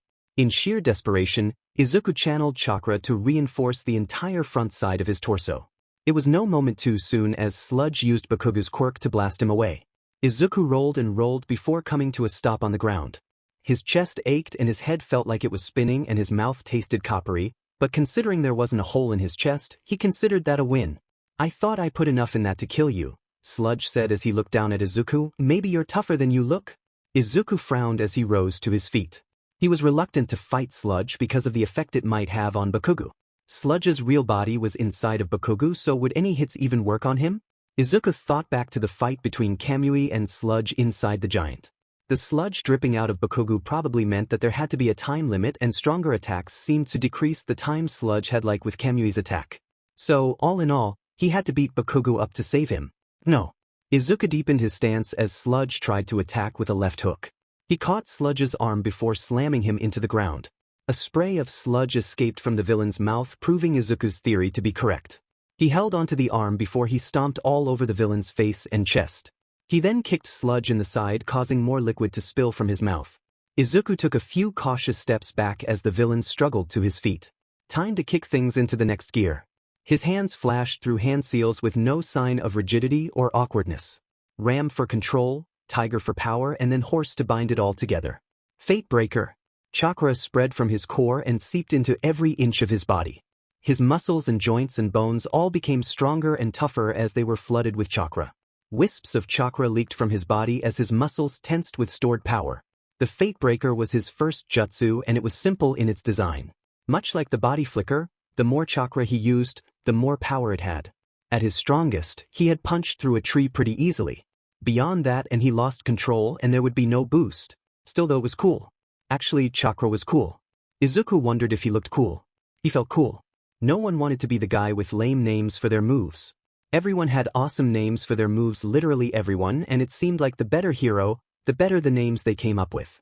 "You can name your techniques whatever you want," Sludge said as he got back up to his feet about 5 meters away from Izuku. "You will still?" He had said that out loud, didn't he? Izuku tensed up before he sprinted at Sludge. The wind was whipping his face as he closed in on Bakugou's captor. He closed the distance between them, catching Sludge off guard in the blink of an eye. "Lose." A powerful right hook slammed into Sludge's face with a loud crack. Slime flew through the air once more as the villain cradled his jaw. Sludge tried a left hook again and Izuku parried it before he lashed out with a rising kick that Sludge barely managed to block. His foot smashed into Sludge's arm with a loud crack before it sent the villain stumbling. Sludge tried to raise both his hands, but his right arm fell to his side limp as a wet noodle. He probably had to dial it back a bit. He was breaking bones before the multiplier, but that could also be due to the sludge affecting Bakugou's durability. Izuku rushed forward again and he connected with a flurry of punches to Sludge's torso. The punches had a harsh staccato rhythm and all the while slime began to spew from the villain's mouth. Sludge tried to hit Izuku with an explosion, but he avoided it with ease. Having only one usable arm seriously hampered Sludge. Izuku was able to stay away from any and all blasts since they only came from one side. Izuku smashed another flurry into Sludge's gut, making the villain keel over. He pushed the villain back and when Sludge rose, Izuku finished off the barrage with a powerful uppercut. Sludge flew through the air before he landed on his back. A deluge of slime flew from Bakugou's mouth and Izuku was about to attack until he saw a pair of yellow eyes open in the sludge. The slime was still wrapped around Bakugou by thin threads. The more Izuku looked at it, the more it looked like some odd marionette technique. Bakugou was dragged to his feet by the sludge and he seemed to slowly regain consciousness. "Deku? What the arg? What the F happened to my body?" Bakugou tried to speak, but he groaned from the pain of being moved around like a puppet in his current state. "What the hell is this?" "Don't worry, my sweet child," Sludge said with a smirk on his face. "I took your body for a spin, but the boy over there is better than I expected. He's practically a smaller version of All Might. So I have to do things like this. I feel no pain like this and I can still use your quirk." Now, stand down, Green. Izuku deactivated Fatebreaker as Sludge's words sunk in. This was some sort of warped hostage situation, and so he had to tread carefully. Izuku did not want to find out if Sludge could kill Bakugou before Izuku could free him. I feel like All Might used me as a punching bag. You did this to me? How? Bakugou said, his eyebrows squished together in a frown. Look, Deku, just run and get a pro. I can handle this from here. Not with a broken arm, Kakin, Izuku said as he reactivated the Fatebreaker. Let me show you what I'm made of. Deku, you idiot. Just. Bakugou's words were swallowed, literally, as slime enveloped his head. He struggled against the bonds, but he couldn't move an inch. Sludge leered at Izuku, seemingly delighting in Bakugou's pain. Izuku took a step forward, but he stopped as Sludge's grip on Bakugou tightened. Not so fast, Small Might, Sludge said to Izuku. If you don't leave now, then I choke your friend to death. Have you ever seen someone drown on dry land before? I have. It's pretty great. For me, not for them. What will you do with him once I leave? Who knows? Sludge said as he sensed Izuku's discomfort. A quirk like his could set me up nicely for life. I might even just keep his body. Bottom line is at the very least you won't have to see him die. Izuku's eyes flicked towards Bakugou, whose struggles had gradually weakened. He had to make a choice, and quick. In reality, though, there was only one choice. There was no way he could leave Bakugou here. He raised his hands to surrender, and thankfully Sludge removed the slime around Bakugou's head. Bakugou seemed to be teetering on the edge of falling unconscious based on what Izuku could see, but ultimately he was alive. Despite all that though, Izuku felt white-hot rage bubble up within him. He was mad at himself for luring everyone far out of town. He was mad at Bakugou for starting the whole fight in the first place and attracting Sludge here. However, most of all, he was furious at Sludge for everything he'd done today. In a blind rage, Izuku felt a surge of chakra originating from his arms. He pointed his left hand towards Sludge, and before he knew it, a very familiar black rod was shot at the monster. The rod blew straight through Sludge without harming the villain. Sludge blinked as he was unaffected by the attack, but he then trapped Bakugou in the chokehold once more with nary a word. You did this to him? Sludge screamed, but he was barely audible over the thrumming in Izuku's ears. Acting on pure instinct, Izuku used his left hand to form half a hand seal as he prepared a body flicker. His right hand was pointed beside him, and another rod burst from his palm before he caught it with ease. The noises in his head grew louder and louder, and his vision flickered for a bit as he saw a flash of white and red. This time I'll crush the boy's head. Then I'll take your body. The deluge of sensations vanished as Izuku kicked off the ground in a powerful body flicker. Time seemed to slow down as he homed in on his target. He weaved out of the way of sluggish and slow attacks from Sludge before he stopped in front of the villain and drove the rod into Sludge's eye. The villain let out a shriek of pain, and he instantly released his hold on Bakugou. To Izuku's amazement, the slime began to bubble and boil as he drove the rod deeper into Sludge. The many threads holding Bakugou captive seemed to lose their strength, and his classmate fell to the floor. Sludge's very body seemed to distort and shift as Izuku fought to keep the rod in place. Slime was beginning to wrap around Izuku's body. It was far less viscous than before and resembled green water more than anything. Still, though, the volume made it dangerous, and Izuku felt as though he was stuck under a flowing river. His grip on the rod became weaker and weaker as visions of falling into the river over a year ago overcame. The moment played on a loop in his. He struggled and thrashed as the water dragged him into his murky depths. He began to fight the onslaught off more as the watery slime began to seep into his nose and mouth. In sheer desperation, Izuku was about to begin molding lightning chakra despite being fully submerged in a liquid. He vibrated his chakra to the right frequency and was about to unleash it when he felt something land on the ground. Texas Smash. A strong wind blew over Izuku, and the slime clinging to his body was blown off instantly. Izuku took a heavy breath as he fell to the ground.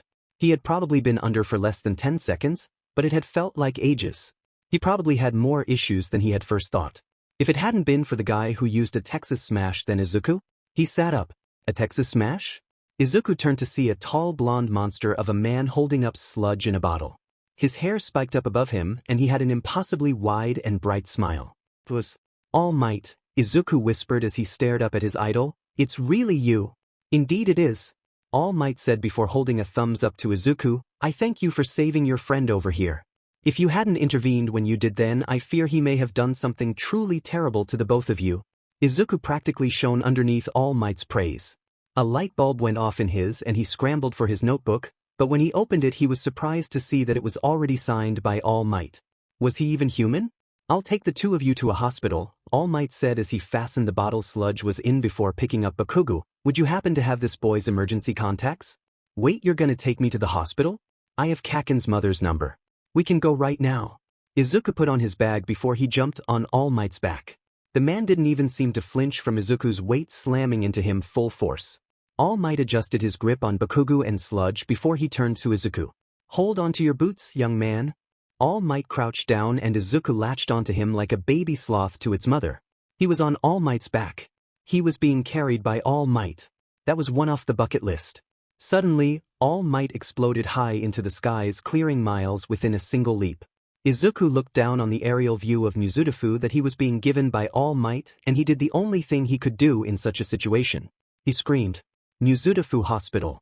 Despite feeling pretty good overall, Izuku was still checked into the hospital as a precaution. He had called his mother to explain what had happened, and thankfully she had been with Aunt Mitsuki, which made things a lot easier.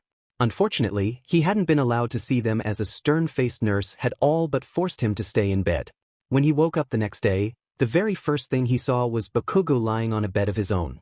The boy was scowling up at the ceiling, no doubt replaying yesterday's events. Bakugou had been rather beat up but was in perfect condition now. Maybe he'd been seen to by someone with a healing quirk? "Are you just gonna stare at me, or are you gonna say something?" Well, this was awkward. How are you feeling, Kaken?" Izuku said, and he was used to the eye roll that accompanied Izuku's usage of his childhood nickname. "You took quite a beating yesterday." "Yeah, I know," Bakugou said with a sneer on his face. "I was the one cooped up in some room as some old lady kept kissing me." "An old lady kept what? So are you going to tell me how you didn't get your guts blown out by that stupid villain?" I guess I got lucky." "Fine then, don't tell me," Bakugou said as he let out a huff. "You need to get better at lying." "Lucky? You beat someone using my body and my quirk because you were lucky? How stupid do you think I am, Deku?" "Okay, I don't care about what you have to say, Deku," Bakugou said, his voice piercing the quiet of the room. "I don't want to hear any more bullshit. I'll figure things out on my own, and don't think you owe me or anything." "You should have." The door opened to reveal a doctor who was then followed in by someone in a brown trench coat over some formal wear. The man stood by politely as the doctor spoke to the two of them.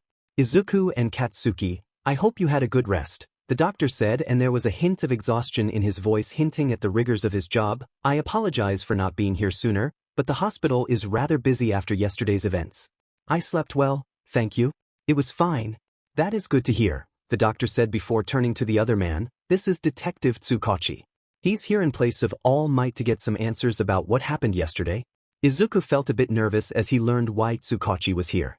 They hadn't done anything wrong, right? It's not like they could be expected to not defend themselves against a villain. Then again, he had stabbed Sludge in the eye, but that was only because of the intensity of the situation. Bakugou could have died. "Your parents have already signed your discharge forms. I understand that you have the UA exams in just a few days, but I recommend taking it easy until then. Rest and recuperation is the name of the game." The doctor then turned away, having said all that he needed to. Izuku was pretty keen to see his mother, as he felt that it was about time he got around to telling her about his quirk. Honestly, he wasn't sure just how much he was going to tell her, but he'd cross that bridge when he got to it. The longer he went without saying anything, the more he felt like he was gonna burst. He just had to tell somebody. "I'll leave you to it, Tsukachi," the doctor said as he nodded at the detective before leaving the room. "Hello, boys," Tsukachi said as he got his notepad out. "It's good to see that you're all right. Can we just move on?" Bakugou cut in, and despite how rude it was, Izuku was pretty grateful that Bakugou was honest enough to say so. "You must be anxious to get home. I'll cut straight to the chase." Thankfully, Tsukachi didn't seem upset about Bakugou's bluntness at all. "The villain will be fine. He suffered no permanent injuries and is expected to make a full recovery. We believe it's a side effect of his quirk." Well, that was good news. In his blind rage, Izuku had not blinded a man. This was off to a good start. "Can you explain why you were at the Agatari Mall?" There it was. Izuku and Bakugou looked at each other, and a beat passed before Bakugou spoke. "I wanted to see what Deku was up to." "I see. And you, Izuku?" Izuku glanced at Bakugou before sighing. "I was trying to get away from Kaken." "Why is that?" Tsukachi's response was rapid. "I wanted some privacy to prepare for the UA exam," Izuku said after a moment's silence. "Kaken has been curious about what I've been up to for, and I didn't feel comfortable sharing that knowledge with him." "I see. Bakugou, were you the only one pursuing Izuku?" Tsukachi as he turned to the other boy, and before you answer, I will know when you're lying. Izuku believed Tsukachi immediately. You didn't get to work directly with All Might unless you were very good at your job. Tsukachi probably spent his days interrogating hardened criminals. A bunch of 15-year-olds were probably ridiculously easy to read in comparison. No, there were a couple of others from our school too. Bakugou said, his tone holding hints of resignation. I used them to help me keep track of Deku. Did you and these other students use your quirks to locate Izuku? Even though you knew it was illegal? Yes. It's clear as day that there is tension between you. Did you and Izuku get into a fight with each other? And did you use your quirk in that fight? Kaken. Can it, Deku? Bakugou said before turning to Tsukachi. Yeah, I used my quirk on him. I honestly wasn't trying to hurt him badly, just maybe try to scare him out of taking the UA exams. Why? Our mothers are good friends and his mom told my mom that he's been staying out past midnight training all the time. It pissed me off that he kept doing this stuff without thinking of his mom. Is this true, Izuku? Have you been staying out late to train? Why yes, Izuku said as he looked down to his lap. I just knew that I needed to work hard to make up for my past laziness and because UA will have the best of the best. Still, though, everything he said is true. I'll be honest with you boys, Tsukachi said as he closed his notepad, we already knew all of this from your other classmates. I just wanted to see if they omitted any facts and that doesn't seem to be the case. That being said, you must be punished for what you did to Izuku, Katsuki, Tsukachi said, and to Izuku's surprise Bakugou didn't really react. You have been given 25 hours of community service by a local judge to be served before you enroll into your next school. Community service? That wasn't so bad. Quirk usage laws were almost cruel at times. Izuku would have been gutted if Bakugou had gotten something more severe. No one was hurt and Bakugou was young, so anything more would be rather harsh. Your record will be sealed and then eventually cleared since you are a minor, Tsukachi continued without skipping a beat. Furthermore, All Might has paid off the property damage you caused, so count yourself lucky. Your mother has the paperwork. Bakugou clicked his tongue but said nothing more. He glared down at his lap and Izuku was positive he did not want to know what was going through the boy's mind. Now on to the fight with the sludge villain, Tsukachi said, and Izuku was thankful for the change in topic.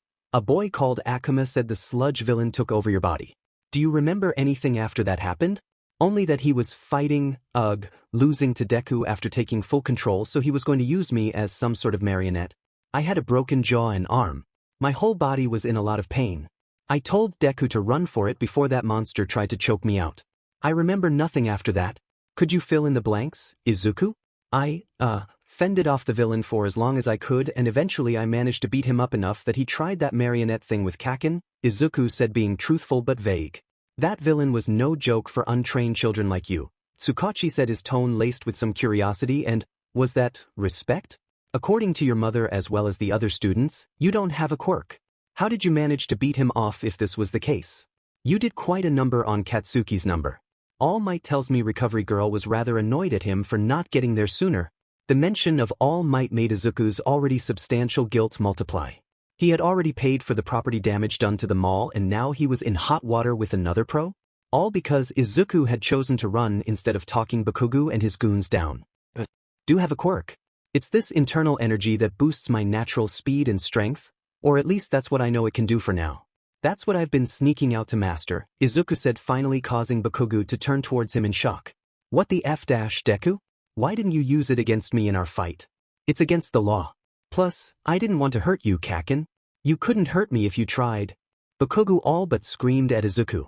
His brows were pulled into a heavy frown and he had a sneer on his face. The lies left Izuku's mouth with surprising ease. He thought it would mollify the other boy, but it only seemed to make him angrier. He scolded at Izuku before rising to his feet. I'm going to see my parents? Sorry about that, Izuku said, and Tsukachi took a beat before waving him off. It's not an issue. Continue your explanation. The whole fight was pretty hard and I got very lucky to hurt him enough to leave Bakugou's body, Izuku said as more lies left his mouth. I stabbed him in the eye with a pipe I found nearby when he tried to kill Kaken. A few seconds after that, All Might beat Sludge and then took me here. Is that the whole truth? Izuku took a deep breath. Yes. Okay, Tsukachi said as he rose to his feet. That's all I needed. I'll leave it to you to inform your mother of your quirk. It would probably do her the world of good to know you can take care of yourself. Izuku looked at Tsukachi in surprise and the man seemed to read his surprise in an instant. You have a quirk after not having one practically your whole life, Tsukachi said as he stopped at the door. I think you and your mother would benefit from having that conversation in a more private location. Muzutafu Police Station. Toshinori paced around Tsukachi's office in his shrunken form. He had spent the whole day speaking with Nizu from UA about the finer details of his potential position at UA. It had provided a welcome distraction from the encounter he had had with the two boys and the villain on that mall. Before he had subdued the villain with a Texas smash, Toshinori had paused in his advance to come up with a solution. He wasn't a master tactician like Sir Night Eye or Best Jeanist, but he had decades of experience under his belt, so he was no slouch. The presence of the two boys had made things tricky. The sludge villain had somehow worked his way into the very being of the blonde boy. He had been worried that any attack on the villain would indirectly harm the boy. It was then that the green-haired boy garnered his attention. Toshinori had been surprised when the boy had fired a metal rod from his hands at the villain. He had thought the boy had a strength quirk based on the state of the captured boy, whose body had been used as a weapon similar to the giant against Kamui. He then received the surprise of his life as the boy summoned another rod before he sprinted towards the villain at an amazing speed. No, amazing was underplaying it. The boy had moved unnaturally quick. It had to have been a quirk. The problem was Toshinori was certain that he'd seen the rod manifest from the boy's skin.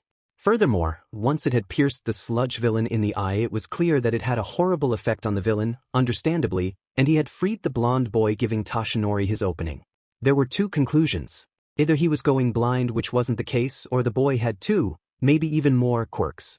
If that was the case, then Tsukachi had to scope out the boy and see what he was like. He had checked into the boy's parents and their quirks to ensure it wasn't a quirk marriage. It wasn't. Izuku was born quirkless. He obviously still had one for all, so Toshinori knew of only one way someone could get a quirk, or indeed multiple quirks. A dull ache formed at the side of his chest and he felt blood seep into his mouth. If All for One had somehow survived their last battle, then his search for a successor to One for All had just become all the more urgent. The door opened a moment later and Toshinori but rushed Tsukachi as he walked into the office. Tsukachi held him at bay as he offered Toshinori a cup of coffee. "Take this and take a seat," Tsukachi said, and Toshinori acquiesced to his friend's request as the detective settled on the other side of the wall. "What did you get?" Toshinori said after taking a sip of coffee. "Tell me I'm not going crazy." Tsukachi took a deep gulp of his coffee before saying, "You're not going crazy, Toshinori. The boy is definitely hiding something. What did you find out? Izuku and the other boy have known each other long and their parents are close friends, but the same doesn't go for them. In fact, the reason they were at the mall was that Izuku was running away from Katsuki. He was..." "Yeah," Tsukachi said with a heavy sigh. Apparently, Katsuki wanted to beat some sense into Izuku's head about his weird behavior. 4 months now, he's been coming home late constantly, and Katsuki heard of this through his mother. Why would he do that? What was he up to? Training for hero course exams. He thought he was far out of his depth and needed to work harder than everyone else, Tsukachi said as he put his coffee down. None of those were lies. The actual lies were interesting though. How so? You see, Izuku was born quirkless, and up until yesterday everyone in his life believed that to be the case. But on that rooftop? Exactly. Izuku lied to Katsuki about why he didn't use his quirk, his reasoning being that he didn't want to hurt the other boy and that it was illegal. Which was the lie? Although, I doubt even Izuku himself knows he was lying about the first one. So he has no qualms about breaking the law? Not necessarily, Tsukachi corrected him. He could have simply been afraid or wanted to keep things a secret until the UA exam, or he could have been blackmailed for someone for all we know. Toshinori sighed. So? How does that help us? I think Izuku didn't show his abilities because he was afraid of revealing where he had gotten them from, Tsukachi said with such patience that it made Toshinori feel a bit guilty about his own impatience. I believe he is rather strong as he lied about the fight with Sludge, Tsukachi said, unaware of the thoughts brewing within Toshinori. He said he was lucky to have dealt so much damage, but he definitely did not feel that way. Plus, he said the rods you said he had summoned were actually pipes picked off the ground. Another lie. So, Izuku was born quirkless, but now has 2 quirks and potentially more, judging from the damage sustained by Katsuki, Toshinori said to map out their findings. So, it's not impossible that All for One could have gotten to him. If All for One is still alive, then I doubt Izuku would be working for him, Tsukachi said as he stared off into space. He is very reserved and still tried to calm Katsuki down despite their altercation yesterday. I'm too much of a realist to rule it out, but I do think there's something we're not seeing. He is lying about how his abilities work too, and that has me worried. That has you worried? The kid stabbed someone in the eye, Toshinori said to his friend. The kid blinded the villain from yesterday. What 15-year-old does that and doesn't react in any way? Tsukachi averted his gaze as he coughed. Maybe one that does not know he blinded a villain? Why, he's a kid, Toshinori, Tsukachi said with a sigh. I know that your battle with all for one left scars. That weren't just physical, but this kid is a good kid. He has enough to deal with as things stand. Telling him about what he did to a villain who is going to be jailed until death won't do him any good. Toshinori felt a surge of pain as Tsukachi mentioned the name of his greatest foe. Was he being too harsh on a child? He was obviously a huge fan of his from how he'd freaked out on the way to the hospital. Did the kid know that he spoke his thoughts out loud or not? That being said, Tsukachi said after taking a sip of coffee, he is hiding something. It could be anything, even your all for one theory. I could be wrong and you could be totally right, but we just don't know enough as things are. Thankfully, you should be able to find the missing links yourself. Wait me, Toshinori said as he leaned forward. Why me? Subtlety has never been my strong suit. Not just subtlety, all your suits are terrible. Toshinori groaned. Live a little, Yagi, Tsukachi said with a smile on his face, but to answer your question, I have 2 reasons. 1, he is a massive fan of yours so you can get closer to him. I wouldn't be surprised if he got a tattoo of you on his face. Hell, he looked like he was gonna cry when he heard that recovery girl was mad at you. Okay, and the other? Toshinori said as he kept himself from rising to the bait. Oh, those exams I mentioned, Tsukachi said with a smirk on his face. He's going to UA's and so is Katsuki. So you can keep a close eye on him and figure out what we're missing.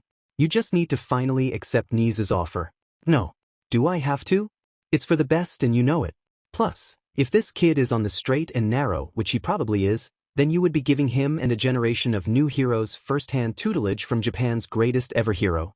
You can lay off the flattery, Toshinori said, drawing a smile from Tsukachi. I'll do it. This could just be nothing. Deep down, though, Toshinori knew it wasn't nothing. This was a fishy situation and it stunk to high hell. Wait, actually, was that you? Disgusting. Toshinori pinched his nose as he glared at his friend. You couldn't have waited a little bit? This is my swamp. Gross. A week later, Midoriya residence. The last week before the UA exams had been a lot calmer than Izuku had expected, especially when you took into consideration the way it had started. It had flown past under a pile of textbooks, push-ups, and an absurd amount of food from his mother. Since they were all minors, the police report had been sealed and Tsukachi had given Izuku's mom and Bakugou's parents a simplified explanation. He had not mentioned Izuku's quirk, which was something Izuku was thankful for. Apparently, Bakugou had chosen not to say anything about it either, as despite his mother spending a ton of time on the phone with Mitsuki, the issue never came up. It did make sense. Bakugou would probably try to see it for himself firsthand before doing anything else. Izuku had chosen not to do too much physical conditioning beyond the bare necessary to keep his body in good shape. He couldn't go full out this week or he'd be exhausted and competing against other students who were fresh and well-rested. Izuku practically lived at home for the whole week, only leaving the apartment to go for a run to clear his head. The furthest he'd gone from his house was to retrieve the rods he'd made against sludge. They were surprisingly easy to find, almost as if he had a sixth sense of sorts guiding him. As he walked away from the mall, the construction crew had arrived to repair the damage done to the mall. Hopefully, they would take the litany of rocks destroyed in different ways as a byproduct of the fight and nothing more. He did not make the mistake of dispelling them by channeling his chakra into them. This meant that unlike his Eskrima sticks, he could not use the surface sticking to keep them in his hands. Where the chakra rods, for lack of a better term, had a leg up on his Eskrima sticks was that they were amazingly durable and light. He hadn't been able to put a scratch on them even when using a kunai. If he could somehow make more of whatever that metal was, then it would probably come in handy. Perhaps he could get a support company to lace it or the metal from the kunai into his hero suit or something. It never hurt to be more durable. Well, he had actually made himself more durable when fighting Sludge Bakugou. He could reinforce his body, but Sludge lacked Bakugou's skill with his quirk. Bakugou could probably punch through Izuku if he were so inclined. The good news was that he could eventually make a defensive jutsu. One that was less apparent than some of the ones in the scroll. An invisible chakra shield would be less obvious than rock skin after all. A chakra shield would have come in handy today. It was that thought that made Izuku remember what the goal for today was. He had to pass, and he had to pass in style. Within the constraints of his allowed arsenal, that was. Nervous energy buzzed and crawled underneath Izuku's skin. This was make or break. He had not applied to any alternatives to UA because there were no alternatives. If he stumbled at this obstacle, then it wouldn't bode well for his future as a hero, chakra or no. Izuku, his mother said, knocking on his door. "You're gonna be late if you don't get into the shower now." It was enough to draw from his thoughts, and he gave a reply to his mother before getting undressed. They had to be there by 12:30, which was half an hour before the start of the theory exam. They'd receive more information and an actual debriefing at the examination center. Izuku popped into the bathroom, and to his surprise, the shower was already running and very hot. His toothbrush and toothpaste were also set to the side of the sink. It must have been his mom that did this. Clearly, she just wanted him to worry about the exam only. While it could wait for after the exam, Izuku decided to give her peace of mind. It was the least she deserved after the tumultuous events they'd both gone through in the past year. Inko watched as Izuku slowly picked at his food. She could tell he was nervous, but she wasn't sure what to say to motivate him. She didn't even broach the topic of the sludge villain beyond making sure her son was okay.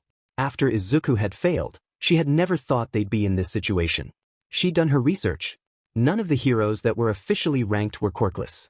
It was practically an oxymoron to have a quirkless hero. She'd given up on her son's dream not long after finding that out.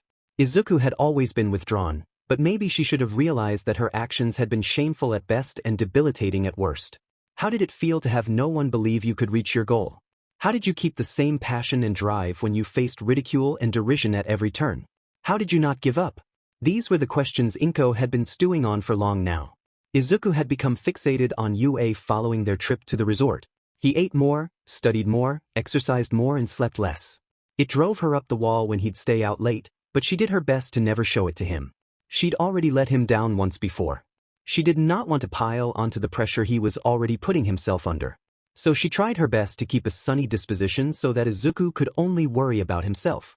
She was lucky to have a sympathetic ear from Mitsuki, who was going through the same thing with Bakugou. He also stayed out late and worked himself to the bone.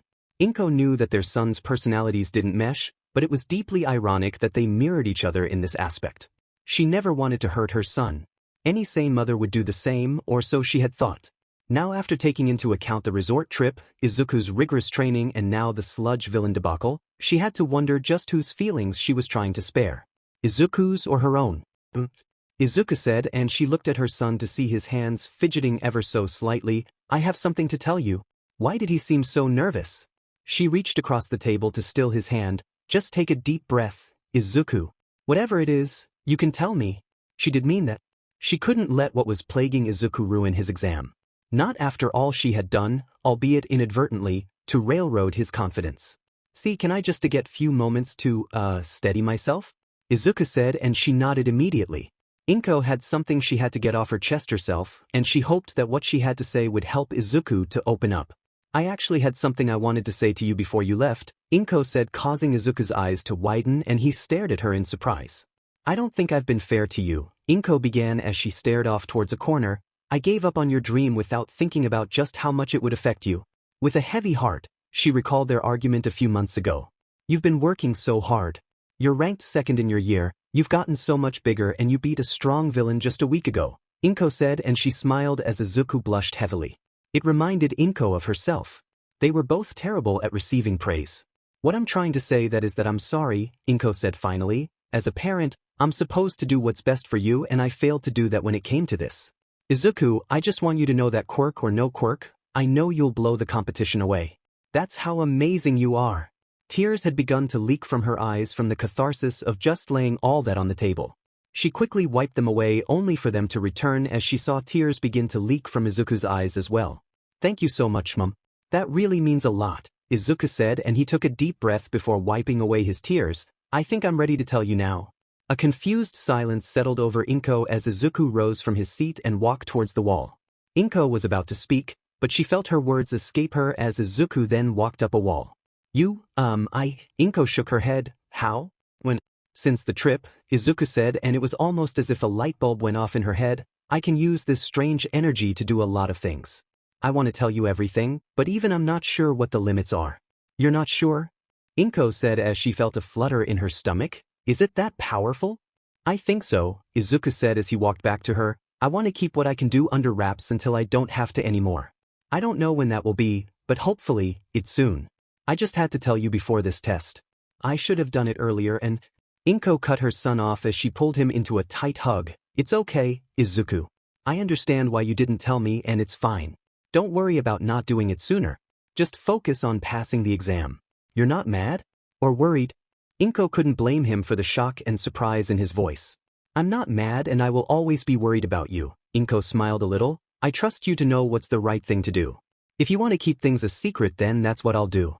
With Izuku going to boarding school, it was time for her to loosen the hold she had on him. He was a good kid and a good person. Ultimately, she knew that he deserved her trust and faith. He had for a long time.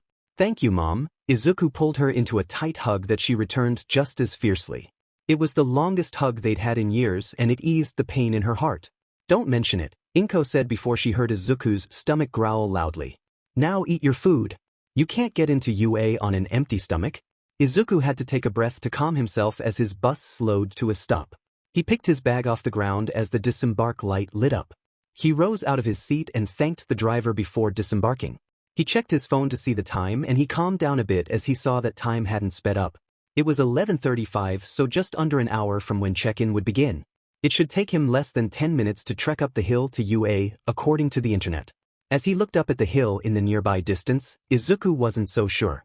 The school overlooked the rest of Mizudafu, and while the view was probably great from up there, it was daunting from down here. He knew it would probably violate a lot of safety codes if UA were in the city, but putting it all the way at top of this hill was a bit much. No public transportation would go up the hill, and so Izuku was resigned to having to trudge up to the top. Although, that would not have mattered for today at the very least. Izuku turned the final corner before the hill, and he was greeted by the sight of a roadblock. It was blocking the only road leading up to UA, and there were a lot of people upset by this news. Cars had been forced to park everywhere, and it was a congested mess that Izuku had to weave through. He finally made it to the roadblock, and there was a queue he had to go through before going through the access gate. This was probably just to strong-arm overly eager parents into staying far from UA. The school liked their secrecy like that. He let his eyes wander for a bit as he took in his fellow examinees. The first person that he saw stuck out among everyone there. It was hard to tell, but he had to be close to 2 meters tall.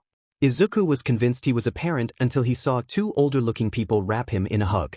Well, then that was a little terrifying. Izuku kept scanning the crowd, and every now and then, mutations had dispelled any notions if a standard human template, so to speak. Even then, they were still amazing to see. Some mutations were directly linked to quirks, like with Gang Orca. There was also the chance that the mutations were simply inherited and the quirk was something else entirely. It was a difficult prospect to guess the quirk of someone with a different body. That only got worse with people that looked ordinary, though. Could they control shadows or summon black holes or detach their limbs? All in all, there was a lot of room for uncertainty. He had no idea if they would face each other, but it surely couldn't hurt to start scouting. The queue was moving terribly slowly, and Izuku eventually got bored of trying to guess the quirks of those around him. Plus, he was getting a few glares from some of those who had caught him staring. A short boy with peculiar purple hair had looked downright horrified at Izuku's stare. "Excuse me," said a deep voice. He was drawn from that dark line of thinking as someone cut in line in front of him. Grit. Izuku simply let the person be since it wasn't that big of a deal. It had nothing to do with it being a girl, judging from her spiky, orange ponytail. Izuku sighed. "Were you really going to let me cut in front of you like that?" Kendo said as she turned back to Izuku. "I failed you as a teacher." "I knew it was you the entire time," Izuku said confidently, but it crumbled underneath a raised brow from Kendo. "I don't like conflict." "I don't know about that," Kendo said, her voice dripping sarcasm. "You've done a number on my body more times than I can count." A woman who was walking by froze in her tracks as she caught the last of Kendo's words. Kendo was looking elsewhere, and so Izuku alone received the most judgmental state of his life thus far. The lady tooted before walking off. "What has the world come to?"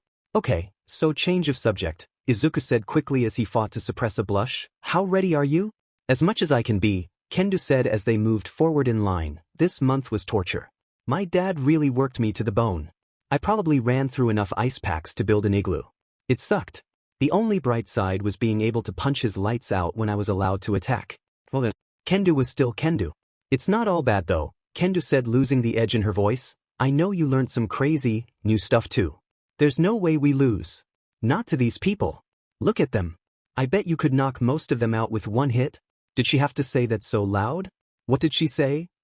"I'm coming after you, Carrot Top. That green kid too. I'm gonna go straight for him in the exam." The gate clacked open as they were drowned under a litany of curses from nearby people. Izuku said nothing as he looked at Kendo. "Sorry." Kendo said looking down at the ground as she averted her gaze. I guess I got a bit too excited. It's okay, Izuku said with a heavy sigh as they walked through the gates. What's done is done. Awesome. Now let's go. Kendo said, her expression shifting back to a cheery disposition. I want to beat the rest of these losers to the top. I'm gonna squash him like a bug. Izuku sighed. This one's on me. Kendo and Izuku had split after they were finally allowed into UA. She wanted to use the bathroom as well as call her dad, so they had decided it would be best if they just went their separate ways for now. Izuku was still feeling a bit nervous as the time approached. Had he studied enough? Had he trained enough? Kendo seemed so confident not only in herself but in him too. The same went for his mother. She hadn't been upset nor had she cried when she found out about his quirk. He had expected anything but such a casual show of faith.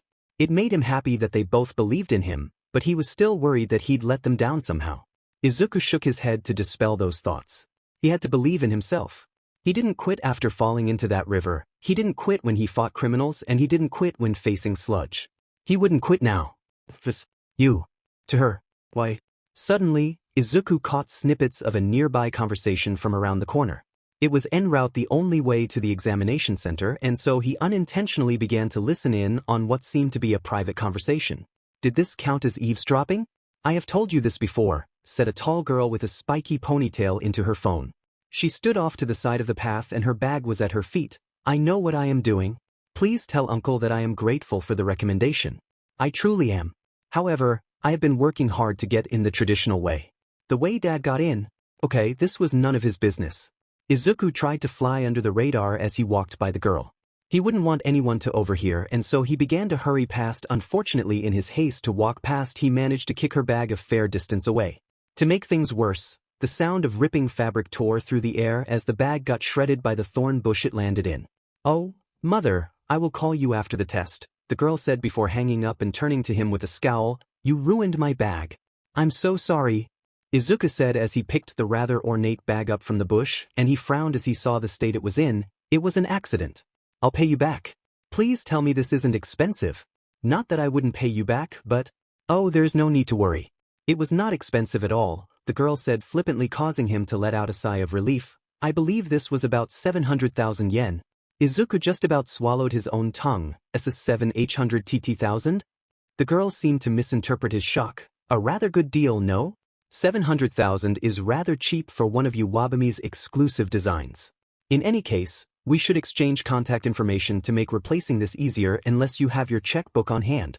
A checkbook? Could he get away with giving her Bakugou's number? Probably not. It was tempting. I can't afford that, Izuku said as he handed the bag back to the girl. 700,000 is way too much. Who was this girl? 700,000 wasn't spare change. You are the one who damaged it, the girl reminded him with a glare. What do you suggest we do now? Are you not able to reimburse me? You ruined it completely. There are only 7 like it. I don't think I can, Izuku said with a heavy sigh. The only reason I kicked it was because it was in the middle of the path. I could pay it back eventually, but not immediately. The influx of cash from all his interviews had to be saved. It would go a long way to moving out of the apartment and not having to deal with the stupid stairs. The girl took a deep breath before sighing. You know what? Let us just move on from this. I should not have left my bag in the path. I was rather attached to this one, but I should be able to get another one just like it. Weren't there only 6 of those? Are you sure? Because I can cover some of the cost. If he sold his kidney. I am sure, the girl said, letting out a huff before she tucked the bag underneath her arm. You have done quite enough. Now, if you will excuse me, I have a call to make. That had been an uncomfortable experience. Ugh, why did he come down this road? Right. It was because this was the only route to the examination center. Izuku stayed in the same spot until he was sure the girl was far away from him. There was no need to rock the boat, after all. Most other kids would have probably strong-armed him into paying for the bag, but she did not, despite how mad she had been. What was a kid his age doing with a bag like that? Honestly, she barely even looked his age. If it were not for her uniform, she probably could have passed for an adult. Well, it was either that or Izuku was seriously underdeveloped. Izuku banished those thoughts as he continued down the path. He hoped he hadn't used up all his good luck for the day on his previous encounter. He'd need some luck, especially if all of those people Kendo had offended came after them. Ugh, why was he friends with her again? Other than her being pretty cool? Right. It was because no one else his age would give the time of day. Izuku turned one last corner and finally spotted the examination center. He noticed a slowly growing crowd around a notice board and he assumed that it had his seat number. Before he dove into the crowd, though, someone pulled on his bag and dragged him out of the mess. What the? Relax. I found your seat for you, Kendo said, appearing out of nowhere. 303. It was sorted by schools and Aldra was right at the top. I'm at 278, so we're pretty close to each other. How did you get here before me? I didn't see you on the path. He had left her behind a few minutes ago and he hadn't seen her pass him. You didn't think there was just one way to get here, did you? Kendo raised a brow at him. You totally did, didn't you? This school is huge. How would that make any sense? He wasn't answering that. Was dragging me backwards like that really necessary? Izuku said, trying to change the topic. You could have just tapped me on the shoulder like a normal person. Kendo brought a hand to her chest and was about to open her mouth, but Izuku beat her to the punch. Yeah, that's one on me. Let's just go inside. I have had enough weirdness for today. He knew Kendo's deal by now. Questioning things would only make his head hurt. I feel like I should hit you for that, Kendo said as she narrowed her eyes at him, and Izuku chose not to say anything. He really didn't need to give her an actual reason to punch him and she would do it. He kept his eyes looking forward even as he sensed Kendo staring at him from the corner of his eye. Weirdly, as they got closer to the hall, the stress that had been plaguing him began to ebb. He just wanted to get down to business. There was no fidgeting or stuttering or sweating or anything like that. Between his mother accepting his quirk so readily, getting on the bad side of a few people thanks to Kendo, as well accidentally destroying a prohibitively expensive bag, there was nothing more this day could throw at him that he couldn't handle. Absolutely nothing. Oh yeah, do you know a Katsuki Bakugou? He's from your school and he has the seat right next to you. Did you know he was going to be here? He really shouldn't have been surprised. Despite having tempted fate, Izuku's day did not get terribly worse despite having to sit next to Bakugou. Bakugou had a combative personality most of the time, but when it came to important stuff he'd knuckle down and get to it. The exam definitely qualified as such. Bakugou had not acknowledged Izuku at all after arriving at his seat. They waited in rather awkward silence as the examination center filled up. More than a few times, Izuku had almost gone to Kendo's seat, which was at the start of his row. He had not done that. It would probably only fuel Bakugou's anger if Izuku tried to avoid him. Well, if he tried avoiding him more than the usual amount, that was. He wasn't a masochist after all. The rules of the test were explained by Cementos, and after a short geek-out, he was reprimanded by a tall boy in glasses. Thankfully, most people were too invested in the upcoming test to care all that much about that incident. He would have gotten a lot more attention if it happened at Aldra, and not the good kind of attention. Beyond that though, the first part of the exam was uneventful. Papers were handed, pencils sharpened and circles scribbled. It was a hard test, naturally, but Izuku knew he had done well. Theory tests had always been one of his talents and that didn't change here. After the theory test, Present Mike had begun to explain the rules of the practical test before answering various questions. Izuku had not geeked out this time. The rules were simple. Destroy different enemies scattered across an urban landscape for points. Izuku knew he held an advantage over the average person. The Fate Breaker boosted his speed a whole lot and he'd be running at the cusp of 100%. He had no idea of how fast or strong the robots were, so it was better if he just blitzed them outright. Oh, before I forget. Present Mike said, having apparently finished answering questions, there's another enemy that's worth 0 points. It's like an arena trap. It's not worth thinking about now and will only be a problem for some of you. Just focus on getting as many points as possible. Now go get changed. A 0-pointer, huh? Bakugou said before glancing over at Izuku. That sounds like something that's right on your level, Deku. Okay, so Bakugou wasn't staying quiet any longer. He was probably just excited about the practical exam. Or not that nice of a person. Check the buses in the parking lot for your names. People from the same school won't be together. Present Mike all but screamed into his mic. Well, that was great news. They were dismissed after that and everyone began to shuffle out the hall. Bakugou, in a fit of impatience, had simply hopped from row to row until he was near the front. By the time he walked out the hall, Izuku wasn't even out of his row. He was about to follow when he heard a voice call out to him, "Hey Izuku! Over here!" Kendo was waving her hands over her head. She was barely visible through the throng of people going down the stairs, but eventually he was able to make it to her. It was a good thing too, as she grabbed onto him and pulled him up the staircase. They got to the top after a few moments of fighting against the current. Her grip had been pretty strong and Izuku had been dragged along like a leaf in the wind. He could have put up more resistance, but that was generally just more trouble than it was worth with Kendo. It turned out the hall had multiple exits at the top, but surprisingly that wasn't where Kendo was forcing him to go. There was a long hallway adjacent to the last exit, and when they turned down that way, Izuku finally realized where they were going. Why didn't you just say they had bathrooms up here? And ruin the surprise? No ways, Kendo said as she stood with her hands on her hips. All the other bathrooms are gonna be packed. We can change quickly here and beat everyone to the buses. Now shoo. As he always seemed to do around Kendo, Izuku sighed heavily but ultimately obeyed. He went into the men's side and changed out of his uniform and into a green tracksuit and running shoes. These were by a fair distance some of his more comfortable clothing. The tracksuit was pretty old, but that worked for him for today at least. He was pretty sure that this exam wasn't something you'd take in clothes you wanted to keep clean. Plus, he had his full range of motion in these clothes, so it was a win-win. He took his chakra rods out of his bag and put his uniform and stationery back inside. He was out of the bathroom not even 2 minutes after he had first entered. He took his phone out and saw an interesting notification, but he put it away as Kendo walked out. A tracksuit? Aren't you going to burn up? She had gone for shorts and a shirt instead of a tracksuit. That looks really hot. I'll be fine, Izuku said even as he adjusted his collar. Are you ready to go? Yeah, let's head. Kendo cut herself off as she looked towards his feet. What are those? He looked down before the realization hit him. She meant the chakra rods. As far as she knew, he was still using normal eskrima sticks. He'd never told her about the chakra rods. These are just my new eskrima sticks, Izuku said as he picked them off the floor and he offered one to Kendo. You can check it out if you want.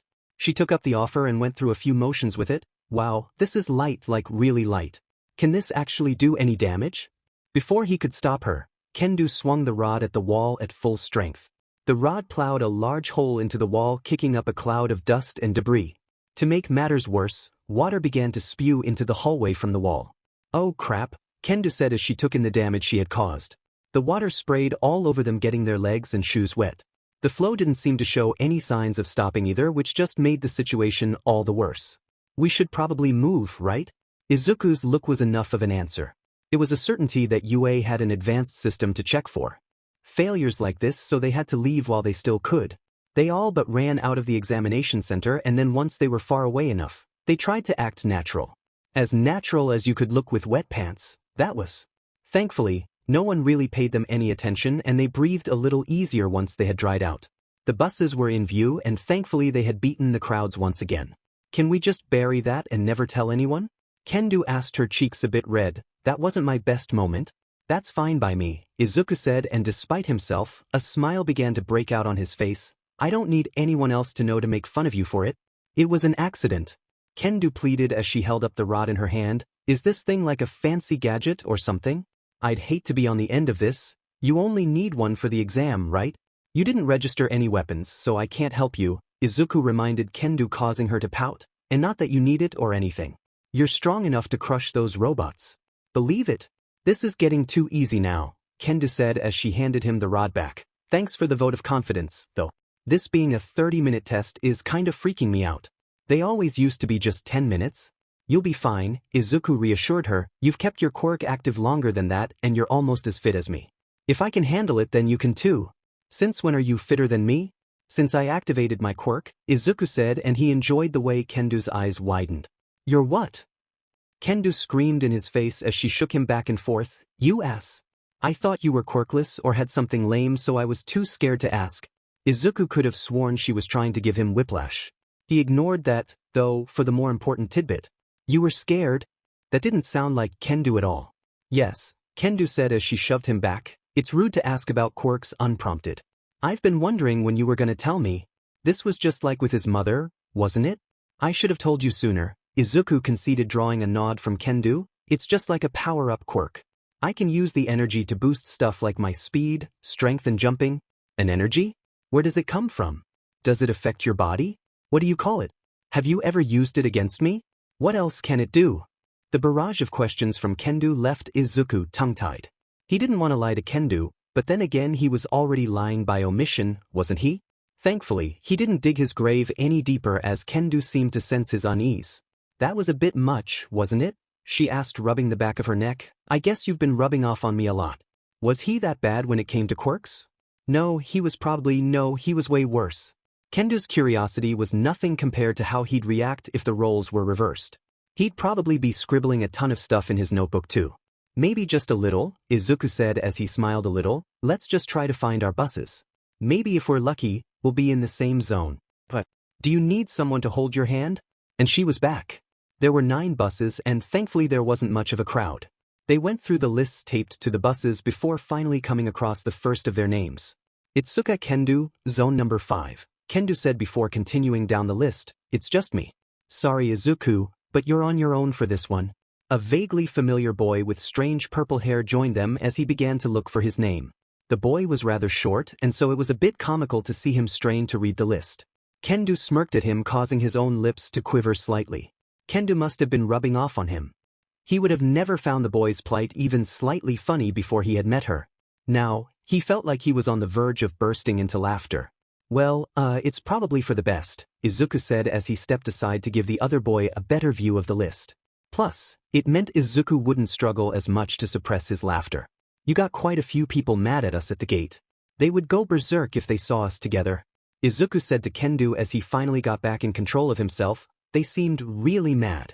At both of us.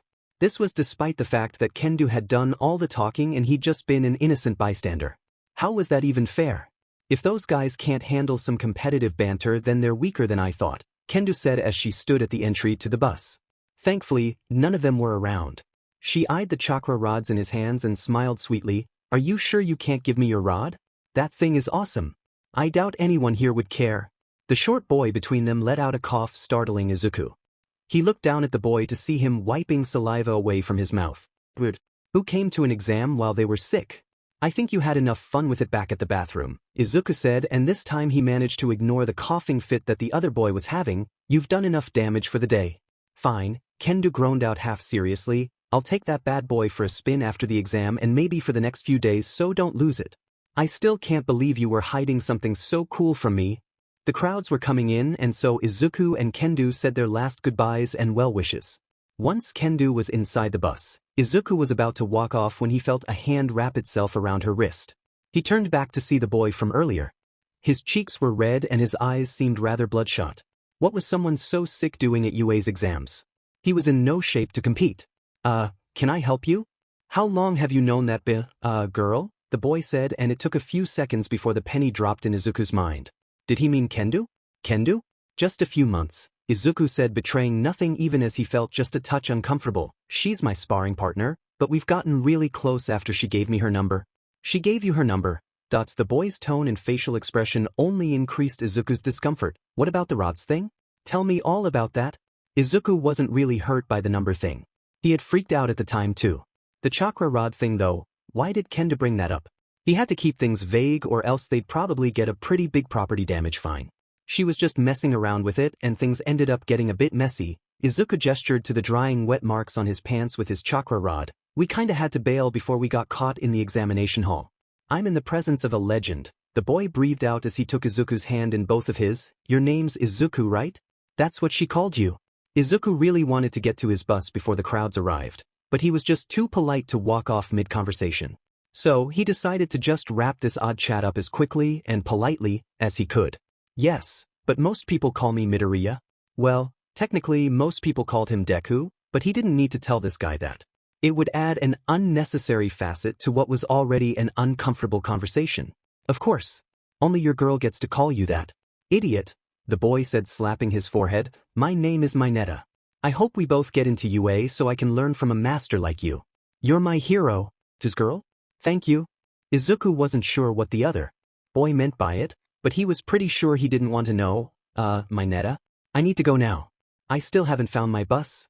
Oh yeah, Mineta said as he stepped away from Izuku. You go on ahead. I'll make sure no one messes with your girl. That was nice of him, right? Before he could respond, though, Mineta had bowed deeply and then he went inside Kendo's bus. Probably to sit right next to her too. He felt like texting Kendo a warning about how odd the boy, but then he remembered the number of people Kendo had pissed off at the gate. It was time to find his seat. Kendo could deal with that headache on her own. As it turned out, Izuku was the first to get to his bus. It was the one at the very end and to his dismay, he noticed that it was larger than the other buses by quite a bit. There was the chance that this was down to luck, but Izuku knew better than that. He checked the list to make sure too. Whereas every other bus could only take up to 20 people, His bus had enough room for 40 people. What the hell had he done to deserve this? It doesn't matter that you'll have double the competition of everyone else, Izuku said to himself as he sat down about halfway down the line. Just focus on beating as many enemies as you can. He'd have to run the Fate Breaker very close to its limit. He would basically be sprinting from place to place for about 30 minutes. The chakra vitalization really cut down on his lactic acid production, so he'd probably be fine, but the longest he had ever kept it active for was 15 minutes. And that was on the lower levels. It wasn't a matter of if he could do it, Izuku was dead certain that his control was good enough for that. He was more concerned about the ramifications. Could his muscles take that long of a sustained punishment? It could even be like on the rooftop garden against Sludge. His vision had whited out randomly when Sludge had tried to kill Bakugou. Nothing like that had ever happened to him before. The only comparable thing to it was when he had saved Sumire as Kage. He had just manifested the chakra rods out of nowhere. Was there something he was missing? Out of a blend of boredom and a niggling worry, Izuku went to Sumire's website once more. Kage's section was easy to find and he located the video of the oldest post on the website. The fight went exactly the same as he remembered it, but he paused at the part where Sumire was being held hostage. The chakra coming off him was purple and Izuku knew his chakra was always blue. It definitely meant something, but Izuku wasn't sure what. Hiruzen's scroll was a goldmine of information about the usages of chakra, but he had seen no mention of chakra changing color or random abilities manifesting. The closest he could think of were vague references to something called bloodline limits. Thinking of the scroll brought up an important question, one he had been pondering for months on end. How had a city of super soldiers just died out? A lot of sections in Konoha had been inaccessible to both him and the archaeologists, but the shocking thing was that there were no corpses at all. There were clothes in Konoha that had survived all this time, for crying out loud. The entire place might have just been abandoned, but that didn't sit right with him. Samsara Resort had been revamped from nothing, and as far as the island's residents were concerned, it had always been abandoned. The island had bountiful resorts and some of the best weather in the entire world. Who or what could chase away an entire civilization armed with chakra? And Konoha citizens being chased away was the tame option. After all, chakra was hereditary and Izuku was pretty damn sure he was the only on Earth to have chakra. If no had chakra, it had either been bred out by more dominant genes or it had never been passed down by the last generation. He was drawn from his thoughts as a student walked into the bus. Izuku actually recognized him. It was the boy with the glasses who had stopped his geek out over Cementos. Izuku expected the boy to have some antagonistic comment ready or something, but instead, the boy nodded at him before taking a seat at the very front. Good day. Maybe he should stop expecting the worst from people? The bus filled up quite quickly after that. Since they were all pretty much strangers, everyone sat in their own row, but that inevitably became impossible as more people arrived. There was some chatter as people began to make small talk with the people near them. Izuku decided to keep to himself as he tried to think of a game plan. He could probably scour the city clean if he ran the Fate Breaker at full power. He doubted there was anyone here who could keep up with him at that speed, and even if there was, they were probably in the severe minority. The bus was mostly full now, with a few empty seats remaining. Izuku had 2 empty seats beside him. Apparently, no one had wanted to sit next to him. On one hand, he was grateful for the extra space. On the other hand, what the hell? As if his thoughts tempted fate, another person walked into the bus. A girl. A familiar girl. A very familiar girl whose very, very expensive bag he had ruined earlier. The same bag she was clutching in her arms. Anywhere but here, Izuku muttered under his breath, hoping against hope that she'd choose one of the other seats. She had garnered a lot of attention by simply standing at the front of the bus. Whispers and murmurs rose up as people took in the girl standing at the front. That's the girl I was talking about. She finished her test in like 15 minutes tops. Either she's super smart or just really dumb. That bag is one of you Abamis. Who brings something like that to an exam? I told you I read the list correctly. You can just tell she's one of them. Hey, sweetie. You can sit right here.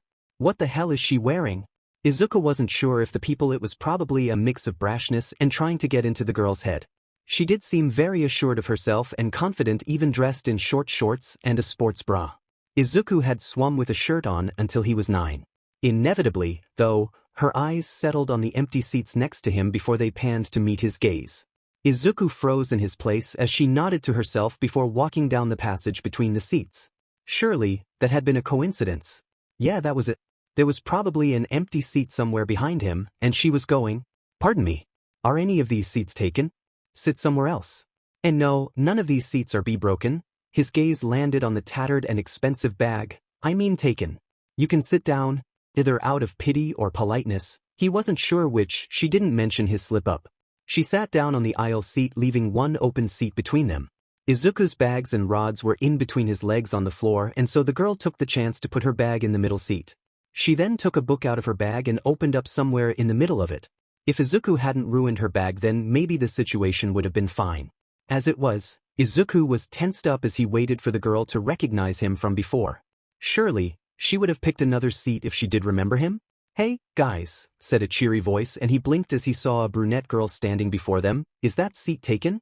I really hope not. The crowds were insane and I really need to sit down. Izuku looked at the aforementioned seat and the tattered bag atop it. Of course, the other girl said as she put away her book and then took her bag. There you go.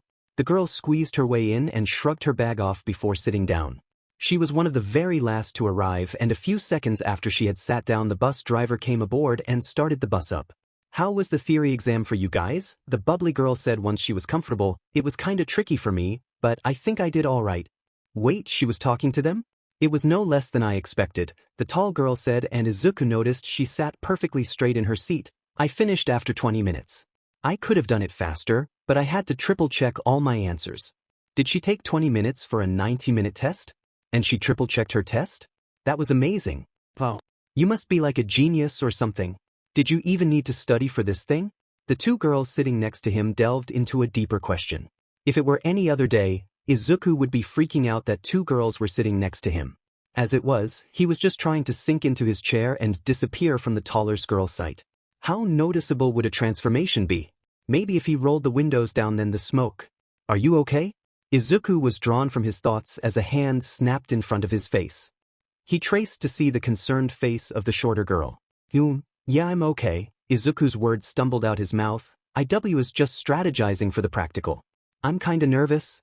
Honestly, he was more nervous about the taller girl blowing her fuse, but that detail wasn't necessary.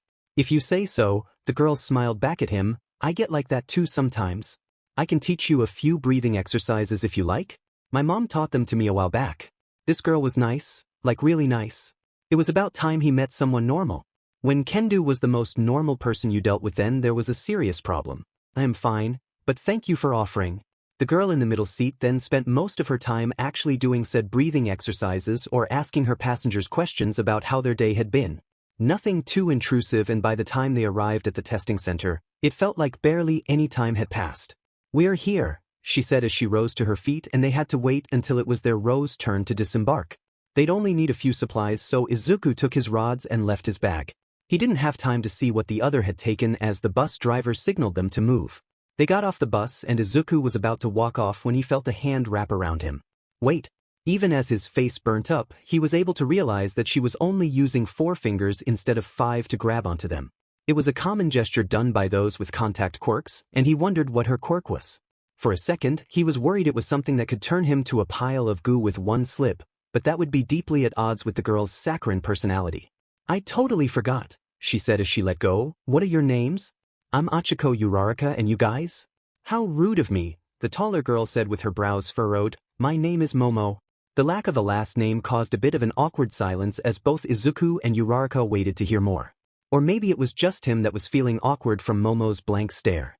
Nice to meet you, Momo, Uraraka said once it became clear that Momo was done speaking. You still have your bag, and it's ripped.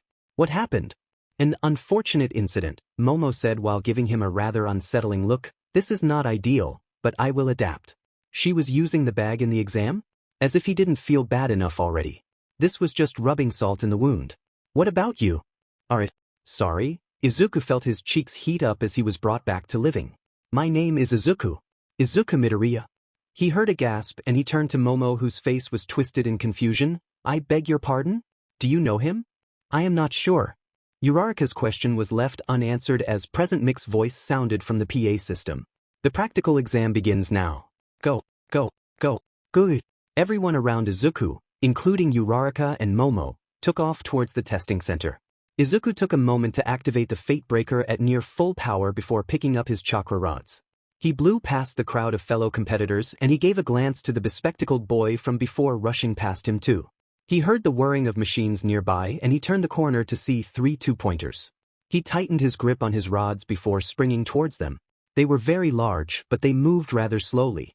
He dodged the attack of the one closest to him before lashing out with his chakra rod. The rod cut through the robot with ease and it fell to the ground in a heap. Izuku leapt towards the second and he landed on top of it. He raised both rods before bringing them down in a downward strike. The robot was crushed in an instant and Izuku was about to leap towards the third one when he saw the boy with the glasses come round the corner. The boy slowed to a stop as he took in the 2 destroyed robots. He looked at Izuku with wide eyes before turning to the third robot. He tensed up and Izuku could hear the metallic clashing coming from what looked like spoilers on the boy's feet. Izuku arched his arm and threw the rod at the two-pointer just as the boy kicked off. The rod, to his relief, flew straight and true and punched through the robot with barely any resistance. The boy skidded to a stop as he took in the state of his former target. He fixed Izuku with a look before running off. Izuku scrambled to get his rods and he sped off at full speed. Tendrils of chakra punctuated his every step as he sprinted past other competitors who were jockeying for positions and robots. There was still a whole city to explore and Izuku knew he was fast enough to beat everyone to most places. He stopped in front of a fake bank and it was almost as if the universe had smiled upon him in that very moment. A cluster of all 3 robots was moving around the street before they turned to face him. 3, 5, 11, 17, 19 points? That was really good. 19 points would be magnifique. A voice said before a beam destroyed one of the robots. Merci beaucoup, monsieur. You are a great decoy. Okay, so it was 16 points now. Still good. Au revoir, mon ami. Was that French? And did that guy just fly away with a belly button laser? When Toshinori had volunteered to help Present Mike, Nizu and Power Loader plan the practical exam, he had almost felt guilty at how eagerly they listened to his suggestions. Almost. The robots were supposed to be easy to deal with, which appeared to be the case for the most part. The one-pointers were all speed and not much offense. They were programmed to corral students away from more valuable points. They were the most common and the easiest to disable, with their switches being rather accessible. However, they were a trap. Even if a student destroyed 30 of them, they'd be unlikely to make the top 50. The two-pointers were almost the opposite. They were very slow but were a pain to destroy for the average competitor. It would take multiple blows to bust through one without enhanced strength, and going for the disable button was difficult unless your quirk was geared towards it. That invisible girl is making this a lot harder than it has to be, said Midnight as she tallied up the score. Fair warning, Aizawa, her score will be a pain in the ass to recount and not the good kind. Either. You can barely see her through the crowds, let alone hitting the disable switches. The two-pointers had, as predicted, proven to be the most popular. Most people didn't move especially hard, so once they were tired out by fruitlessly chasing after the one-pointers, they would almost always go for the static two-pointers. A lot of people did this, which meant a lot of people were going around stealing kills or attacking other competitors. An entire street had been bathed in these odd purple balls by a short boy. The contraptions trapped every competitor and robot that ventured down there, which made them easy to pick off. That was only one example of ingenious applications of quirks that were not necessarily made for combat. That being said, the examinees who did have combat-oriented quirks were definitely the highlights. The three-pointers were meant to be fast, strong, and resilient, but they crumbled in the face of the best examinees' attacks. Toshinori had been assigned a specific zone and he was allowed to pick who he wanted in there based on their quirks. He had deliberately picked a competitive field and he had deliberately picked twice as many as necessary. He had to bribe a teacher with an autograph, but in the end, Nizu had approved the list. The list, which included Izuku Midoriya. Toshinori was reminded of himself a little bit as he watched the boy blitz through robots with shocking speed and strength. He was faster than even the kid with a super speed mutation, and those rods seemed impervious to damage. The boy had built a considerable lead in his zone that only 3 other students were remotely close to him. The gravity controller, the speedster, and the conjurer or creator, he wasn't sure which it was.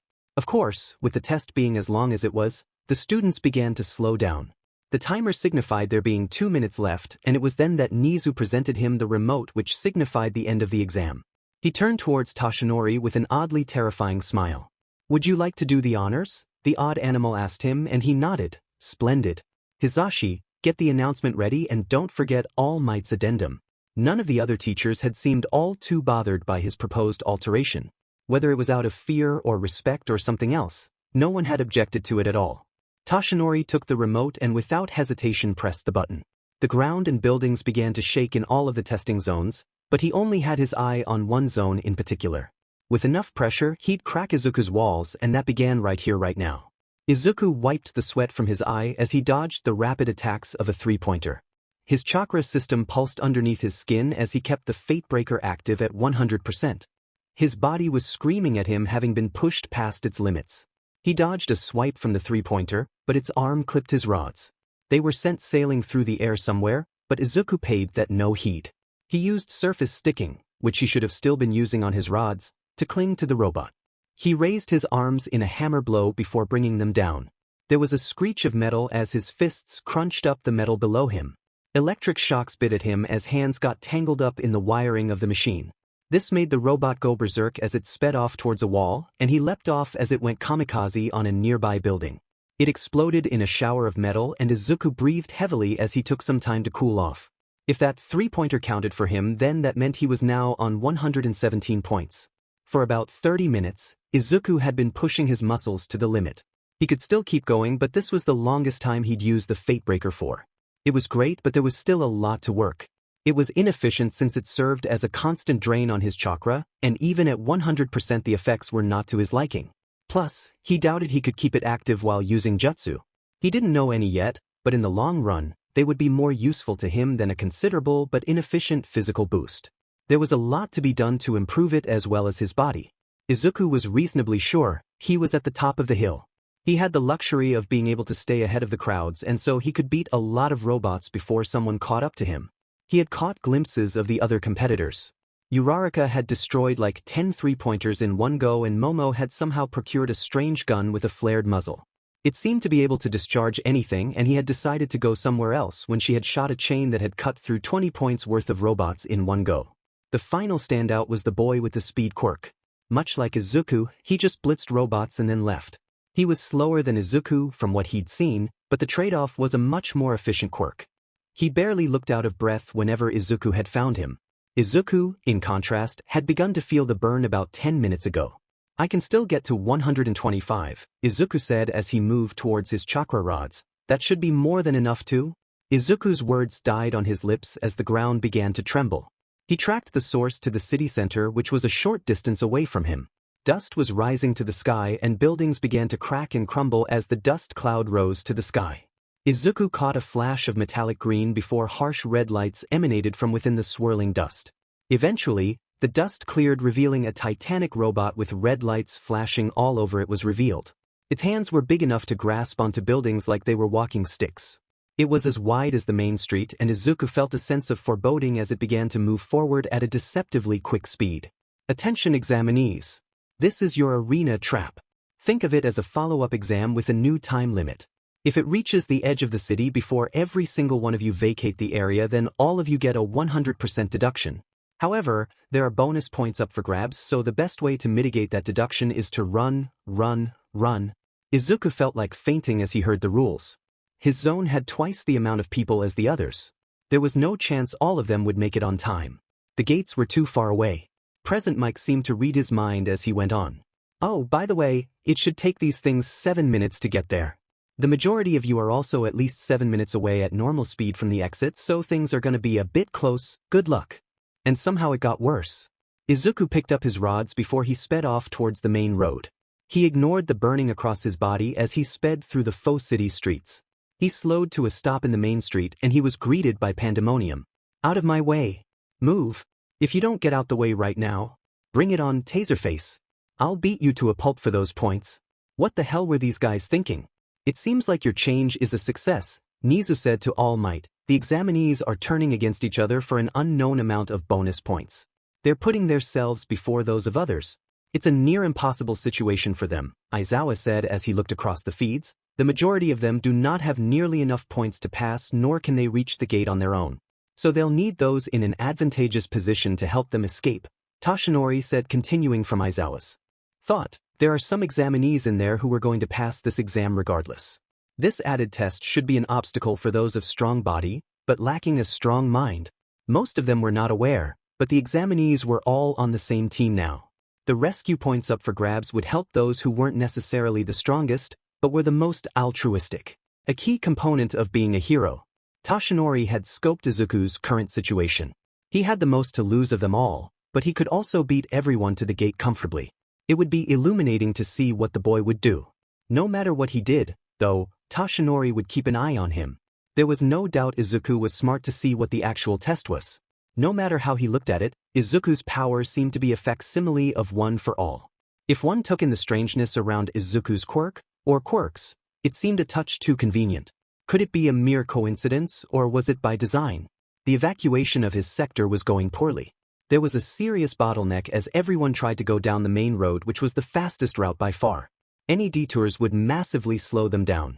Izuku knew that the people only had just over a 7 to cross what was a 10-minute gap. Izuku and a few others could get there on time, but not all of them would, and that the issue. The deduction was a steep one, and he doubted the bonus points were enough to get any of them into UA. Izuku activated Fate Breaker and he bobbed and weaved through the slow-moving traffic. He had to shove his way past quite a few people, but eventually he made it to the very front. He sped past those that were at the very front and he spread his arms in front of the crowd to push them back.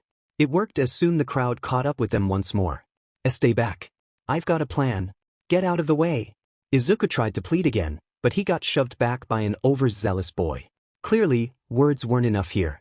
Izuku raised a fist that was practically glowing with chakra before punching the ground. There was a loud burst of air as tremors spread all around him. The road was busted open from the force of the punch, and some people even fell over. The crowd were cowed by the show of force, and they finally stopped. Confidence born from desperation filled him as he called out to them, "Everybody stop." On reflex, he had used some chakra to coat his lungs and voice box, which resulted in a piercing scream that silenced the crowd. Even the angry boy from earlier had lost his nerve. "We need to work together." Izuku shouted to the crowd, his arms flailing beside him, "Not all of you are fast enough to reach the gate. Not after fighting all those robots. We need a plan to get to the gate. We all need to pass." Izuku said as his lungs heaved with exhaustion, "It's all or nothing." "What is your genius plan then?" shouted a voice from somewhere in the crowd, but he let out a yelp as someone shoved him. "Let him speak, you jackass." Izuku was buoyed by that response and he called out to the crowd, "I need Achiko Uraraka at the front as well as the guy with the engines in his legs. Oh, and that French guy with the laser." The 3 people in question were let through to the front rather quickly. He took in their condition and he frowned as he saw the state they were in. Sweaty skin, red cheeks and heavy breathing. They were close to collapsing. They also seemed confused, which was understandable given the circumstances. "I've got a plan to get us all out of here and I'll need your guys' help," Izuku said to the 3 in front of him, but loud enough for the crowd to hear. "If we run, then there is no chance any of us make it or pass the exam. This way we all have a better chance. I just need everyone to listen to what I have to say. Everyone not over here, please form 4 lines. Try to make them about the same size," Izuku said to the crowd, and they did so with haste. "You guys won't have too much to do. So please be patient. 4 groups with 9 people each, 10 if you included the 4 at the front. This would have been a lot easier with 20 people. Why was their sector the full one? Uraraka, how many people can you lighten at once?" "I'm not sure," Uraraka said, scratching her head. "I've lifted a bunch of cars at the same time before." "How many people is that?" "It kinda made me puke though, for like 3 minutes. I ate a lot of cake and fruit that day and you could see it all. It went everywhere. My mom had to." Uraraka trailed off as she caught the looks on everyone's faces. Izuku hadn't been able to hide his grimace, and neither could anyone else. The image she had painted was rather graphic, to say the least. "That's not important. It's just a side effect of my quirk," Uraraka said as she cowered under their gaze. "It's not that bad. Can you use your quirk after you get sick?" "Not for a few hours," Uraraka said, smiling a bit weakly. "I can try to hold it back. I should be fine. Probably, maybe." That didn't fill anyone with much confidence. No one wanted to fail, nor did they want to see someone puke up their last 3 meals. Izuku tried to think of a solution, but thankfully one came in the form of someone he wasn't expecting. "Eat this." Momo had left her position in the crowd and her hand glowed pink before 4 pills grew out of her hand. She held them out to Uraraka, who took them cautiously. Momo could create stuff from scratch? Is that where she had gotten her gun from? That was beyond amazing. Thanks Momo. Is that one for each of us?" "No, they are all for you," Momo said, and Izuku noticed that Momo looked particularly worn out. Her shoulders were slumped and her skin looked dry, and yet it was bathed with sweat. "This?" Momo took a moment to have a breather. "This is diamond hydronate." "Silence. It's an antiemetic," the boy in glasses said to Izuku's relief. It will prevent you from voiding your stomach. You may feel drowsy afterwards, though. Wow, you're clever too. What's your name? Excusez-moi, said the blonde boy as he stepped in between everyone. I believe we are getting off topic. I doubt we have more than 6 minutes to go. The name is Yuga Aoyama. Oh, fate, Aoyama said before turning to the tall boy. We know these two ladies. What is your name? Tenya Ida. I'm Izuku Midoriya, Izuku said, not for the first time that day, but he then got back to the task. With what I'm planning, 6 minutes is plenty. Will you take those pills? You're the most important part of the plan. I am? Uraraka said, and in a flash, she swallowed them all down. Let's do this. Uraraka was about to charge off into the crowd, but Ida held her back. Wait. If you lighten them now, then they will just float away.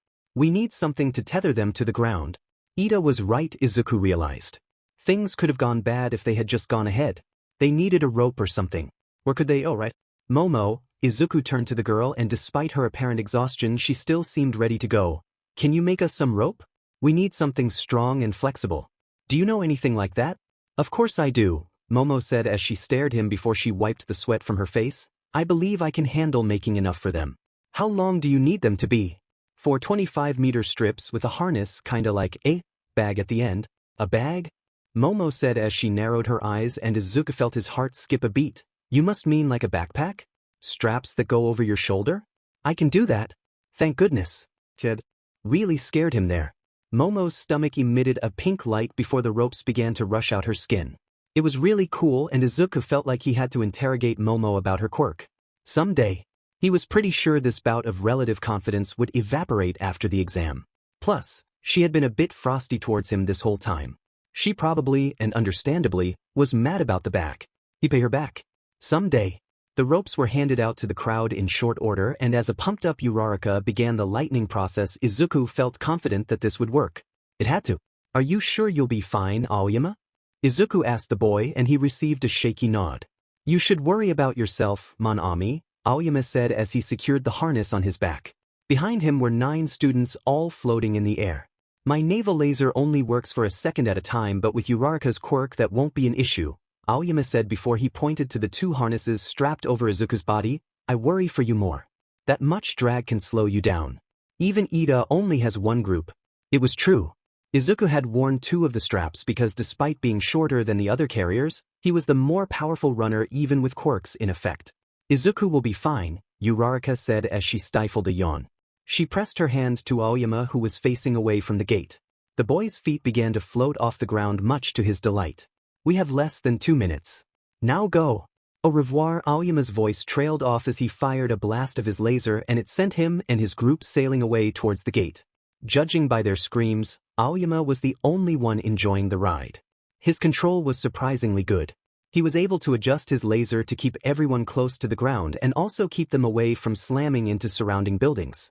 They had to stagger their departures because of the danger Aoyama's laser presented. Once there was enough of a gap, Uraraka lightened herself and she grabbed onto the rope of Ida, who was a bit further away. Are you sure you do not need any assistance, Midoriya? Ida said once Uraraka was holding onto the rope. I can make the trip twice if need be. My engines might be able to hold up. Even as he said it though, Izuku knew that Ida only had 1 last sprint left in the tank. It had to be up to him. Thank you, but I'll be fine, Izuku said, drawing a nod from Ida. Remarkable. I hope to see you at the gate. Ida then took off in a sprint. He was pumping his arms and legs to the max, and the people behind him screamed as they held onto the rope. Uraraka seemed to be the one who felt it the most.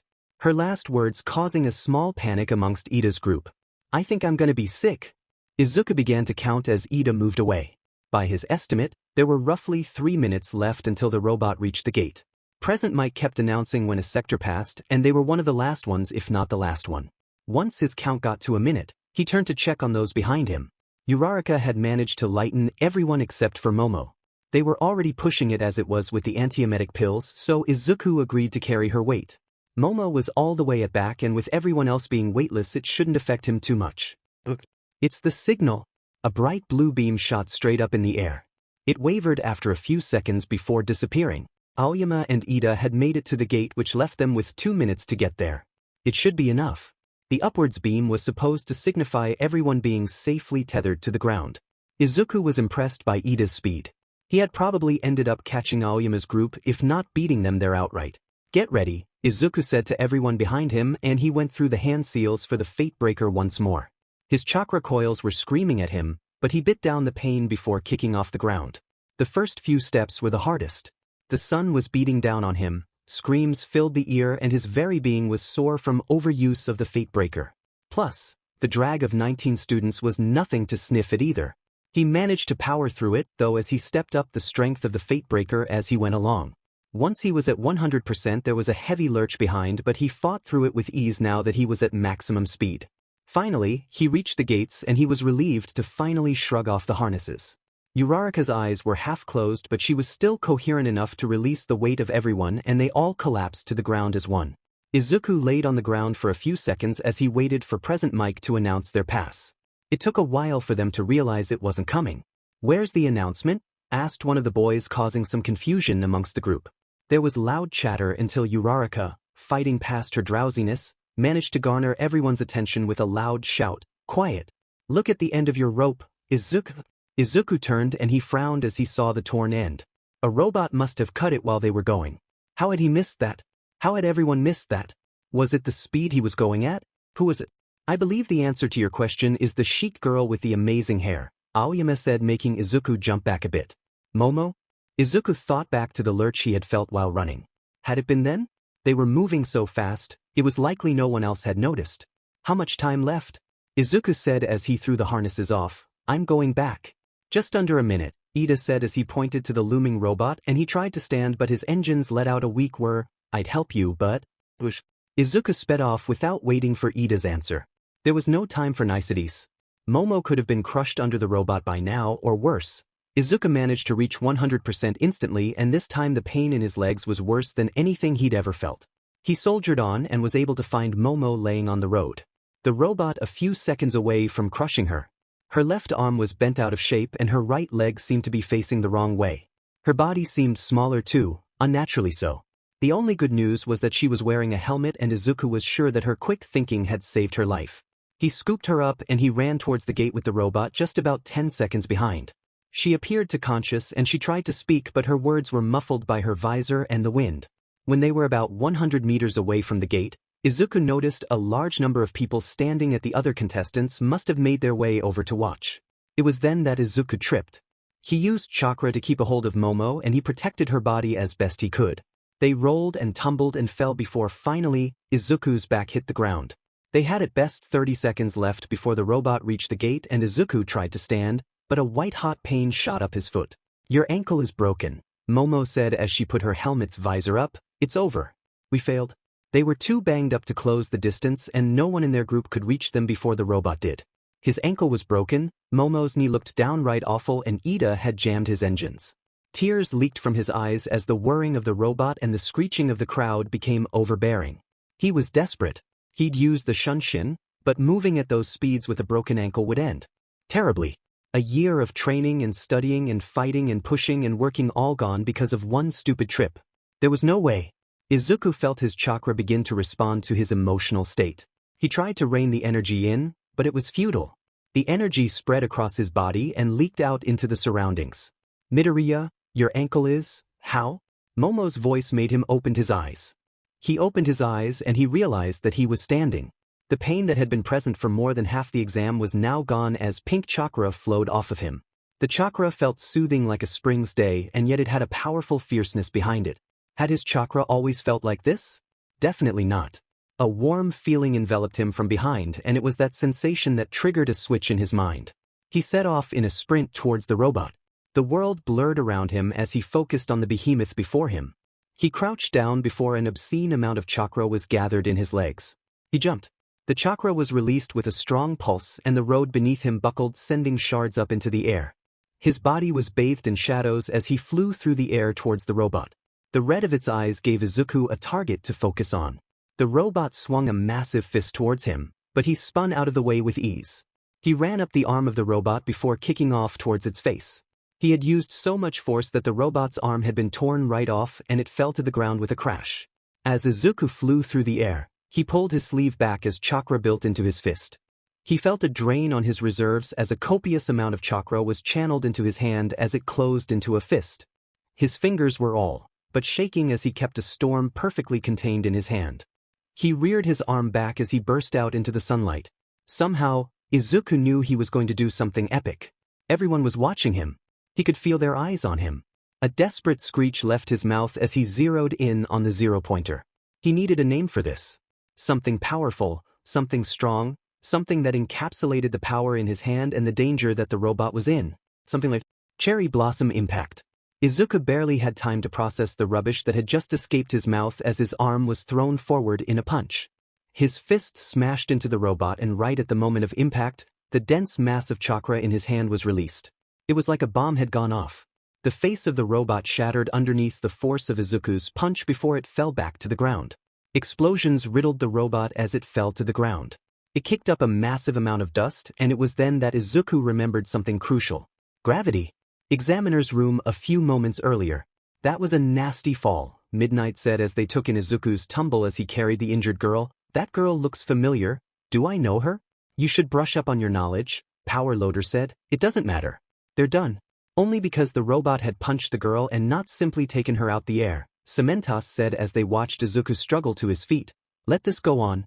Toshinori had been impressed by Izuku's plan. It was a bit off the wall, but it had paid off. The robot hitting the girl out the air was beyond what he had asked for. Thankfully, she had conjured a helmet to protect herself. The alternative was horrible to think about. He agreed with Power Loader, though. Izuku's body was beaten up. The boy didn't know it, but Toshinori could see it straight away. He had torn the ligaments in his knees and arms. It was a miracle that he could keep moving. That quirk of his must have overtaxed Izuku's body. It was different from the unmastered version of One for All. There were no broken bones or anything, but the effect was still the same. The boy and girl were done. They were too far for anyone to rescue them. As if the boy lived to defy Toshinori's expectations, a pink light shone from his body. His body was healed rapidly, and Izuku took off towards the robot. The teachers murmured, but Toshinori could barely hear them over the beating of his heart. He watched in equal parts horror and shock and amazement as the boy wrenched the robot's arm off with a kick. He was like a pink meteor as he sailed towards the robot. There was no sound transmitted, but Toshinori could swear he felt the earth shake as Izuku's punch hit. The robot stood no chance.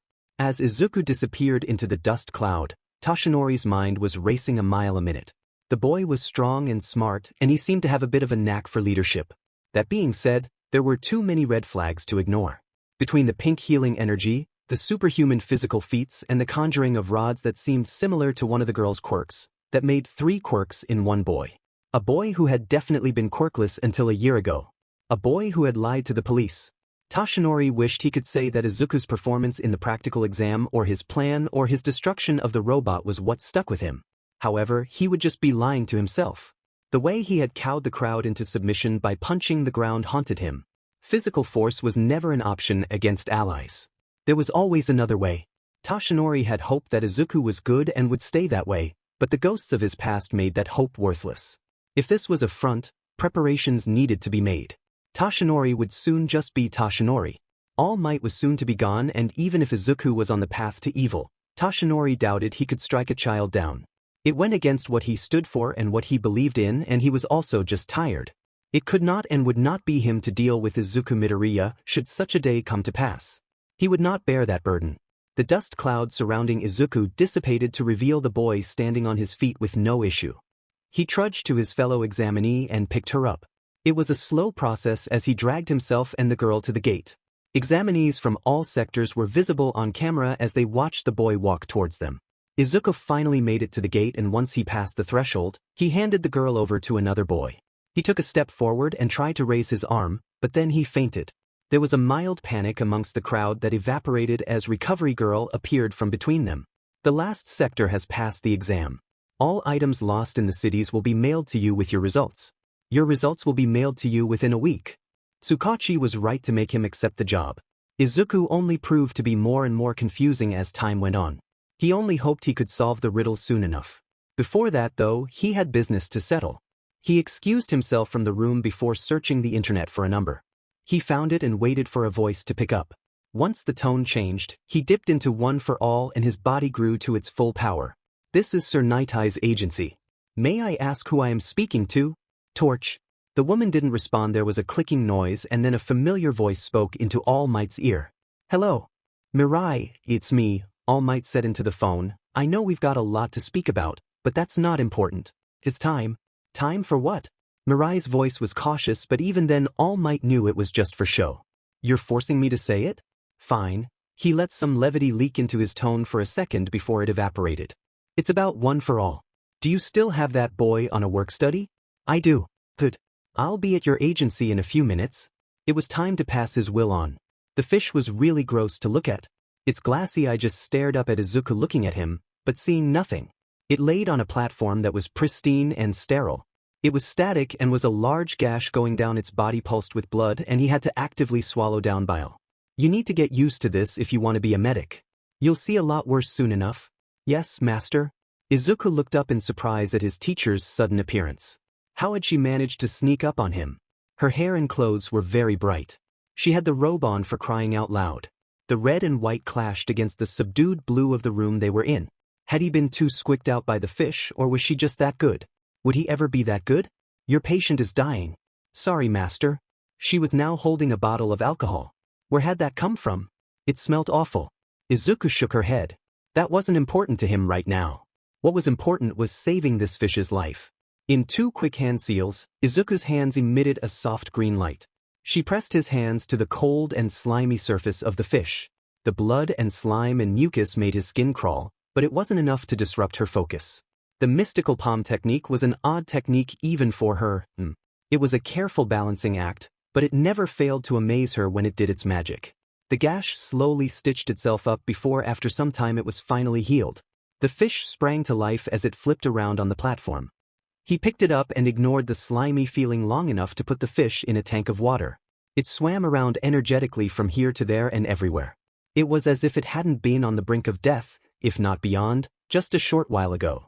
Izuku looked up into the impressed brown eyes of his master. Well done, Sakura. I think you've gone as far as you can with fish, and rather quickly at that. Warmth spread through her body at the praise. He was sure his cheeks were pinker than her hair right now. Thankfully, if his master had noticed, she didn't bring it up. Anyways, what do you love more?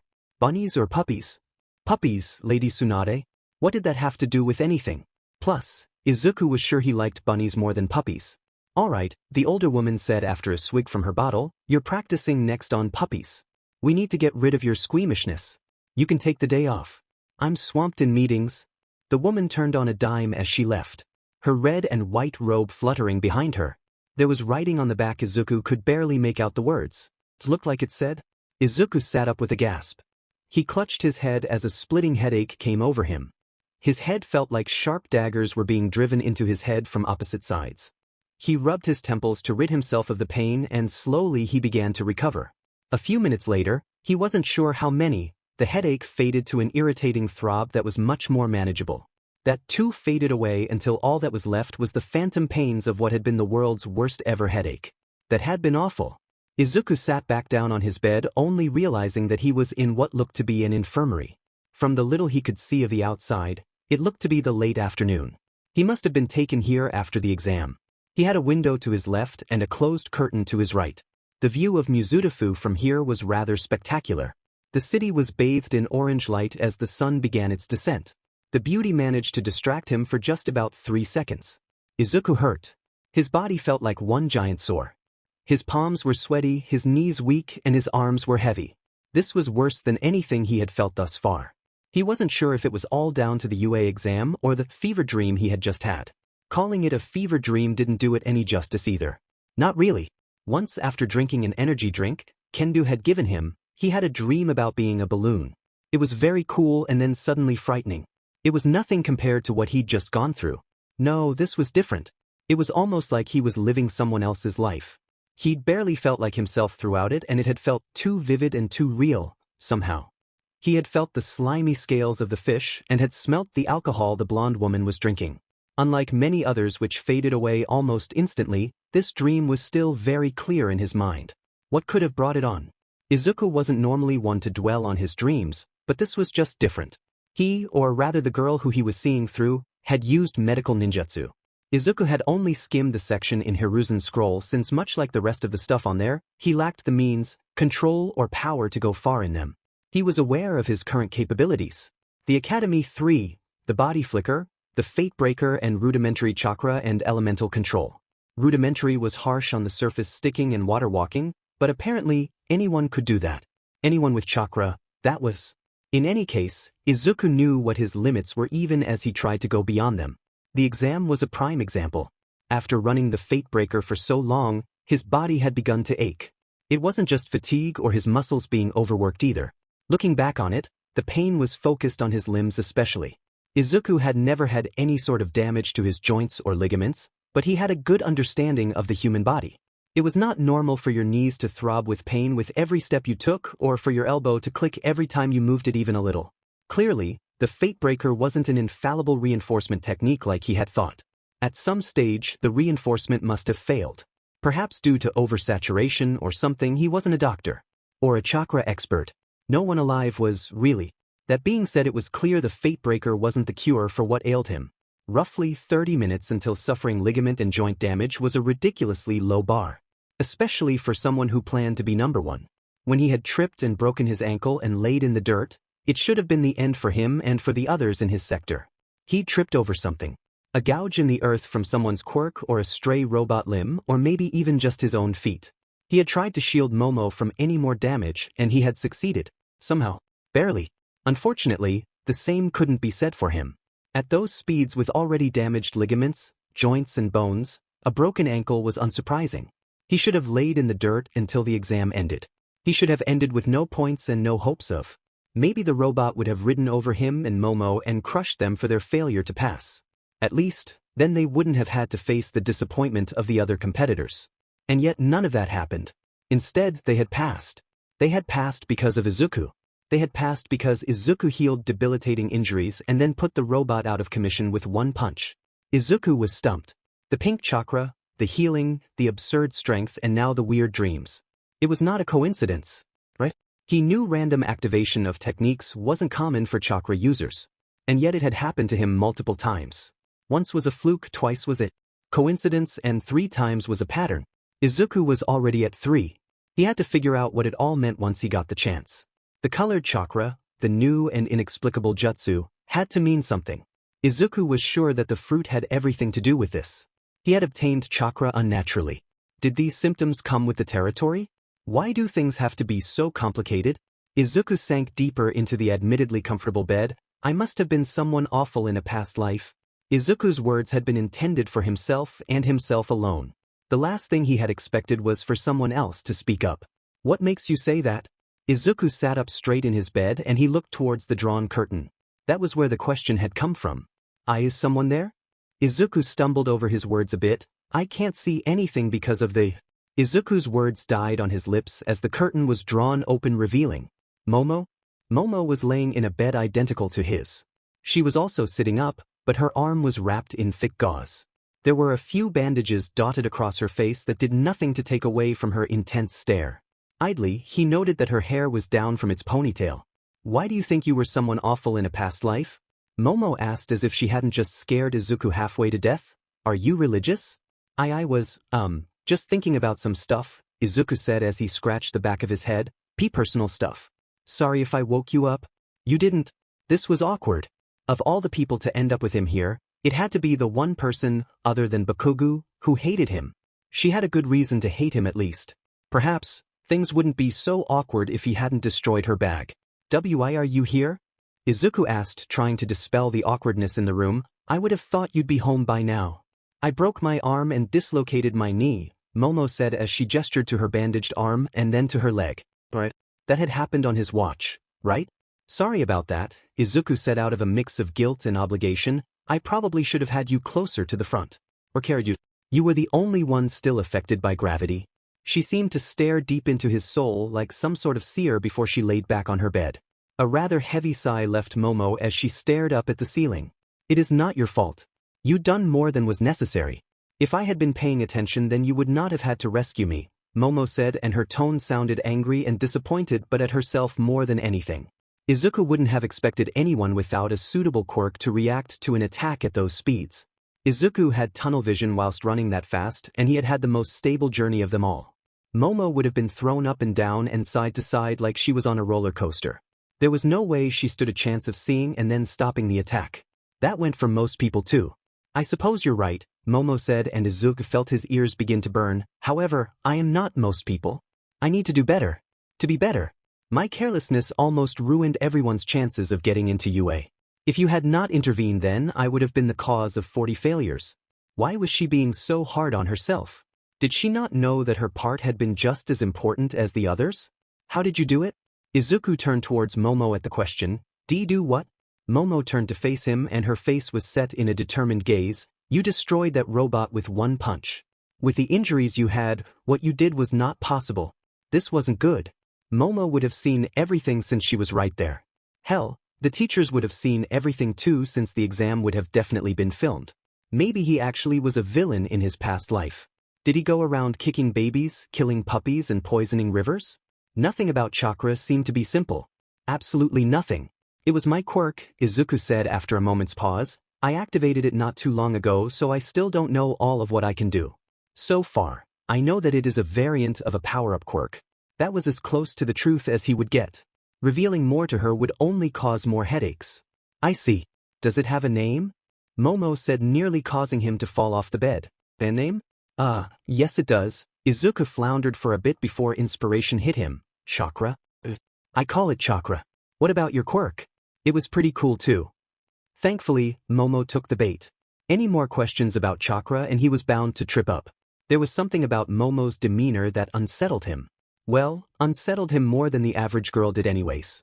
My quirk is creation, Momo said, and despite himself, Izuku felt himself lean forward in anticipation. I can convert the lipids in my body to any non-living object so long as I understand the molecular structure of the object in question. That was amazing. And it sounded familiar. Really familiar. If Izuku weren't still a bit out of it, he'd probably remember why he felt this way. That barely mattered. It was an unreal quirk. So that gun you were using was made by you? Izuku asked, drawing a nod from Momo. That's amazing. You must study really hard to remember what you can make. What limits do you have? Is it a one-to-one conversion? Or is it more than that? Less? Can you make something that isn't solid? What happens if you overuse your quirk? Can your body handle it? Has it hampered your growth? Is there a size limit to what you can create? The barrage of questions left Izuku's mouth almost against his will. His curiosity possessed him for a few seconds. It washed away as he took in Momo's raised brows and open mouth. Did someone have a hypnotism quirk? This muttering was getting really out of hand. The door opened, saving Izuku from himself. It swung open, revealing an old doctor, and Izuku immediately recognized her as Recovery Girl, a renowned doctor with a quirk to match. She had a clipboard in her hands and she smiled at the two of them when she spotted them. Momo seemed grateful for the interruption as she tore her gaze away from Izuku. He noticed her begin to twiddle her fingers, but he put that aside as Recovery Girl spoke. Hey, you're finally awake, Recovery Girl said as she put her clipboard down, and it took a moment to realize she was speaking to him. Me? Izuku asked, drawing a nod from the pro. How long have I been out? An hour or two at most, she said before handing him a small bag of sweets. That should recharge you for a few hours. You guys worked hard today.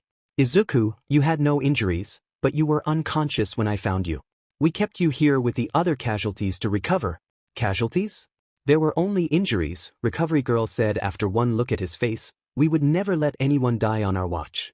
It never has and never will happen if I have anything to say about it. Now, let me do a quick checkup on you, boy. The girl has already received hers. Izuku fought down a blush after Recovery Girl's chastisement. Thankfully, the checkup was straightforward and he was given a clean bill of health. Everything appears to be in order, Recovery Girl said as she picked up her clipboard. A nurse will help you with your forms and direct you to your belongings and transport. The school saw it fit to organize transport for the injured. After the day he'd had, Izuku was glad he wouldn't have to take public transport as well. This time, the roads, trains and buses were packed and he just wanted to get home as soon as possible. The doctor left soon after that, leaving just Izuku and Momo. His conversation with Momo had been interrupted, but he didn't feel like continuing it after his massive geek-out. He fiddled with the bag of sweets until Momo asked him yet another question. Have we met before? Izuku would have remembered that. I don't think so. Izuku said as he looked at taller girl. The first time I saw you was back on the path when I ruined her very expensive and very rare bag. Izuku trailed off, but he was saved as two nurses walked in. Weirdly, they were in two different uniforms. It was the one in the more worn uniform that walked to his bedside. Izuku Midoriya? She asked and he nodded. I've got your exit forms here. You just need to answer a few questions and I'll take where you need to go. The nurse seemed tired, which was probably a result of running around all day. Idly, Izuku wondered how many others had needed to take a visit to the infirmary. He was sure it was more than just a few. He began to answer the questions and he took notice of the other nurse helping Momo out of her bed. Momo's leg was wrapped in a thick cast and she was helped into a specialized wheelchair by the other nurse. Thankfully, neither of them took notice of him as he watched this happen. He answered all the relevant questions from the nurse, but he stalled on one of them as he caught the last of the other's nurse conversation. I should be able to get you out of this within a few days, the nurse said to Momo, who gave a stiff nod in response. Now let's go, Ms. Yaoyorozu. Your driver has been here for a few hours now. Ms. Yaoyorozu. The same Yaoyorozu as those who owned the Samsara Resort and a plethora of other businesses, both hero and non-hero related. He had, accidentally, destroyed the very expensive and rare bag of a girl from what was arguably Japan's most powerful family. It was just his luck. Had he started a nuclear war in his past life or something? Maybe the 21st century one. That one had the highest death toll. It had been short too. 2021 to 2021. The door closed behind Yaoyorozu, snapping him out of his daze. Izuku stared after her. Yaoyorozu was a lock to get into UA. What if they were in the same class? His mounting dread was cut off as the nurse gently nudged him. Are you okay? She said before looking towards the door, and a devious smile grew on her face. Ah, are you sad to see her go? She is pretty. Are you in love? What? No, Izuku blurted out, causing the nurse to giggle at his plight. His cheeks felt red-hot and probably looked the same too. I'm just teasing you. You're too easy to fluster, the nurse said with an all-too-wide smile that made Izuku want to sink into the earth. Let's go get your stuff. We cleaned your clothes too because we're just nice like that. That was pretty nice of them.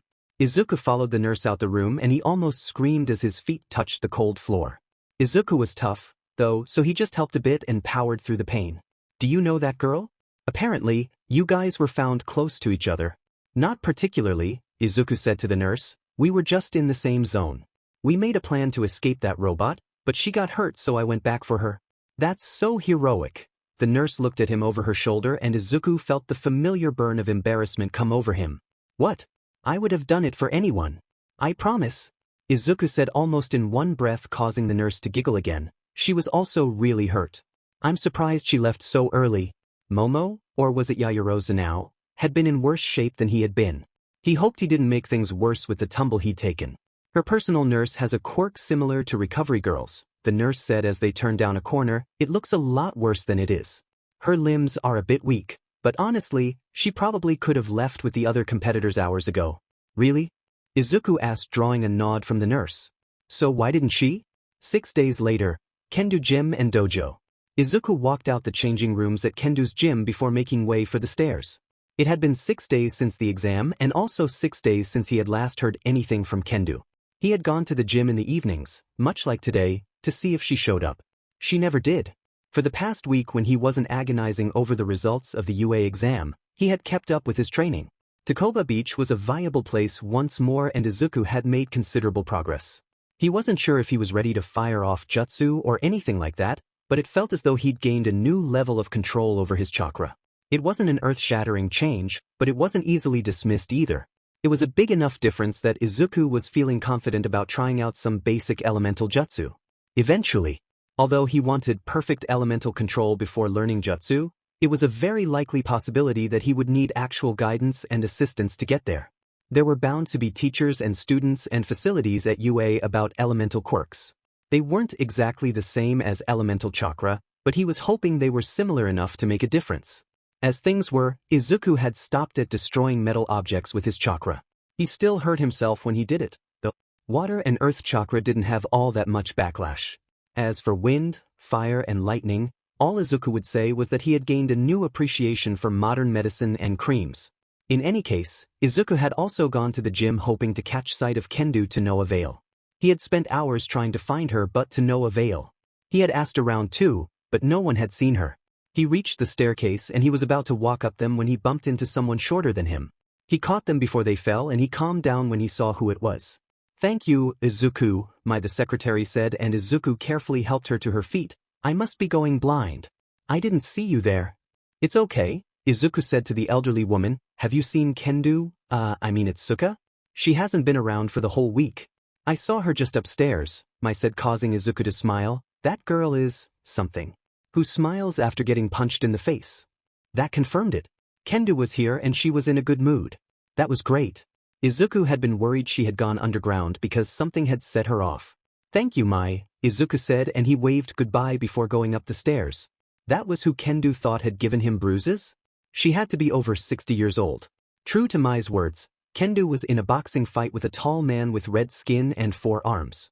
The man unleashed a barrage of wild and ill-disciplined blows that Kendo managed to stay ahead of or block before her hand multiplied in size.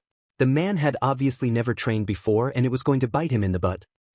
The impact was just as gruesome as Izuku had expected it to be. Kendo's uppercut plowed into the man's chin so hard he flipped through the air. The man dropped like a rock and Kendo put her foot on his chest as she held a fist up to the sky. The small crowd watching the match traded money and barbs as people lost out on their bets. The people who had bet against Kendo were suckers.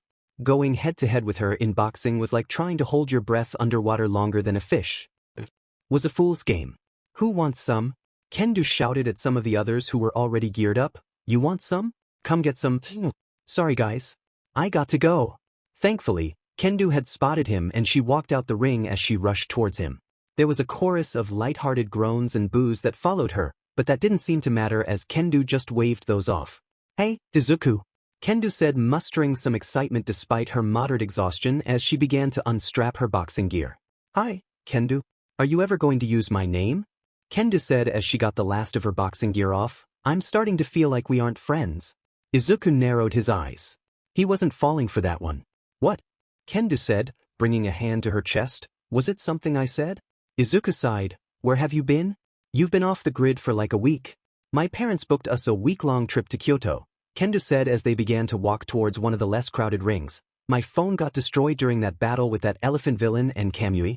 Kendo's tone hardened at the end and Izuku, wise boy that he was, pivoted away from that rabbit hole. How did your exam go? Izuku asked, and thankfully Kendo seemed to cheer up at that. It went great, Kendo said, a smile spreading across her face. I got 77 points. The highest after me was like 30. The best. Those scrubs at the gate couldn't touch me. What about you? Right.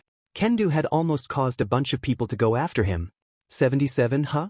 Izuku asked, and despite himself, a smile spread across his face. That is great. It's no less than I expected from you. You should be proud of yourself. This was going to be great. Kendo stared at him for a few seconds. You're being weird. Why are you being weird? No reason, Izuku said as he climbed into the ring. 77 points is a really good score and I bet you'll get into UA. But?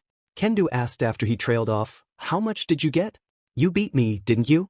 I can neither confirm nor deny. Izuku ducked out of the way of a punch. What? Was it something I said? I see what you're doing, Kendo said with a strained smile. You're trying to get back at me. How about a bet? You beat me in a spar, then you don't tell me your score.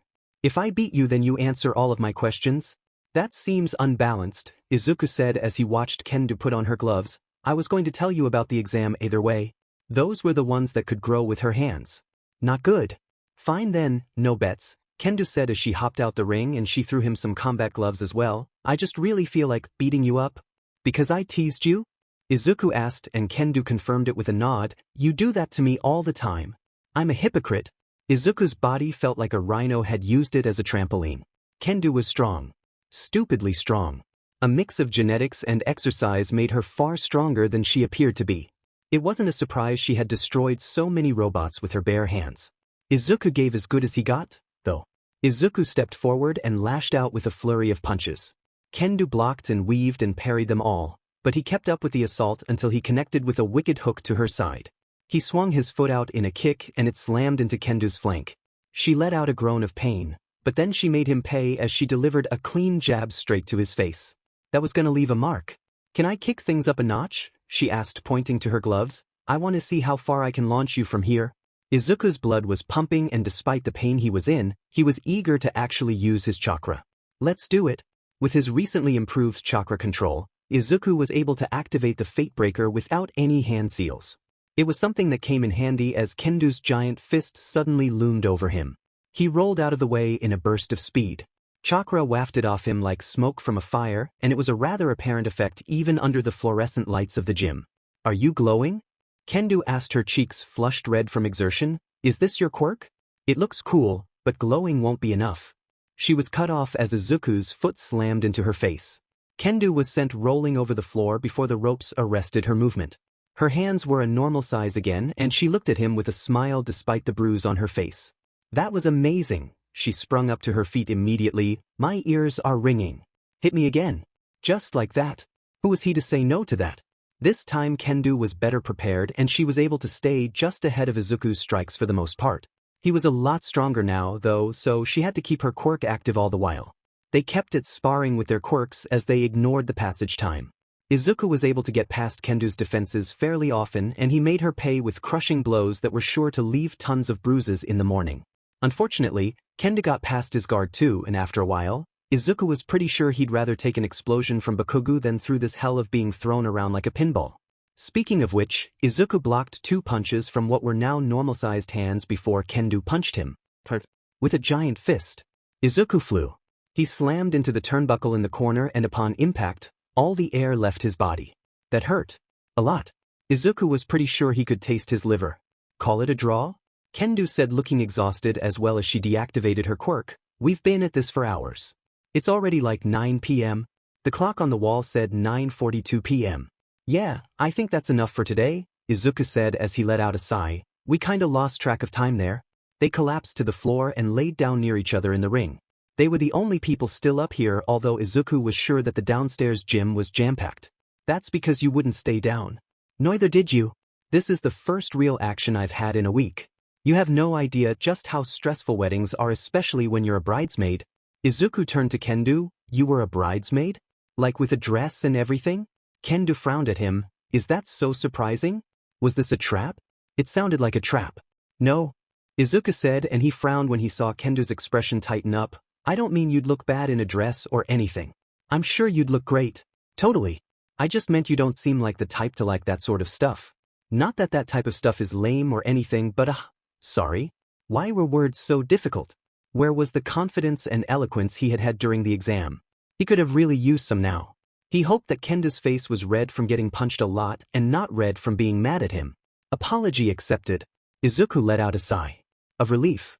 It was usually a sign of frustration or exasperation when it came to him and Kendo. She really knew what buttons to push. It sucked. Kinda. You'd think so, but I'm usually pretty straight-laced, Kendo said, and Izuku could not help the expression that came over his face. That's not how I describe it exactly, Izuku muttered, and it was just loud enough for Kendo to hear. I heard that, Kendo said, but there was no real heat to her tone. For the most part, I am very disciplined. The product of years and years of martial arts and exercise. I only let my hair down when I feel super comfortable. Usually that's with my family, here at the dojo or with you. Technically, Kendo's hair was always up in a ponytail, but now probably wasn't the best time to joke like that. He'd save it for later. Plus, it was unimportant compared to the rest of what she had said. With me? Why aren't you like this with more people? Izuku asked Kendo. You're great? That was understating a lot. Compared to others his age and just in general, Kendo was great. A bit zany, but ultimately great. She was awesome compared to the others from his school. People are judgy, Kendo said as she looked up at the ceiling before turning to face him. It's easier to just act normal around others than to be my usual self. Not all people are as accepting as you are. I'm sorry to hear that. And he was. Kendo was a lot more subdued than usual. She usually had enough energy to power Japan for a week, but that was almost gone now. It was weird seeing someone who had more confidence in her fingernail than he did in his entire body act like this. Don't be, Kendo said as she smiled at him. You're a good friend. I don't have many of those, friends. You're probably my closest one. Ugh, sorry if this is too heavy. I think your punches did something to my brain. It's okay, Izuku assured her before adding, why you're my closest friend too. Well, technically you're my only friend, but still. I think I get how you feel. I only got my quirk a year ago. All the students and teachers at my school thought I was a joke because I wanted to be a hero even without a quirk. He thought the attention from the Konoha would change things, but everything went back to normal after a few weeks. It almost hurt more to be within reach of normality only for it to be ripped away from you. They're stupid, Kendo said, resolutely drawing his attention. You're a bit shy, pretty dorky, ramble on a lot. Your jokes need a lot of work and you're pretty secretive now that I think about it. Thank you. But you're also smart, hardworking, kind and really strong. Kendo finished before she pressed down on her cheek with her finger. Side note, I think I might need to see the dentist after this. A few of my teeth feel loose. Kendo thought that much of him? A warm feeling radiated from somewhere deep within Izuku. A year ago, he'd never thought he would have a strong quirk, a strong shot at UA and a bona fide close friend. It made him appreciate what he had just a little more. Thanks, Kendo, Izuku said, feeling his cheeks burn up. I feel the same. I'm not really good at the friend thing, or talking really, but I do value our friendship. You're violent and a little brash. You tricked me into buying a pretty expensive bottle. You're also arrogant, and did I say violent already? Because if you want to spar, then I'm ready to go. What do you say? Okay, that was enough teasing. She looked a little pissed. He was starting to understand why people lost to Kendo so much. Surprisingly, giant fists to the face hurt. A lot. But, Izuku said as he held up a hand to placate Kendo, you taught me how to fight for free for months. You're hilarious and you're so brave you were willing to fight off those burglars on your own despite being outnumbered. Kendo covered her face with her hands and Izuku recognized it for what it was. Clearly, they were both quite bad at taking compliments. What else could it be? It was actually pretty difficult to talk about things like this. Emotions never had been Izuku's strong suit. That being said, Izuku also found it relieving in a way to get these thoughts off his chest. It was cathartic on an almost chemical level. When we get into UA, no matter what class we're in, there's nothing I'd want more than to remain friends, Izuku said, breaking the brief silence. After all, you are my best friend, Itsuka. They sat in silence for a while before Kendo spoke again. Itsuka, huh? Kendo said with a smile so radiant it made Izuku look away from her. What happened to Kendo? That was it. He was switching back to calling her Kendo. Most people would have let the name change slide, but then again Kendo was not like most people. That was her best trait in Izuku's eyes. Sometimes, it was her worst trait, though. You wanted to know how much I got in the entrance exam, right? Izuku asked, completely ignoring her question. Oh right, Kendo said, turning towards him completely. How much did you get? 40? 50? Higher. 61. Higher. 62? Higher. 75? Kendo's tone had grown from confident to worried. Izuku smiled as he saw Kendo's face drop. Higher. Kendo took a deep breath before tensing up. 77? Sinker. 77? Oh wait. Look at the time, Izuku said, pointing to the wall clock. I really need to get home. I'll tell you what. After UA sends us our results, we should go to a restaurant or something? Before Kendo could respond, Izuku picked up his stuff and peeled out of the dojo using the fate breaker. It was only as he was halfway down the stairs that he heard Kendo scream after him. You sneaky little... The rest was lost to the wind as Izuku made it downstairs in record time. He deactivated the fate breaker before undressing and popping into the showers. As always, the water was scalding and it soothed all the aches he had in his body. Izuku got dressed and he was about to put his sweaty clothes away when he saw Kage's mask inside his bag. A familiar want began to build inside him, and it was only galvanized by the conversation he'd had with Kendo earlier. He felt like he was walking on air after the heart-to-heart he had had upstairs, and a large part of him wanted to gear up as Kage for one last time before retiring the mask for good. His UA results would be delivered tomorrow, but Izuku was 99% sure he had gotten in. That being said, the weight still filled him with a nervous energy that the sparring with Kendo hadn't quite managed to shake. Izuku held onto the cool surface of the mask, and he knew that his decision had already been made. Just one more time. There wasn't exactly a science to being a vigilante as it turned out. Izuku generally just walked around the lesser patrolled areas and waited for something to happen. Of course, walking around either as Kage or himself would draw far too much attention, so he tended to stick to the rooftops. Roof hopping was an exercise in controlling both his fear and chakra. The first time he'd done it, he had destroyed the tiles on someone's roof. He had left before someone could catch a strange man in a hood loitering. Definitely not his best look. He had told his mother that he'd be out a bit later due to training. Technically not a lie, this was training. He was gaining practical experience, and he just so happened to help people while he was at it. In any case, Izuku had been jumping from roof to roof for nearly 2 hours. The most he had done was interrupt an attempted mugging, but both the thief and the victim had disappeared into thin air as he had appeared. He hadn't even been able to get a word out before they disappeared.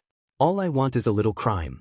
A hijacking here, an assault there, Izuku muttered as he sat down on a building opposite a very loud nightclub. Is that so bad? Wait, Did he really just say that? That was awful. I don't think I can even blame that one on Kendo, Izuku said as he stared up at the sky. Ugh, maybe I should have just. Are those sirens? Thankfully, Izuku was stopped from going down that rabbit hole as a car blasted past down in the street below. The streets were full. Despite this being a dangerous time and place for pedestrians, the car ran a stop sign before taking a sharp turn. Did he just conjure a high-speed chase? The speeding car was quickly followed by 2 police cars, their sirens wailing into the night. However, before they could take their turns, a hulking man appeared from nowhere. He stood directly in the way of the cars and didn't seem fazed as they closed in on him. The brakes of the police cars squealed as they tried to slow down, but it was apparent to Izuku and the pedestrians down below that there wasn't enough time. As it turned out, that didn't matter. The man's body seemed to morph as strands of muscles grew out of his arm. The muscle fibers wrapped around the man like a giant armor, and he raised his hands in a catching position before the first car slammed into him. The man barely took a step back before he lifted the car with his hands. He spun before throwing the car where it had just come from. Unfortunately, this was right in the way of the second police car. The second car tried to swerve out of the way, but it was still clipped by the other car. The second car veered off the road and it smashed into a storefront. The first car flipped a few times before coming to rest on its side. The pedestrians were now going berserk as they tried to flee. Izuku slid down the face of the apartment, and even through his mask, he could smell the stench of petroleum. He landed on the street with a smooth jump, but he was barely noticed by the screaming crowds. The officers in the second car were the first to get out, and they were woozy on their feet as they tried to close in on the obvious villain who still stood in the same spot. Somehow, the people in the first car were in more danger. The fuel tank was leaking onto the streets and there seemed to be no movement inside the car. No one was moving to help the officers at all. In fact, the car was being given a wide berth by all except for one person. Izuku could tell that the person was a man, and he was worried that the man was suffering from a panic attack or something. It wasn't uncommon for people's flight or fight instincts to just completely fail them. Izuku caught up to the man and he put a hand on the man's shoulder. "Sir, I'm going to need you to." Thank goodness he was wearing his mask. The man's face was marred by deep burns and piercings that gave him an intimidating edge. His black hair and cold eyes combined with all of that to make for a very unsettling aura. "It's the face, right?" the man said with a wry smile. "I get that a lot. Since it's your first time, I won't kill you." Izuku couldn't tell if he was joking, which was bad. Izuku settled into a stance as he took a few steps back. This was bad. He did not have his chakra rods with him, and that cut down his effectiveness by a lot. Izuku had a feeling he needed to pull out all the stops for this guy. The man raised a hand towards him, and Izuku gathered chakra ready to use the substitution or body flicker at a moment's notice. He nearly lost control as he heard gunfire from the other officers. A quick glance confirmed they were now engaging the man with the muscle control quirk. It wouldn't end well if all they had were guns. "Muscular is going to crush those guys," the burnt man said. "Eventually.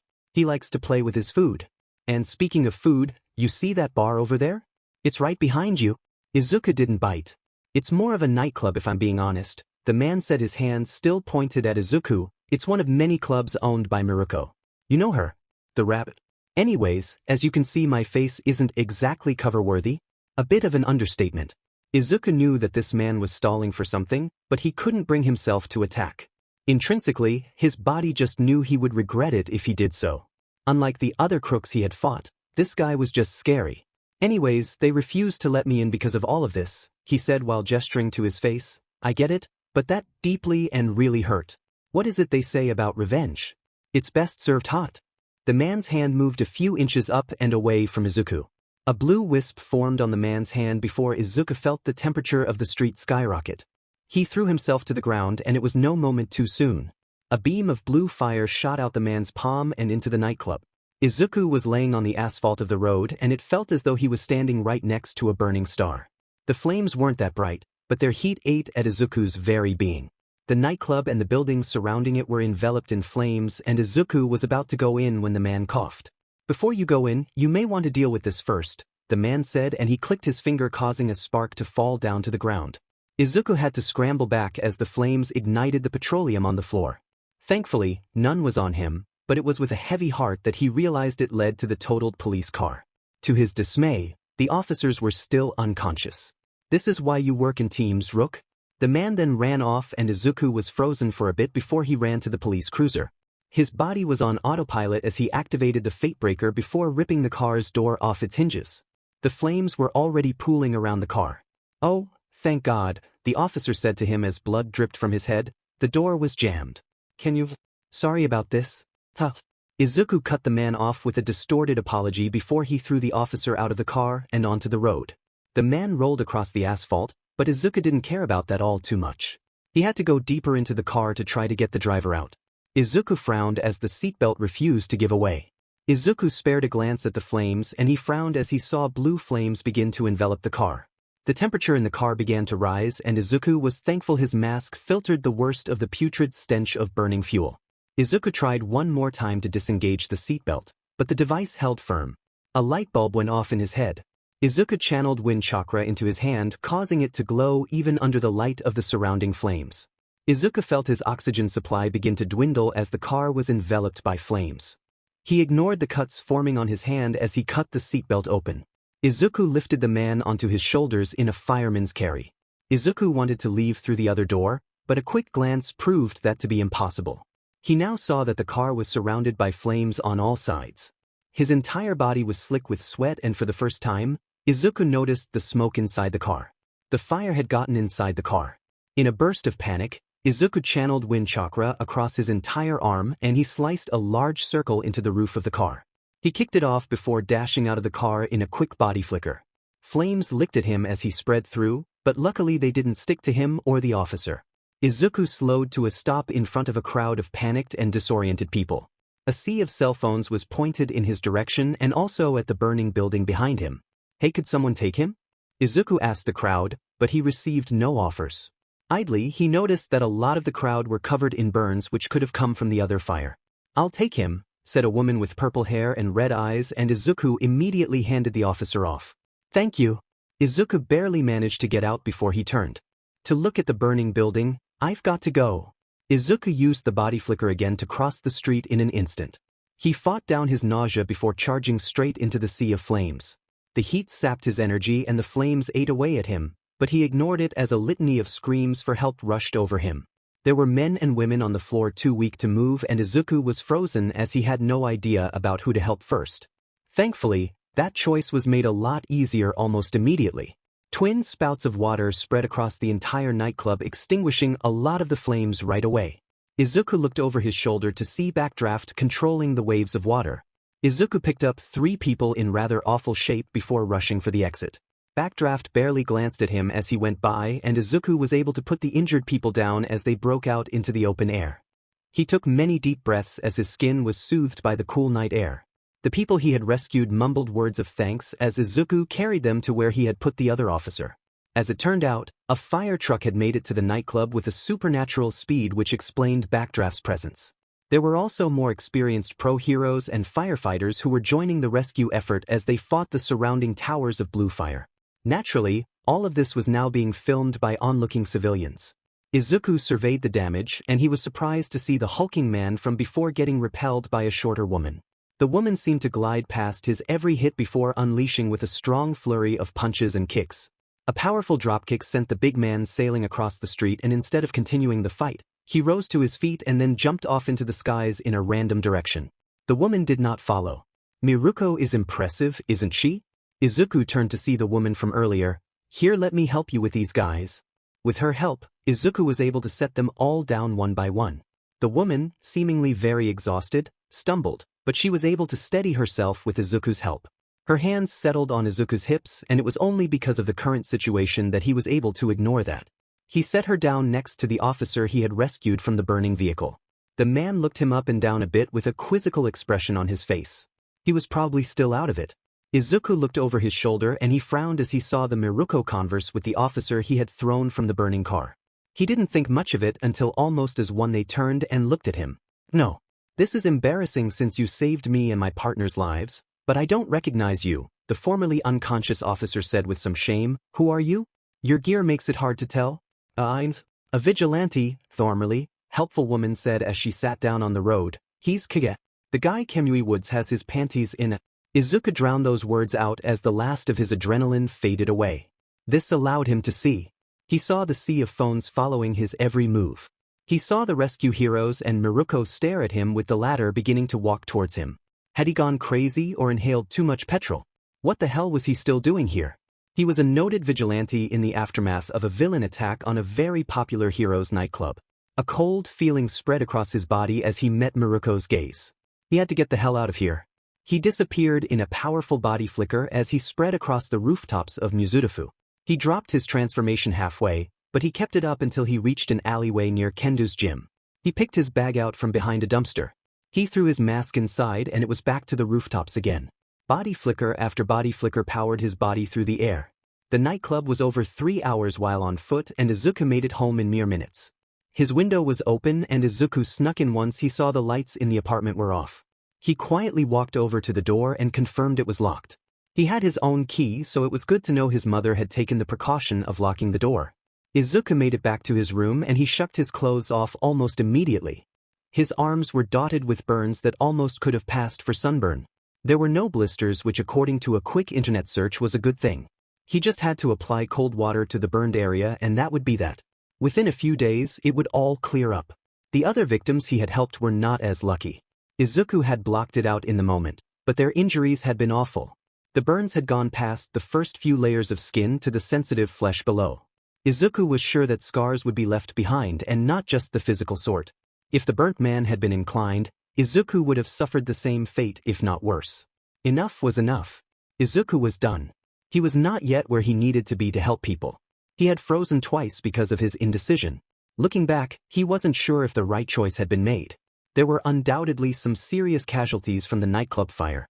Would it have been better if he had left the policemen to their fate and tried to help those inside the club? Or would he have been caught in a stampede and trampled to death? Would the car have exploded if he had gone to the club and not helped the officers? The only reason it hadn't exploded was probably due to Backdraft's timely intervention. The Heroes Fire Agency was a long way away from Miruko's nightclub, but Izuku was glad they had made it when they had. He wasn't sure how badly things could have or would have gone if he'd been alone. It was time to hang the mask up and focus on Yue. He'd get the proper tutelage there and hopefully, he'd find a teacher he could trust who could help him master his chakra. Suddenly, Izuku's phone let out a ding from within his pants. In his haste to get out of his clothes, he had forgotten his phone in his pants. He had taken to keeping it with him so he could call in help instead of asking victims to do so. He just kept forgetting to do so. The clothes under Kage's cloak were always similar if not identical to what he was wearing, just in black. They were also bigger and so he tended to forget his phone was in there most of the time. Izuku unlocked his phone and as he'd expected, there was coverage on the attack.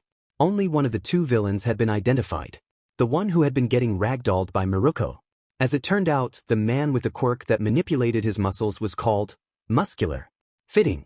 The man who Izuku had briefly encountered wasn't mentioned all that much. All that was said was that another villain had started the fire. Of course, these were all second-hand reports. The news on official sites was trickling in slowly. The heroes were probably still busy with first aid and rescue. Izuku had no idea if the fire had been entirely suppressed or not. Izuku knew that if he wanted to get better news, he had to hit the hero forums.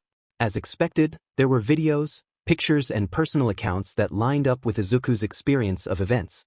More worryingly, there was ample footage of Kage. Perhaps it was a blessing in disguise he didn't have his chakra rods with him. This incident was bound to catch Kendo's attention. It was still weird that his best friend was a big fan of him, albeit unknowingly. He wasn't looking forward to that conversation, if he ever even had it. Surprisingly, the coverage on Kage was very positive. Most surprising of all was one of the police officers posting a video describing what Izuku had done. It was the first time actual law enforcement had praised Kage. "Don't let it get to your head," Izuku said as he continued to explore the forum. "You are done. Vigilantism isn't for you." It still kinda went to his head. Normally, Izuku would have stayed up for official reports instead of the often inaccurate reports from news sites. However, he was mentally and physically exhausted and coupled with his UA results coming later today, he was eager to sleep. Izuku went to the bathroom and treated his burns with water and some antibiotic cream. They didn't hurt too much and he was sure they'd be mostly gone by the time he woke up. Well, that more so if he was lucky. Izuku got a bottle of water from the fridge before he walked into his room. His phone screen was on, catching his attention. He dismissed it as he saw a missed call from an unknown number. It was probably a bot. His phone beeped. Izuku immediately recognized it as his text app. He opened the app and he frowned as he saw the same number had sent him a message. How did they even get his number? And at this time? What could be so important? Izuku froze. His chest tightened as he stared at the content of the message. His eyes flitted around the room in a panic before his eyes reread the message once more. Then twice more. 3 times. 4, 10, 20. It stayed the same. It was a picture with a caption underneath it. The picture was one of Kage carrying the unconscious clubgoers he had managed to rescue. That wasn't important. What was important was the caption. I know your secret. Catch your breath. We're not done yet. Sakura stared at her sensei standing opposite her. Her muscles burnt with exhaustion and her coils twinged and thrummed underneath her skin. Tsunade Shirsho's arms were crossed as she looked up at the sky. Her peaceful demeanor didn't quite match the scenery. A spray of boulders littered the training ground. Sakura didn't think she could have such enmity for inanimate objects, but these boulders were fast becoming the bane of her existence. Kakashi-sensei and Ino would have to make space at the top if things didn't get better soon. It was simple. All she had to do was channel an amount of chakra dependent on the size of the boulder thrown at her. Following that, she had to throw a punch and release the pent-up chakra in the very instant that her hand made contact with the boulder. Very simple. Sakura took a look at her hand. Bleeding knuckles, swelling, scrapes, cuts and probably a few cracked bones. So maybe it wasn't that simple. She probably should have worn the gloves Tsunade had gotten for her. I told you to wear gloves. Was she that obvious? Yes, you are, Tsunade said with a smile on her face as she raised a boulder 5 times her size with remarkable ease. Enough of that. You need to get your timing down. Gather chakra and then release it upon impact. You are overthinking things. With your control, it shouldn't be too hard. Sakura begged to differ. Tsunade Shirsho tended to underestimate her own genius. If it really were that simple, then she wouldn't be the only person in the world capable of punching someone to the moon. That hadn't happened yet, but she'd give it time. Jiraiya-sama and Naruto would be back in the village eventually. Don't try to understand it. Feel it, Tsunade said before she pulled a face as she went over her words. On second thought, you should definitely try to understand it. It may backfire on you and you may just lose your arm. Maybe. Anyways, here catch. Her master didn't have to correct herself. Understanding how things worked was one of Sakura's core tenets. Steamrolling her way through things never had and never would be her niche. Okay, but I'd like a second to understand so I can.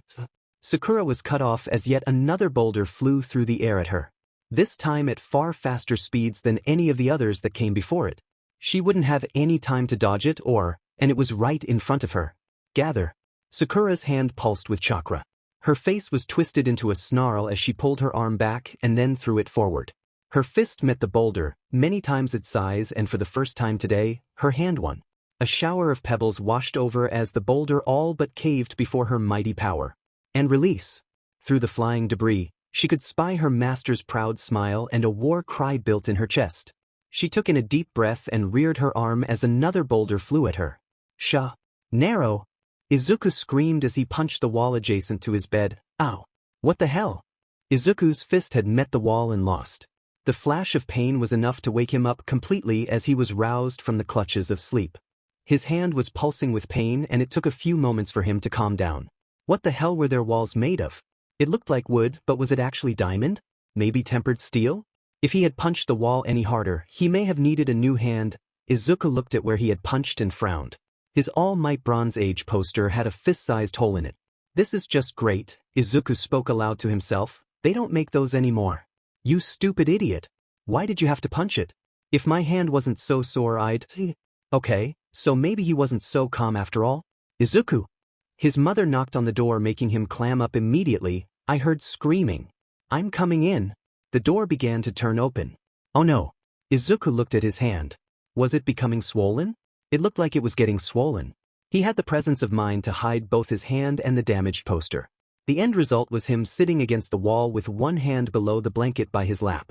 His phone was nearby and he grabbed it with his good hand to lower any suspicions his mother may have had. He looked completely natural and not suspicious in any way at all. Sorry for barging in. Are you okay? I heard. His mother began as she walked in before her face switched from concern to embarrassment.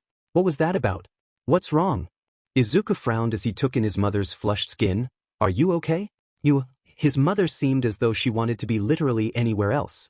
She turned away from him and instead looked in the opposite direction. Look, Izuku. I know you're growing up and all that, No. Did she know about the wall? But you can't just do that. There's a time and place for everything and you shouldn't be so noisy about it. For a moment, Izuku sensed that something was off but he shook it off. Is this about the loud bang just now? That only happened because of a dream, Izuku said, thinking back on just a few moments ago. It was crazy. It felt so real. His mother didn't respond and only stared at him blankly over her shoulder. The baleful and haunted look on her face made it seem as though her soul had completely left her body. Was she still tired? It was odd since his mother was definitely a morning person. No, it couldn't be that. It had to be the poster. She could see that he damaged the poster, couldn't she? He should have moved a bit more to the right and then this conversation would be a lot less awkward. With a sigh, Izuku threw off the blankets and his mother's face flickered through a bevy of emotions.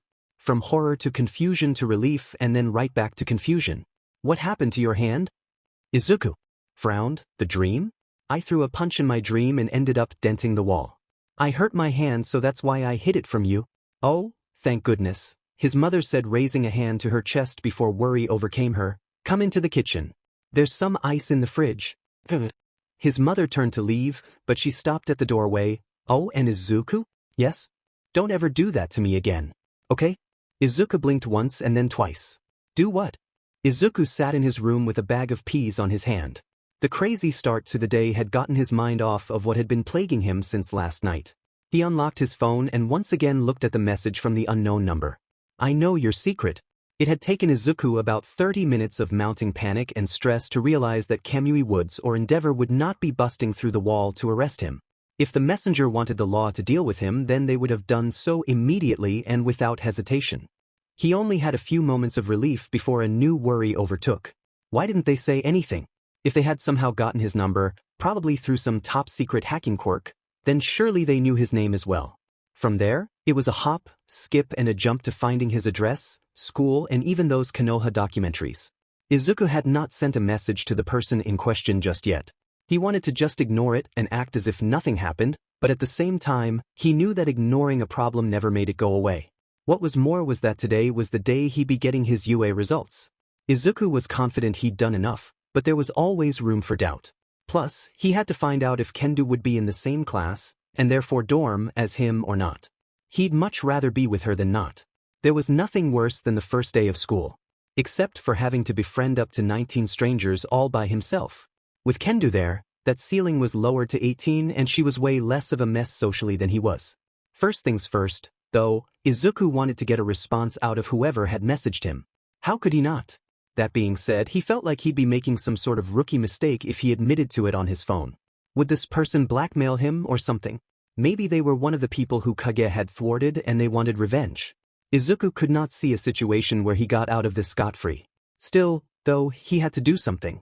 He had to meet whoever this was. Izuku took out his phone and finally began to type out a response. Once he was done, Izuku hesitated for just a moment before pressing send. He put the peas back into his room before taking a quick shower. Takoba Beach at midday. Come alone. It was now 11 a.m. He would normally wake up earlier than that, but given the circumstances, he had fallen asleep rather late. He made a point of ignoring his phone as he focused on the reason his hand hurt. It was a good thing that he did not use any chakra to punch the wall. Things could be a lot worse.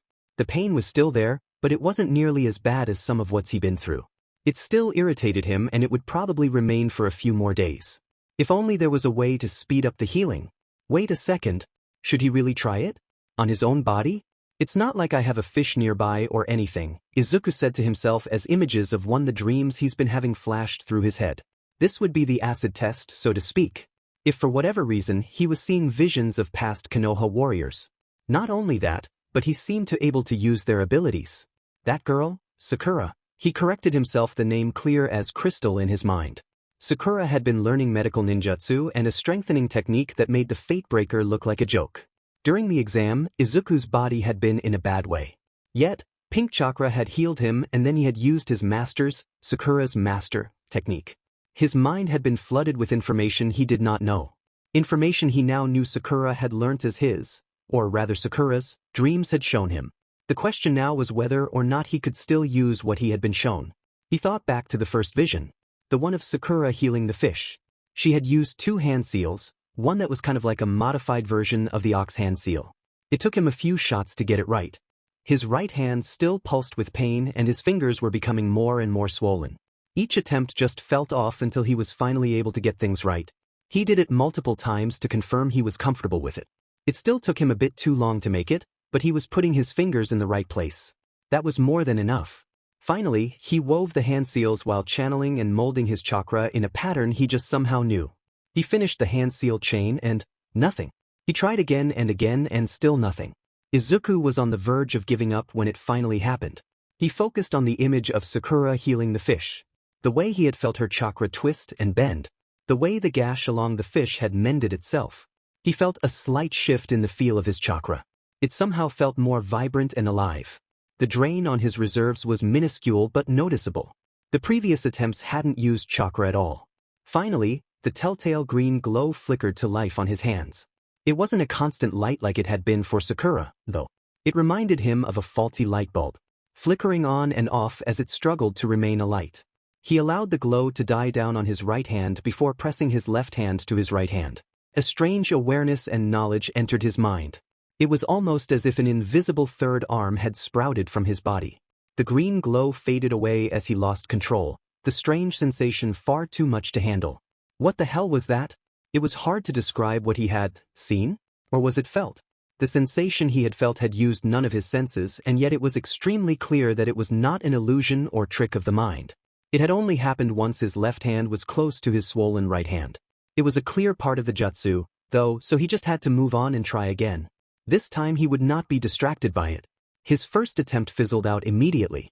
He focused once more on the image of Sakura healing the fish and the way its wound had slowly knitted itself back together. The feel of blood and slime on his hands and the warm green light of Sakura using the mystical palm jutsu. These images seemed to help as he managed to reactivate the jutsu. It sparked to life on both his hands and was a fair bit more luminous than his previous attempt. It still flickered every now and then. It was clearly not at Sakura's level, but the progress was encouraging. Okay, so mental imaging helps with this jutsu, Izuku said as he stared at his flickering hands. That would probably go for all jutsu. This probably has to do with the mental energy aspect thing. If so, then I probably need to focus on the wound itself when healing. Izuku pressed his left hand to the wound and this time the flood of information did not throw him off. Not too much.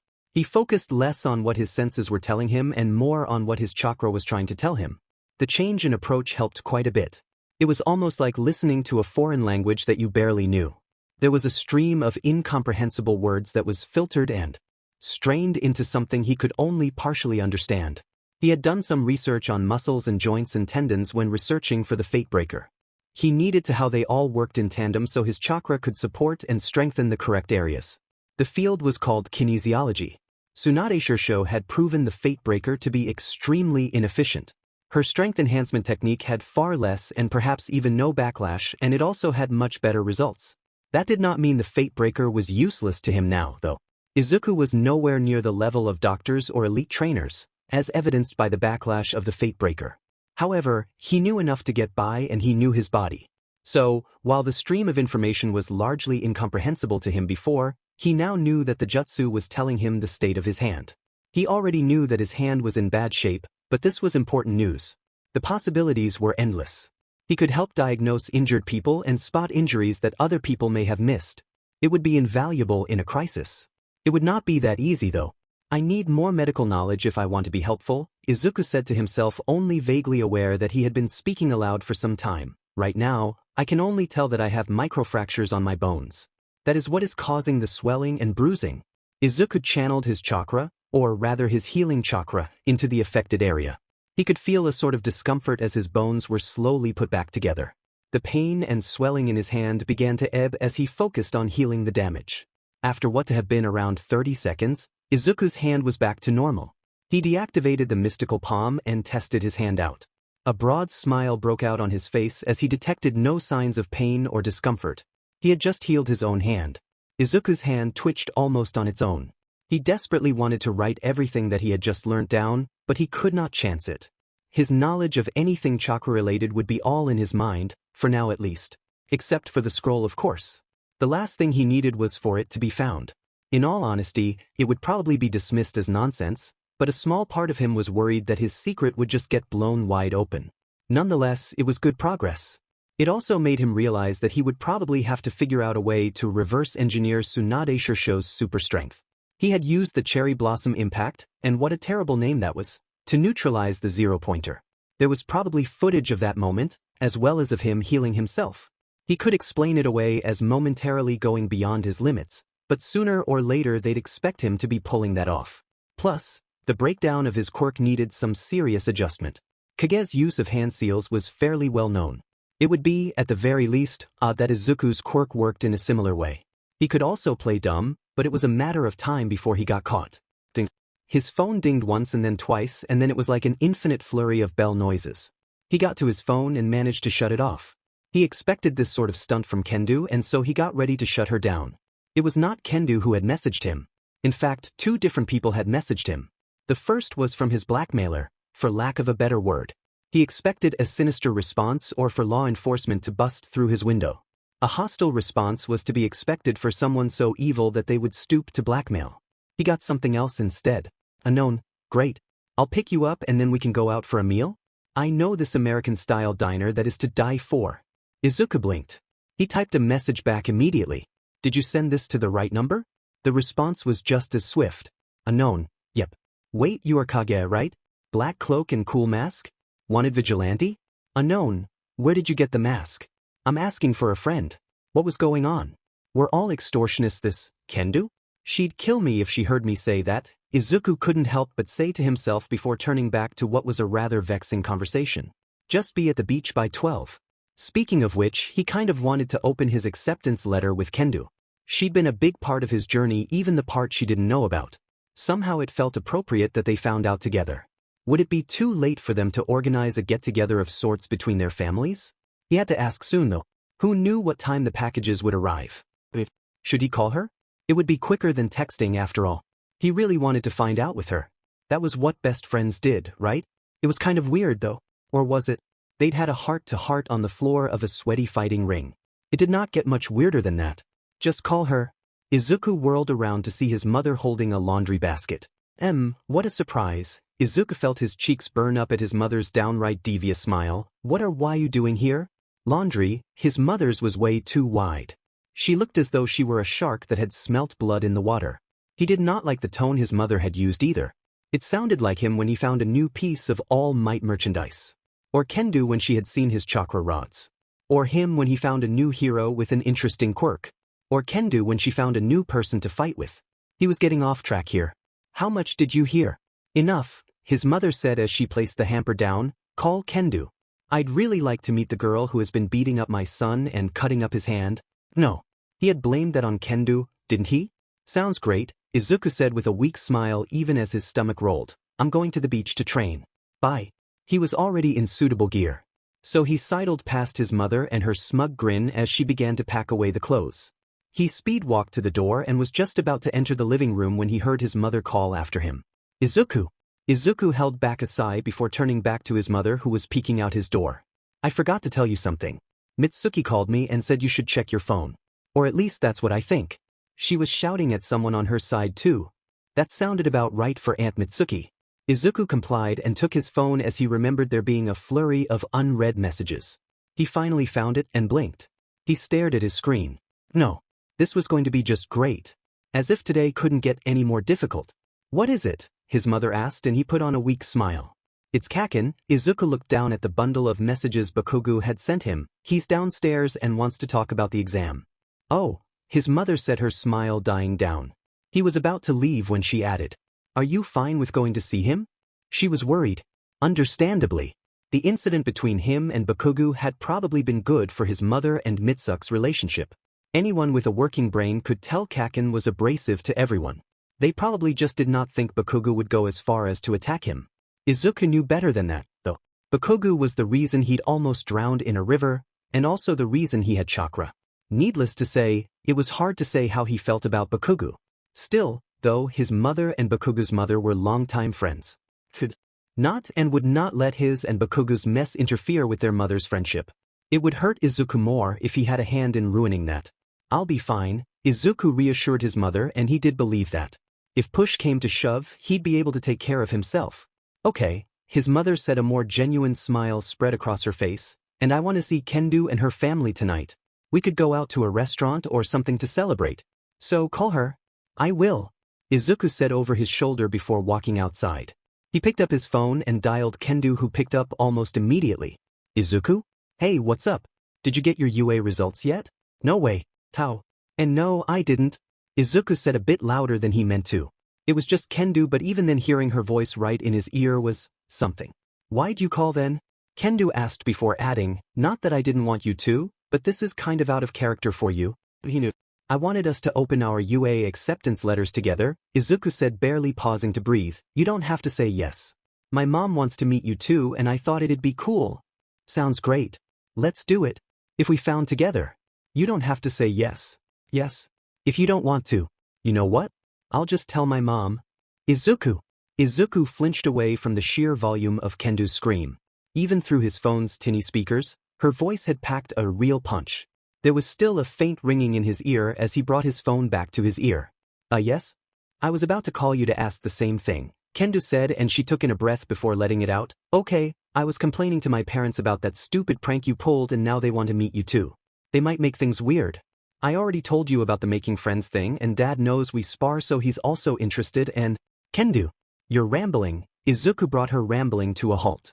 He was, understandably, good at recognizing someone spiraling.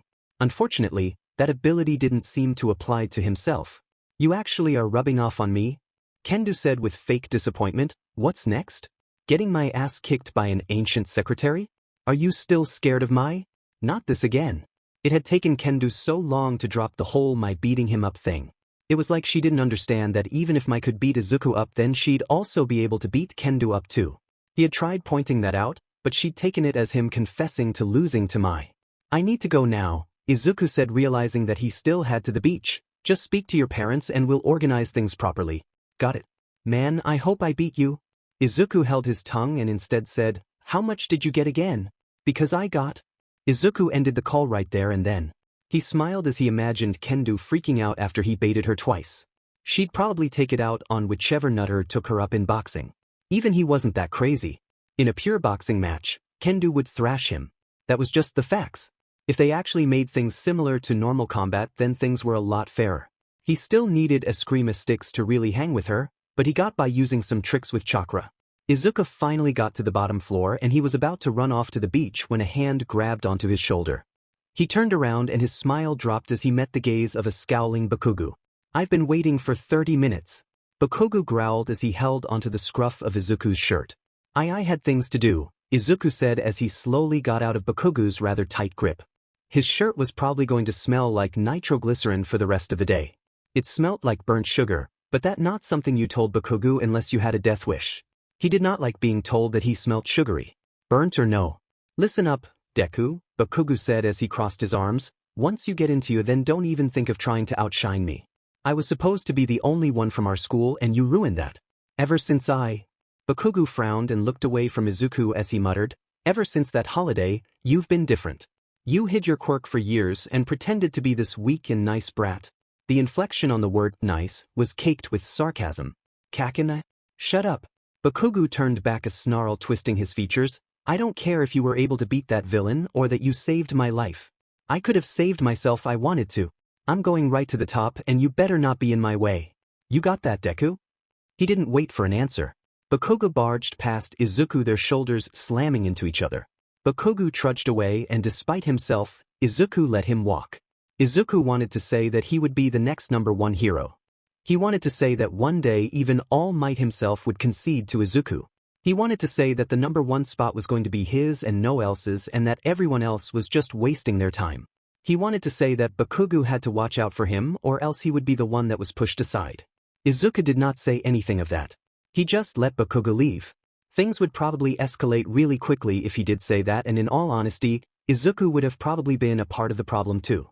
Wrapped up with the admiration and respect he had for Bakugou, there was an undeniable undercurrent of anger that he couldn't quite shake. That angry monster within him reared its head in moments like these. Moments where Bakugou talked to him and treated him like he was a non-issue. A non-factor in his quest for #1. It pissed Izuku off. I'll knock that arrogance out of you someday, Kakin, Izuku said as he stared in the direction his friend had taken off of. Believe it? For right now, It was better to bury any anger he felt. He still had things to do after all. Izuku waited until Bakugou was gone before ducking into a nearby alley. A few hand seals later and he was bathed in chakra smoke as his body transformed in an instant. He checked himself using his phone. He had transformed into a nondescript man with short black hair and brown eyes that was a few inches taller than him. He unlocked his phone to check the time and he smirked at the message from Kendo. "You are so gonna get these hands." It was followed by a boxing gloves emoji and more than just a few middle fingers. Maybe he shouldn't have done that? "It's too late now," Izuku said, and he cringed at the rather high pitch of his voice. "I need to get that voice imitation down soon. I look 30 but sound 15.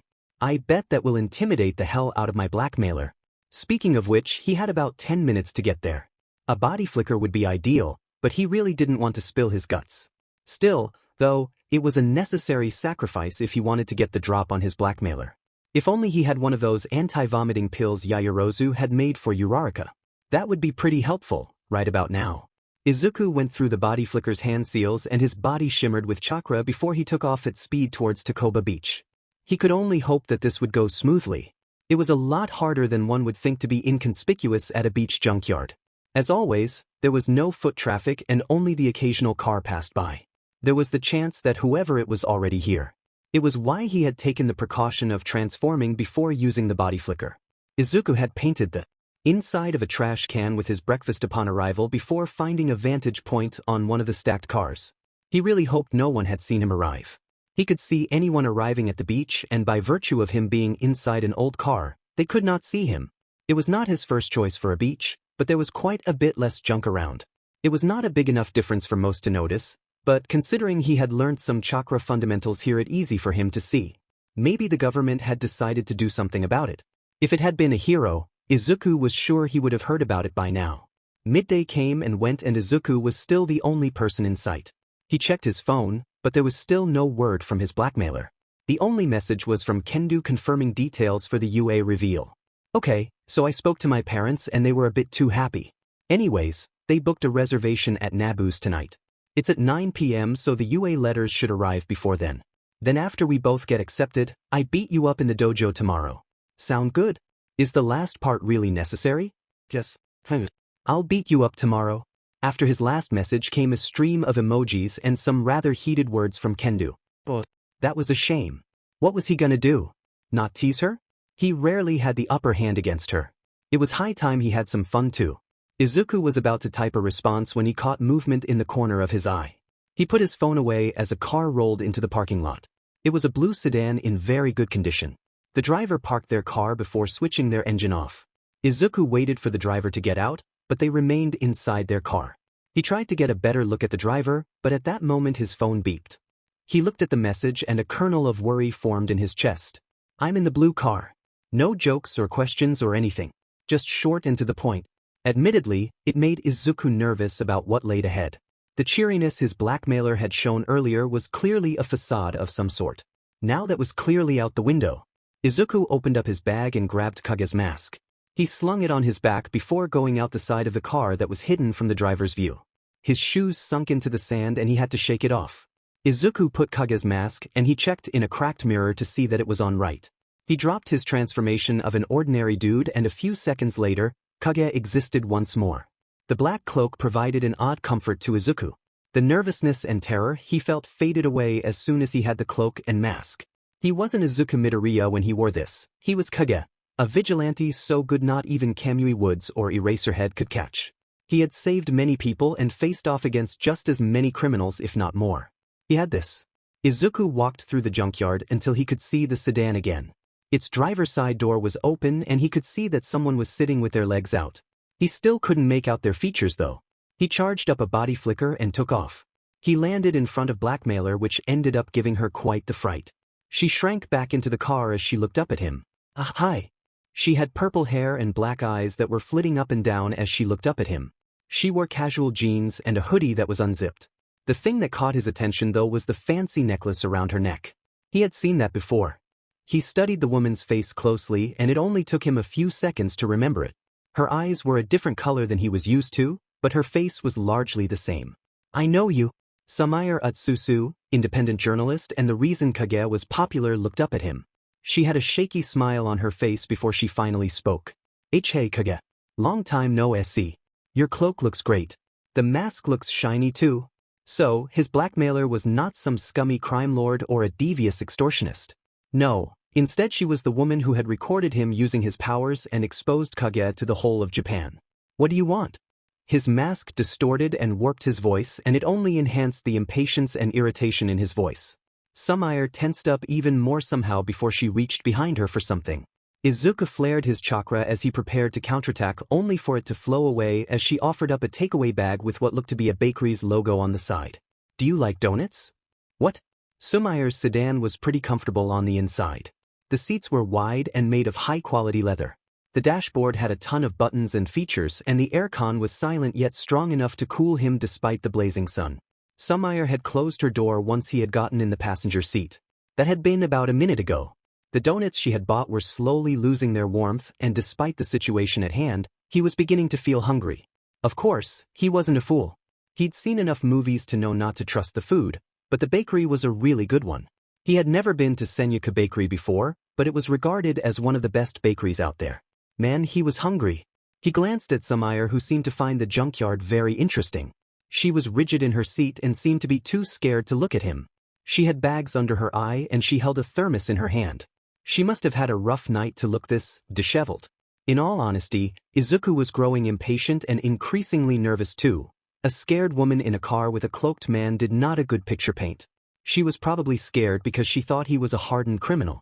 The mask and cloak probably did not help either. He was supposed to be a champion of the people. If he was scaring Sumire so much to the point where she couldn't speak, then he was doing something wrong. So, he began, and she whirled towards her, eyes blown wide open. What flavors did you get? She lost her petrified expression for a moment as surprise and confusion flickered on her face. What? The donuts? He held the bag up for emphasis. What flavors did you get? Oh, Sumire said, and she stared at him for a moment before answering. A mixed bag really. Cinnamon twist, strawberry frosted, chocolate frosted, caramel? I like chocolate, Izuku said, and just like that, silence reigned once more. This was approaching his conversations with Yaoyorozu levels of awkwardness. Okay, this is getting nowhere, Izuku said, and he turned to face her fully. Let me just go through what I know so far. I saved you from some criminals a while back. Right at this very beach. You did, Sumire confirmed, and she capped it off with a curt nod. Thank you for that, by the way. And no problem, Izuku stammered before forcing his tone back to being assertive. I am a wanted vigilante who some very prominent heroes want to catch. You're an investigative reporter who focuses a lot on heroes, villains, and vigilantes. I am. You texted me a picture of me at the nightclub fire to my personal number. I did. You blackmailed me into coming to this meeting. What did you just say? Sumire's face twisted into a frown. I did not blackmail you. Come again. Izuku said, his warbled voice thick with confusion. You forced me to come here. Then, you tried to play mind games with your texts.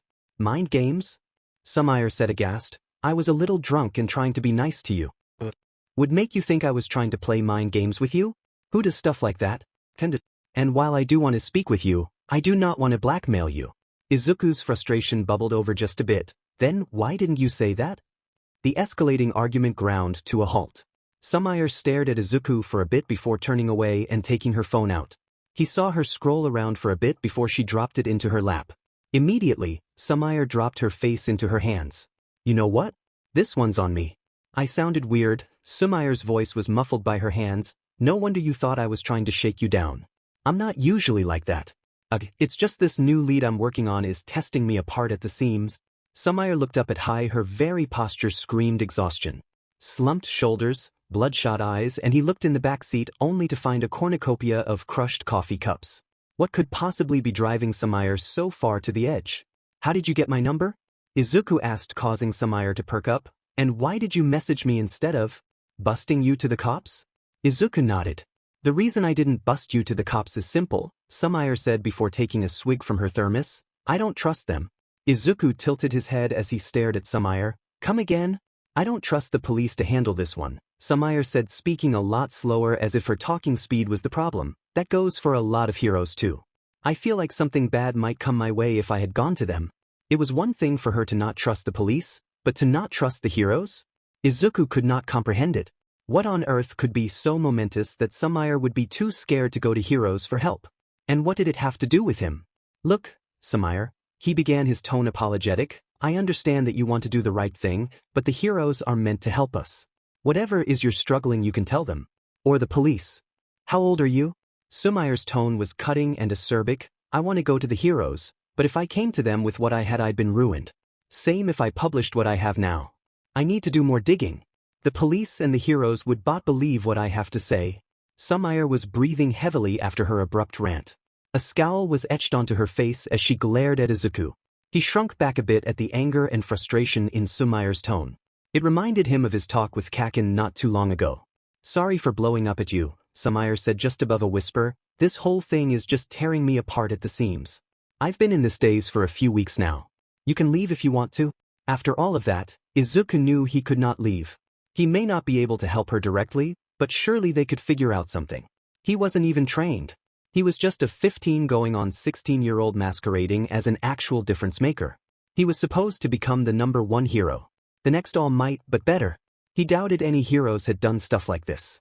Vigilantes were not looked upon nicely by heroes or villains. If he ever got exposed, he would probably never even be taken on as a sidekick, let alone be able to build an actual hero agency. The smart thing to do would be to leave Sumire and Kage and all of this behind and try to become a hero, the right way. Where do I fit into this? Izuku asked calmly, a strong contrast to the furor inside of him. I was desperate, Sumire admitted, don't get me wrong. You saved my life. I owe you a lot for that, but if I could I would go for someone else that I know, but they're too close to the situation to act rationally. I'm not as great as you think I am, Izuku said, turning his gaze to the junkyard. That night I saved you? That was just luck. The same goes for all my other rescues. I don't have the connections or instincts of heroes or resourcefulness of other vigilantes or the killer instinct of villains. I'm just me, Izuku finished with a sigh. This meeting was making him lose any enthusiasm he had for the dinner later today. The car was silent for a few seconds before Sumire spoke. Mask? What did you say? Izuku asked as she turned to Sumire. Sumire was frowning at him, her brow furrowed in disgust. Take off your mask and just stop this vigilante thing if you're gonna start being a coward all of a sudden. Look, Kage, if that is even your real name, Sumire said as she stared at him, I've seen what you can do. Clones, swapping with objects, this weird weapon creation thing, deflecting a bullet? Sumire's stare became glassy before focusing once more. She took a deep swig of her coffee before continuing to speak. You weren't scared when I was being held at gunpoint. You weren't scared when you took down the Red Jackets? Sumire's voice filled with energy and fervor. I read all the police reports on you. Yes, I know they're sealed off. Eraserhead said you covered hundreds of meters in a flash and that you cut his capture tape. He didn't go into a lot of detail, of course. Typical hero, Sumire muttered the last part under her breath. It got me thinking, though. I researched some of his fights and I've seen that scarf withstand a lot of stuff, even blades. Izuku recognized when someone was about to go on a tirade and just link different pieces of information together. It was a trait he had that had served him well, but now it fell as though that very same trait was in Sumire. A feeling of foreboding came over him as he began to connect the dots as she spoke. Those videos are all outdated too, so I bet the scarf is even stronger now. Sumire theorized, only serving to stoke the flames of his nervousness. It looks like cloth, but probably has some special metal lining it or something. It is possible that you have a quirk that can do that, but I know for a fact that your quirk isn't like that. And even so, Eraserhead would have had your quirk erased regardless. Based on what I saw on that beach, you can't be a mutant type. Those were clearly emitter-type abilities. Sumire's deduction skills were top-notch, which made sense. The quality of her articles were all high and there was a reason her site was becoming the site for hero news, if it wasn't already. My point is you can do stuff even some top heroes can only dream of, Sumire said, apparently out of investigative reporter mode, and I know you're a good person or you wouldn't be doing all of this for free. Nor would you have chosen to meet me instead of killing me. She didn't really think he'd do something like that, did she? A lot of vigilantes were violent, so it was not an unreasonable assumption to make. How desperate did Sumire have to be to risk getting killed all for some scoop? Izuku met Sumire's eyes and to his surprise, they were still a solid black. The telltale red glow that signified her video camera quirk was nowhere to be seen. Even her phone was clearly locked and not recording. You're not recording this? Izuku asked and Sumire shook her head. I want you to trust me, she said, and for better or worse something in her tone made Izuku believe her. I could have planned an ambush for you. Tons of heroes want a piece of you. I mean, Kamui would snap a dog's neck if he got to get another crack at you. Okay, Izuku grimaced at the unfortunate visual she evoked, there's no denying it. You know a lot more about what I can do than even my friends and family. I do appreciate what you said earlier, but I am not who you think I am. Izuku took a deep breath before making a hand seal. Sumire raised a brow in confusion before the car was flooded with smoke. The chakra vapors were eliminated quickly by the aircon. Izuku pulled his mask off and turned to face Sumire. Her mouth hung open and her eyes bulged as she stared at him in shock. She pointed a finger at him that was shaking quite a bit. You're a kid? Izuku was about to answer when a car parked beside them. Two blonde men, one young and one old, appeared from nowhere and walked past the car. They didn't look inside or towards them, but both Izuku and Sumire were spooked by it. Izuku turned to Sumire once the two men had gone down the beach. Her expression was still a mishmash of confusion and shock and many others. He scratched the back of his neck as a sheepish smile spread across his face. You mentioned something about a diner? The drive to the diner Sumire had mentioned was awkward. Sumire had not asked any questions or said much of anything. He suspected she was still processing what he had told her.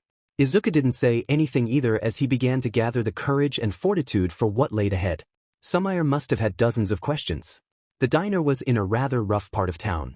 Potholes in the road, cracked sidewalks, overfilled trash cans and bent lamp posts surrounded them as they parked in a dilapidated and half-full parking lot. They got out and Sumire locked the car before Sumire motioned to a man sitting under a tree in the parking lot they were in. All she did was point towards her car and the man gave her a firm nod before they were off. They had to cross the road to get to the diner itself. The road was fairly busy with cars, with many ignoring the traffic lights. When the pedestrian light turned green, Izuku had tried to cross and then doubled back to avoid a speeding SUV. In the end, he and Sumire were forced to commit a crime as they crossed when the pedestrian light was red, which was also the only opportunity they would have had otherwise. Despite it being nothing in terms of crime, Izuku was still wary of a lurking hero or police officer. It was ridiculous considering what he had done as Kage, but somehow it being daytime made things very different. There are no cops or heroes around here, Sumire said as she spotted him looking around as they crossed the road. This is a low-priority zone after all. Sumire's sneer was every bit as sour as Bakugou's regular expression, which said a lot. They reached the doors to the diner. The word Akahan was emblazoned on a faded sign just above the door. Izuku stepped inside the air-conditioned diner and he was surprised by the decor of the place. It was definitely an American-style diner for sure. It was exactly what he expected to see in older movies from America. The booths had an orange color that was just a bit faded. There was quite the number of other patrons in the restaurant. They settled into a secluded booth where no one would hear them have what was going to be a long conversation. The waitress took both their orders after Sumire insisted on paying. She returned to give Sumire a large mug of black coffee and she gave him a chocolate milkshake topped with sprinkles and marshmallows and ice creams. Sumire stared at his milkshake, her expression rather blank. You're going with that? Should I just buy you a bag of sugar to go with it? Izuku felt his cheeks burn up. I just like it. He didn't have a sweet tooth at all. Not at all. He bought this on a whim. He could stop when he wanted to. He had also not sneaked the donuts Sumire had bought him into his bag, and even if he had done that, it wasn't a crime. Not much was said as they both silently agreed to wait for the food. Izuku forwarded a message from Kendo about the details of tonight to his mother. It included the numbers of Kendo's parents, so he was sure that if anything changed then his mother would tell him before they left. After some time their food arrived and they both dug in.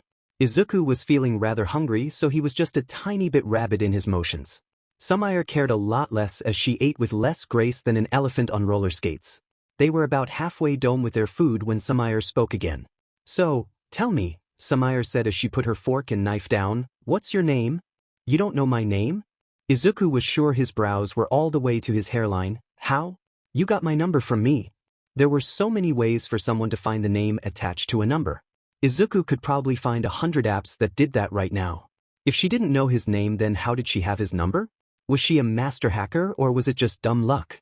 First of all, I wasn't lucky, Sumire groused as she put down her mug. Second, do you know you mumble under your breath a lot? For once, Izuku wouldn't allow himself to feel embarrassed about his habit. How do you have my number?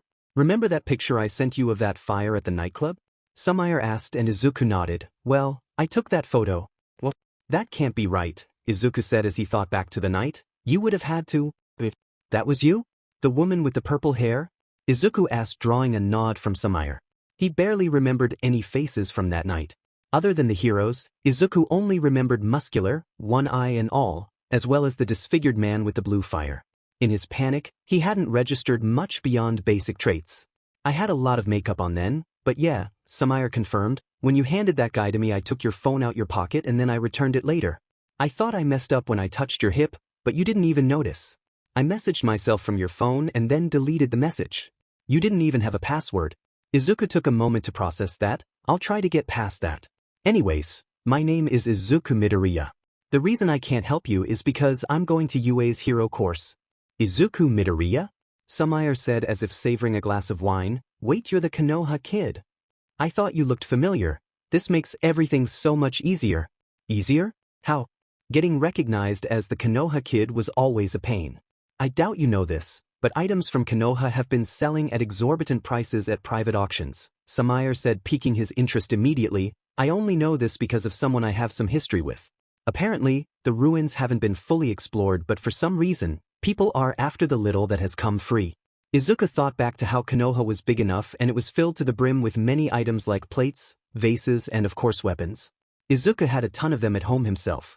After all, some were touting Konoha as the birthplace of quirks. Surely, people just wanted stuff from such a famous place? Then again, his mask was borderline magic. It had a filter that blocked out everything and it distorted his voice. Plus, it seemed extremely resilient. It had withstood a blast from Bakugou without so much as a scratch.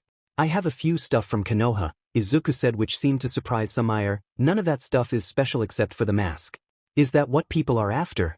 Sumire shook her head almost immediately. It's all about the weapons. Shuriken, kunai, swords and stuff like that. At the same time, the family that owns the island Konoha is on hand to get some heroes over there for bodyguard duty. Which heroes? Strong ones. Gang Orca, Selkie and Edshot's agency were all hired to protect the archaeologists as well as those charged with transporting artifacts. Is artifact theft that big of a problem? It's what Muscular and that guy you fought were after. Sumire's casual revelation rocked Izuku. The guy with the blue fire is apparently called Dabi. He's a wanted man who has killed a lot of high-profile sidekicks and even some heroes. The Hero Commission thinks it's an alias. I thought that was a bank robbery, Izuku said before a hint of suspicion leaked into his voice. Your website said it was a bank robbery. Instead of being offended, Sumire simply finished her coffee in one large gulp. She called for a refill from the waitress and, feeling a little petty, Izuku ordered another milkshake.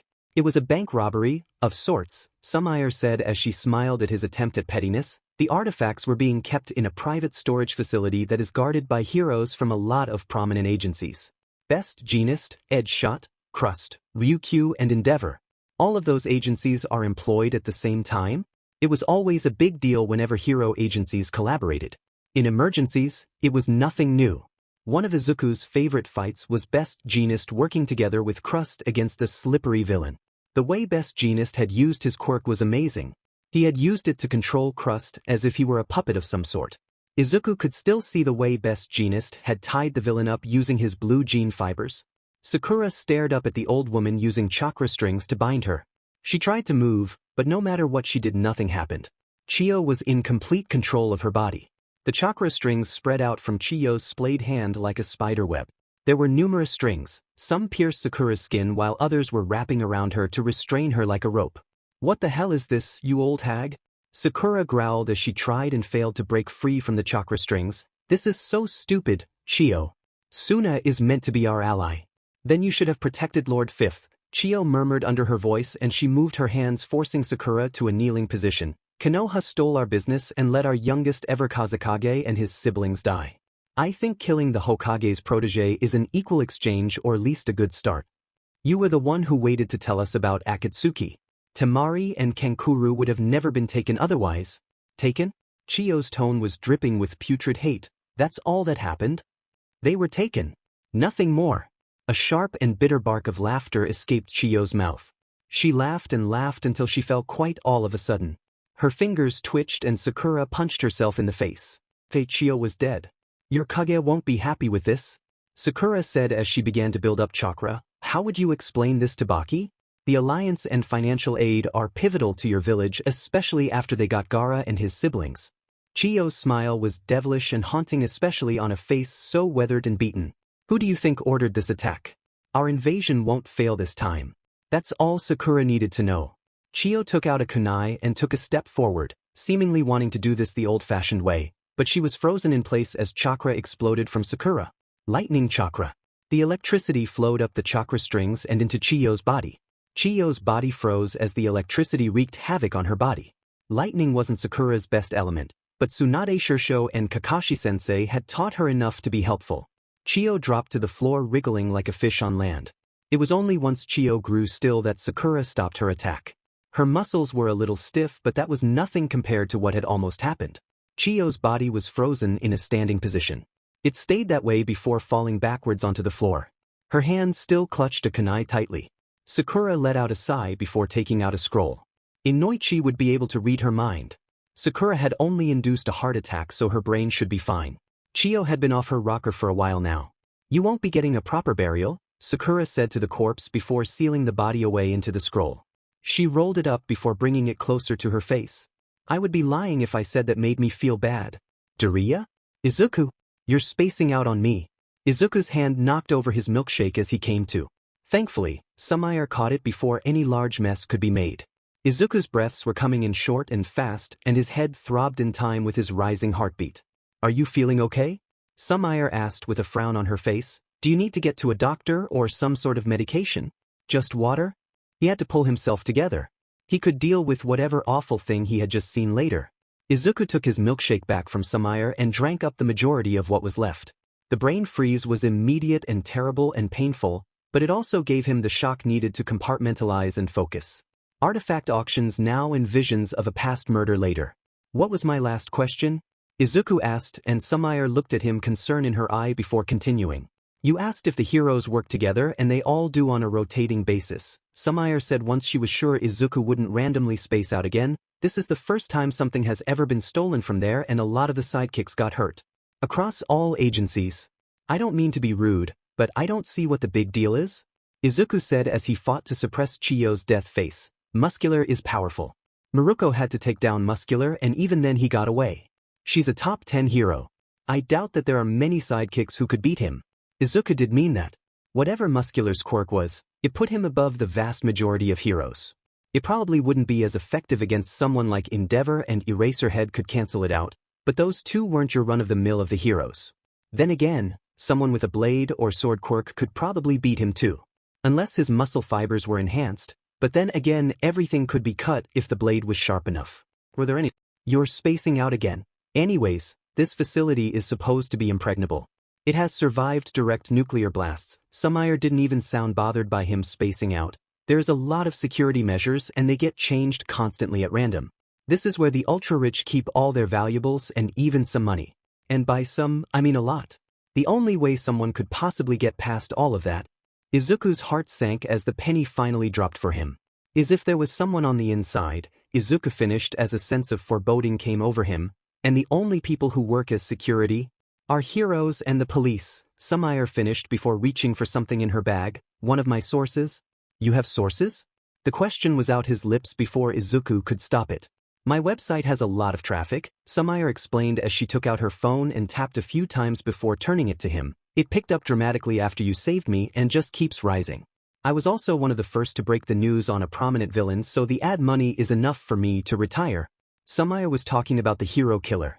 The man had crippled or killed many heroes across Japan for not being true heroes. His actions were a part of the reason that the section of Sumire's website dedicated to misdeeds done by heroes was very, very popular. Especially when some of those heroes would end up facing the hero killer. Sumire could stop investigating and sell off her platform. Yet she still chose to find the truth for people. She didn't have a powerful quirk or powerful backers. Sumire was just resourceful and had a thirst for exposing the truth. It was inspiring. To think someone like her would want him to help her struck a chord within him. At the same time, he knew that he was vastly outgunned by the enemies they would face. Despite Sumire's praise, Izuku knew that he wasn't good enough. He had hesitated against Dabi and had not once even thought about helping the police with Muscular. He was still only 15. He'd learned the stuff needed to deal with this sort of stuff while at UA. It was already a miracle that he was going to UA. If something went wrong, then his dreams could be shattered in an instant. His head was telling him to just tell a hero about all this and get Sumire some actual help while his heart was screaming at him to help her. As things were, he couldn't decide. Not right now. I need to go, Izuku said to Sumire, whose face dropped, but then she nodded. She paid for their meal and they left the diner behind. Sumire paid the man under the tree, who Izuku now knew was a car guard of sorts. They rode in silence as Sumire brought him near his apartment. She didn't even try to sway or convince to her side. She just let him be. It was a tense and awkward ride, and relief filled him once they turned into his street. She parked across the street from his apartment. Before switching her car off, she turned towards him, and the disappointment and yet understanding in her eyes made his heart twinge. Why wasn't she more hostile? Her understanding of his hesitancy only made him feel worse for not agreeing to help her. If I had known you were a kid, I probably wouldn't have reached out to you, Sumire said before she began to dig through her bag. I think I do admire you more knowing that you're still just a kid. I know the type of person you are, Izuku. You want to help people no matter what. Did you have an idol growing up? Izuku nodded. I did. So is All Might? Of course it is. He's everyone's hero. Sumire smiled a bit sadly at him. I'm not just saying this to sway to my side, but I do see some of him in Kage and in you. That drive to help people no matter what is an admirable trait. That's why I'm giving you this. Sumire handed Izuku a note that had an address scribbled on it. He recognized it as the abandoned mall area he had trained at. It was funny and ironic how he seemed to be retracing his steps before going to UA. First to Koba Beach and now the abandoned mall. What was next? A fight with Kamui Woods by Kendo's gym? I got a tip-off that Konoha artifacts are going to be handed over somewhere inside the mall, Sumire said as she put her bag away. Whoever is in charge of this thing went around asking a lot of people to act as security. Just ordinary thugs. That's how I found about this? You want me to go there and stop it? Izuku questioned Sumire as he squinted at her. I think you overestimated my abilities. No, it's nothing like that. Izuku sighed in relief. I'm going to film the exchange, Sumire said, pulverized the momentary relief he had felt. If I can get a video and some photos of what they took exactly, then I can begin to convince people that something is afoot. People with power. You could die, Izuku pointed out to her. I know, Sumire agreed. Dabi and Muscular will probably be there. However, I can't just let this die away. There is just something more to Konoha beyond being an extinct civilization. The public deserves to know what is actually going on there. I don't expect you to come, but I'll be there, Izuku interjected, much to Sumire and his own surprise. If there is something about those Konoha artifacts, I need to help you figure it out. What? Sumire sputtered out. Are you sure? Like really sure? You've got a bright future ahead of you with your quirk and being in UA. Is this what you really want? It is, Izuku confirmed with as much certainty as he could muster. A dark voice had been whispering in the back of his head the more he had heard Sumire speak about Konoha. Even if the evidence was weak or circumstantial or inconclusive, Izuku knew he had to find out more. After all, it was his fault that Konoha had been discovered in the first place. Sumire seemed convinced that the artifacts were the key to all of this. He had to find out for himself if that were the case. If he had never found Konoha, then the spree of destruction Dabi and Muscular, and who knows who else, would have never happened. Send me the pickup point and I'll be there, Izuku said, and he sensed that Sumire was unsure, so he smiled as wide as he could. I'll be there and I'll keep you safe, Sumire. Izuku's gave a thumbs up for good effect. I never go back on my word. Believe it. Thank you for the save, young hero, said a monster of a man with striking blonde hair. We couldn't have one without you. Izuku was starstruck as he looked up at his childhood hero and inspiration. Words failing to escape from his mouth. Okay, sadly the chapter is over. And if you enjoyed the video, just leave a like and subscribe with post notification, so when the next chapter is ready, you will be notified. Okay, see you in the next video. Bye.